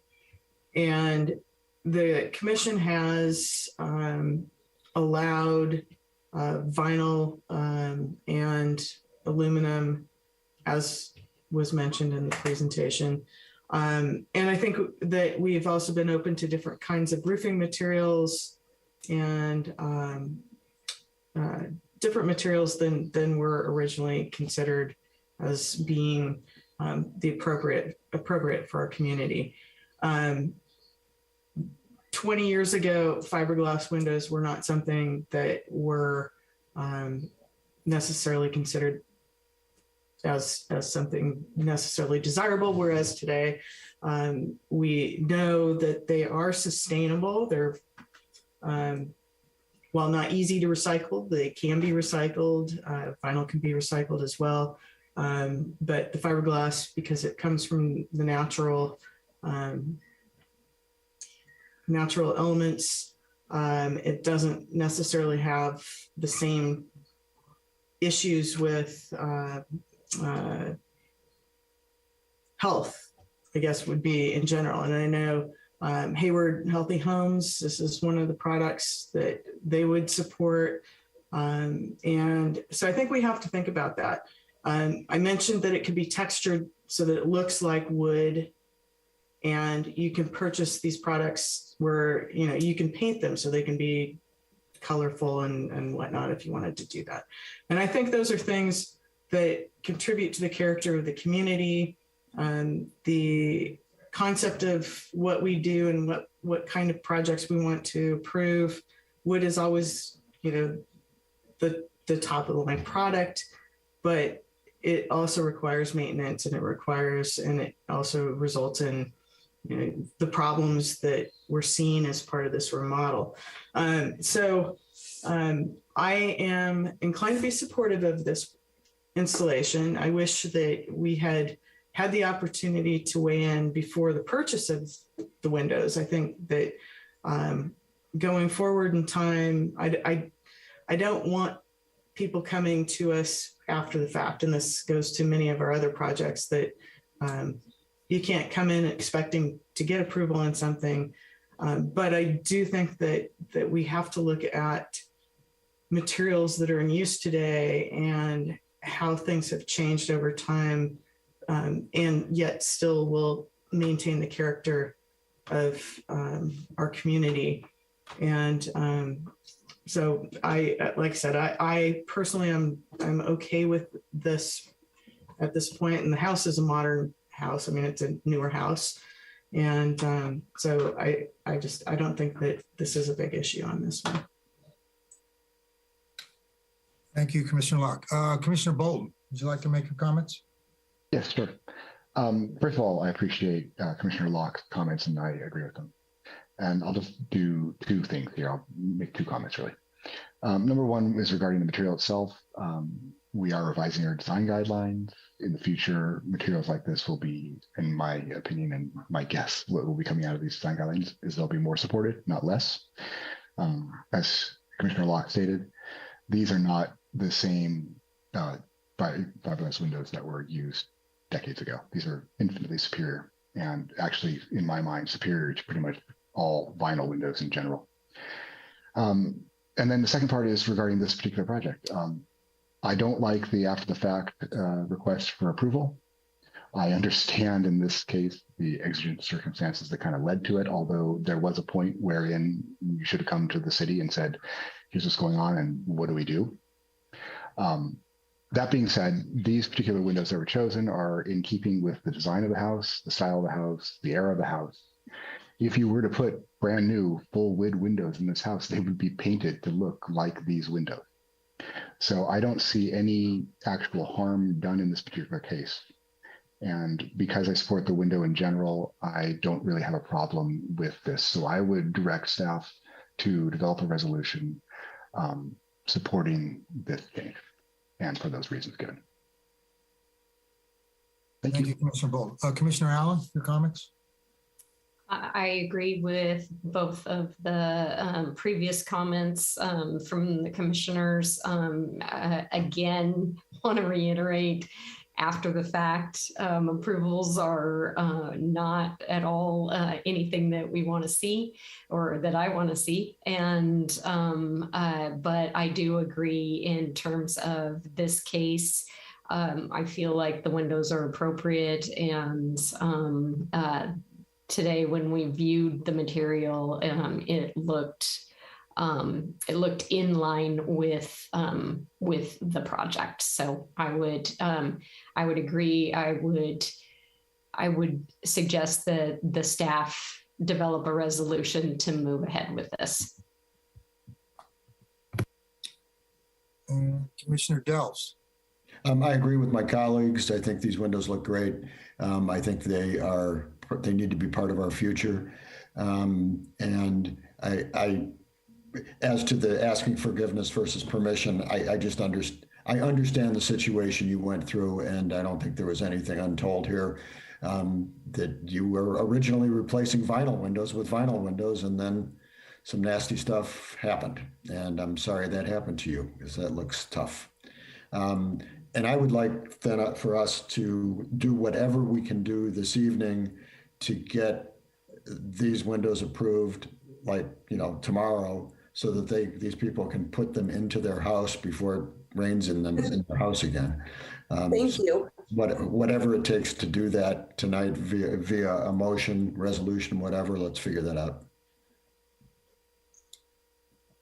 Yeah, Yes. thanks. I forgot to mention that I go don't ahead. object to, staff doing a final review of the resolution given adherence to our comments. Sorry, I'm sorry to interrupt you, Sue Stephanie. All right. I just wanted to say I may have misspoke about vinyl windows being approved.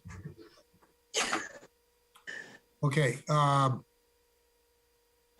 The issue at hand here is findings to support the windows. And I think the key to this for staff is where it says the materials shall convey similar texture to that of wood windows. So the fenestration of this, the profiles, the way the window looks, it looks just like a painted wood window. It's wood on the inside. It's a clad type of material on the outside. We started approving vinyl windows, not vinyl, but aluminum clad windows, because the fenestrations got much better. They were extruded. They mimicked almost perfectly the extrusion of old traditional wood windows. And so I think there is sufficient language in the guidelines here for the staff to make a finding to support these. So I think we need to give direction to staff tonight to come up with a resolution based upon the findings that these windows do convey a similar texture.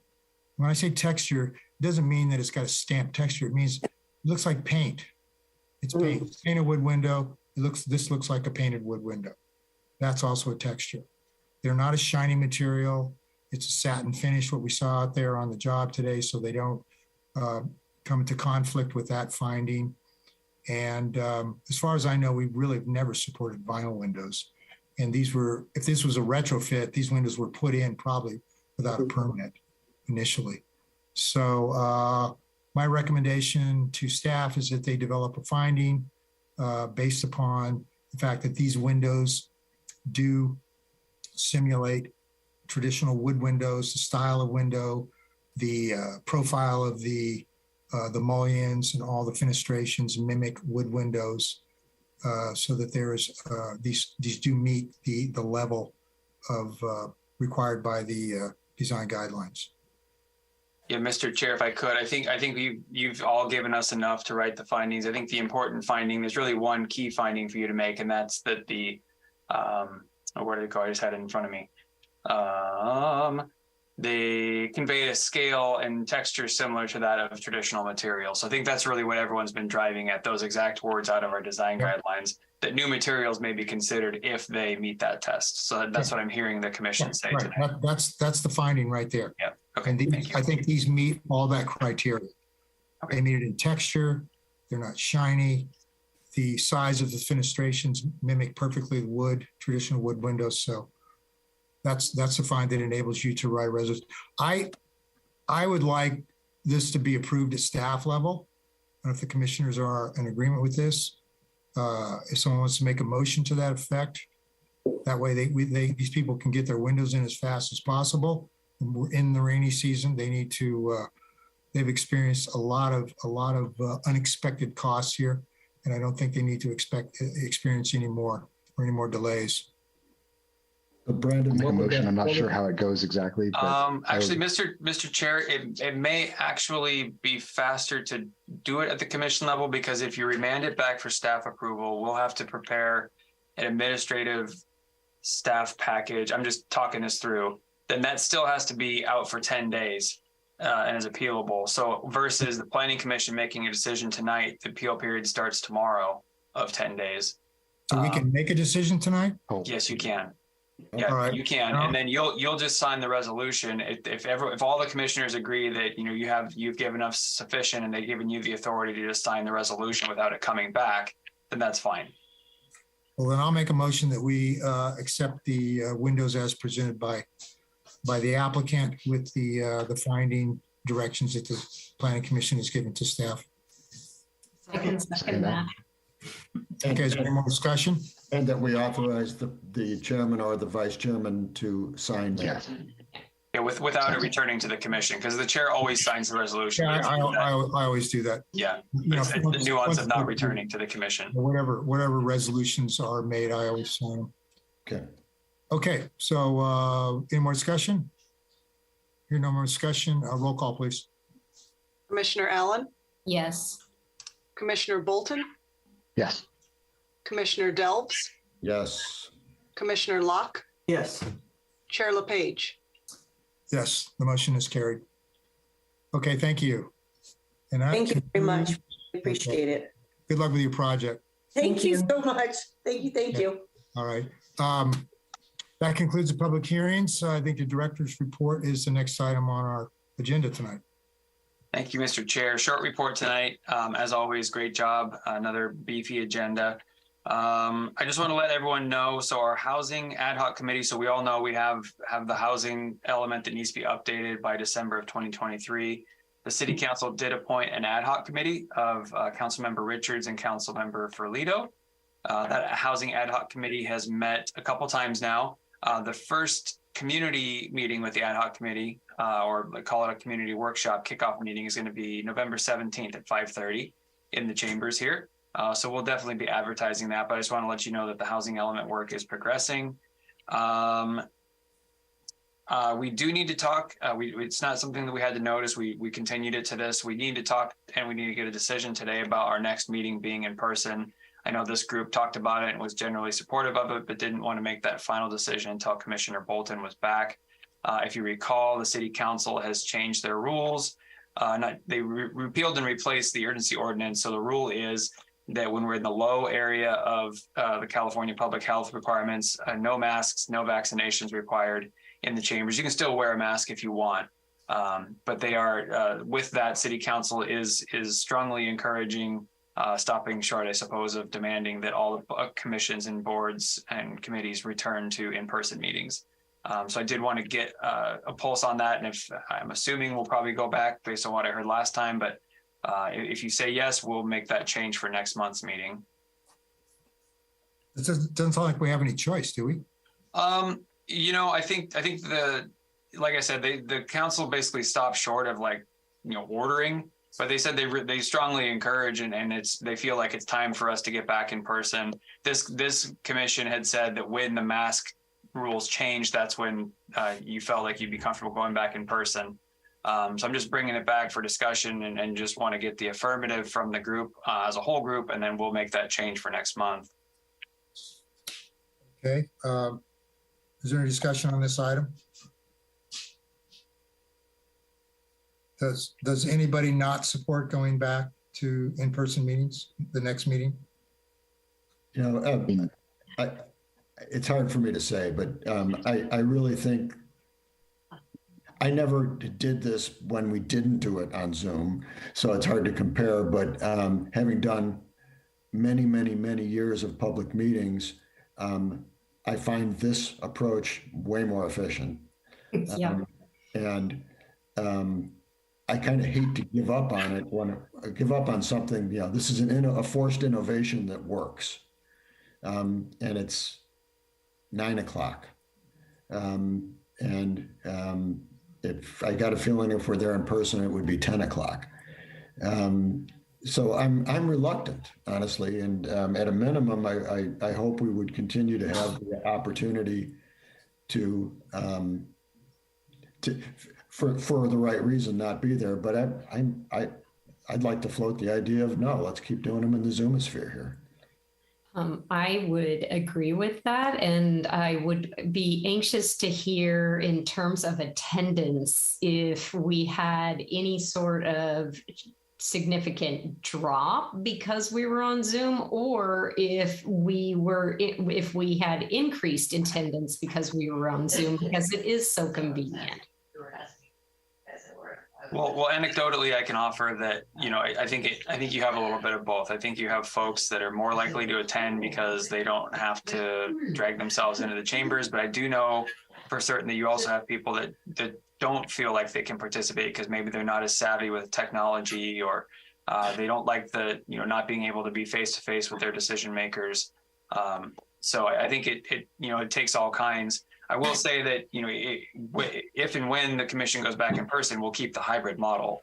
That's the city's path forward with this. It is a forced innovation that works. I agree with what Commissioner Delph said, and we're going to keep that because all it does is provide more opportunity for people to participate.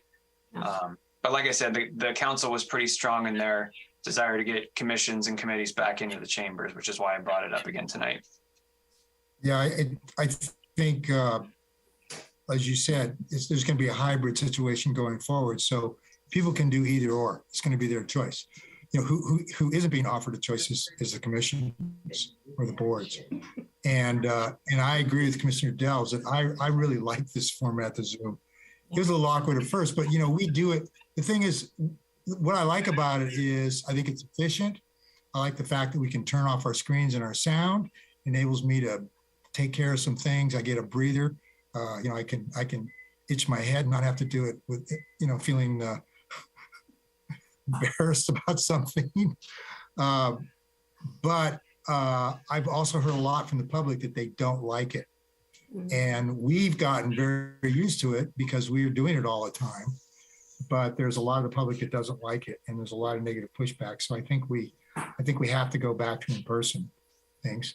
One of the things I'm dreading about going back in person is sitting in those chairs. Those chairs we have in the council chamber are awful. Brandon, yeah, let's make a deal. I was on Mark Weiner about this.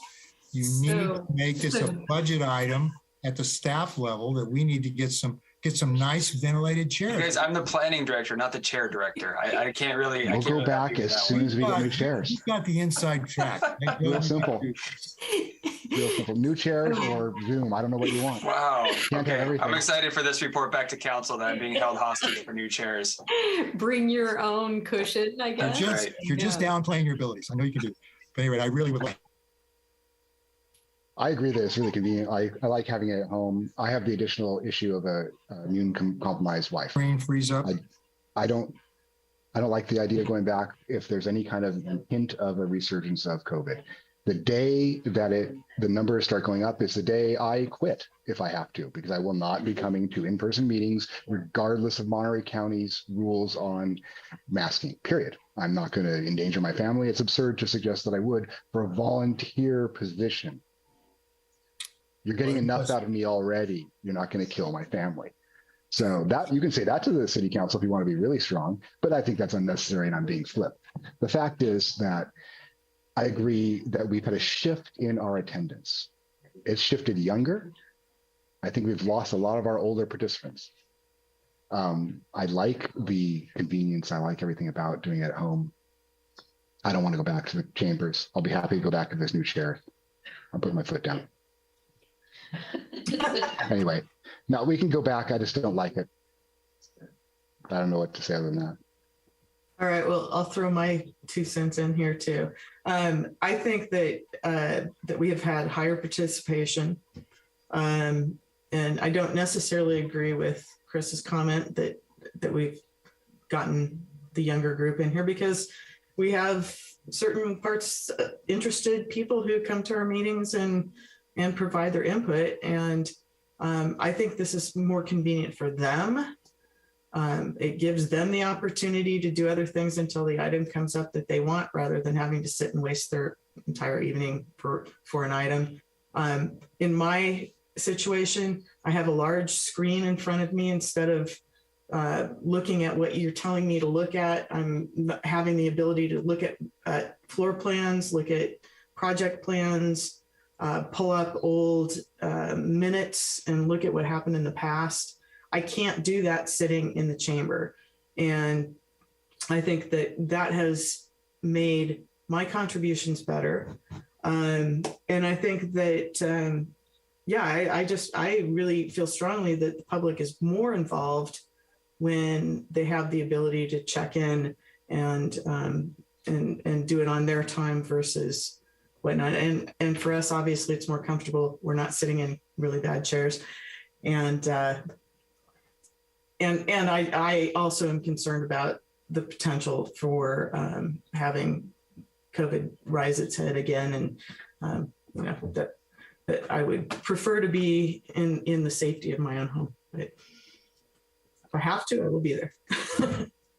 Just a question. To be clear, we have absolutely hybrid still for the public. So in other words, we're not going to be reducing our attendance by doing this, because the people who want to stay home and still do it remotely can still do exactly as they're doing today.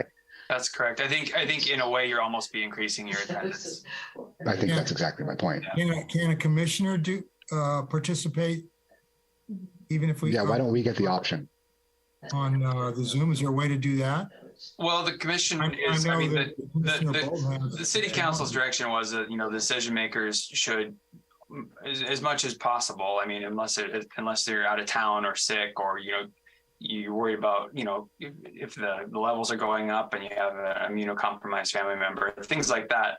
If there's a reason to be remote, but otherwise the meetings are meant to be in person, meaning that you and I and my staff are in the chambers, and people that want to come and, speak truth to power face to face can do it in the chambers. But could a commissioner, if they had concerns that had to do with the safety of their family or something, can they participate in the hybrid situation too? Yeah, there's no, as far as like, are they going to run the meeting so there's a concurrent Zoom meeting going on with the in-person? So just like we do with council right now, or Forest and Beach Commission, the Zoom is up on the screen in the background. We go and we take testimony in the room, and then we take testimony from the Zoom. People on the Zoom are hearing what's going on in the room, and vice versa. So there's no Brown Act issue. Currently, there's no Brown Act issue. I just know that the desire of the council is to have us in the chambers as much as possible in person. Right, but we're going to have the flexibility so that the choice is still available to commissioners if they. Yeah, it wouldn't be a Brown Act violation or anything like that. So it's still possible. All right, well, that sounds like a good option then. If we're going back and we don't have new chairs, can we wait until after the beginning of the year? I don't know what that. I can't guarantee there's going to be new chairs at the beginning of the year either. Start with January. When the city fast track those new chairs, they're going to be there within 5 years, guaranteed. On a fast track. Speed of government. To a date certain. Yeah, that's right. So it sounds like you all are in agreement. Maybe a little hesitant, but still, nonetheless, we'll endeavor to have our next meeting in person, and I'll work with you via email and logistics about paper packets versus digital reading and things like that, because we need to work some of that out now. So for you to interpret that as complete support, way to go, Brandon. I didn't say complete. I said hesitant. For sure. I understand. Yep. Okay. Well, thank you for that feedback. And then my last bit of news, not to leave you on a total downer, but I want to announce that Leah is going to be leaving us. She's moving on to another endeavor that she's very passionate about, and it's a wonderful opportunity for her. We're very sad to be losing her. Leah, I don't know if you can turn your camera on and say hello real quick, but Leah's last day is going to be next week. There she is. She's been such a wonderful addition to our team, and has made us so much better at what we do here. And is just a genuinely nice and wonderful human being. So we wish her the best. And that's how I want to end my update today, is just thanking Leah and recognizing her for the wonderful job she's done here. Thank you, Brandon. Thanks. Best wishes. Yeah, Thank you. congratulations. Good luck. Thank you. Been a pleasure to work with all of you. I know all the commission feels that way. But good luck in your new endeavor. I'm sure it's going to be a nice, exciting change for you. Yes, thank you very much. All right, and that's what we have tonight, Mr. Chair. 9:06, we're done. Jeez. So you can adjourn if you'd like. Okay, Unless any of you have questions for me. any questions? No, we're way past that. Okay, next meeting, December 14th. We'll see you all there. Oh, and happy Thanksgiving to everybody. Oh, Yeah, yes. Thank happy you. Thanksgiving. Happy Thanksgiving. Okay, night, everyone.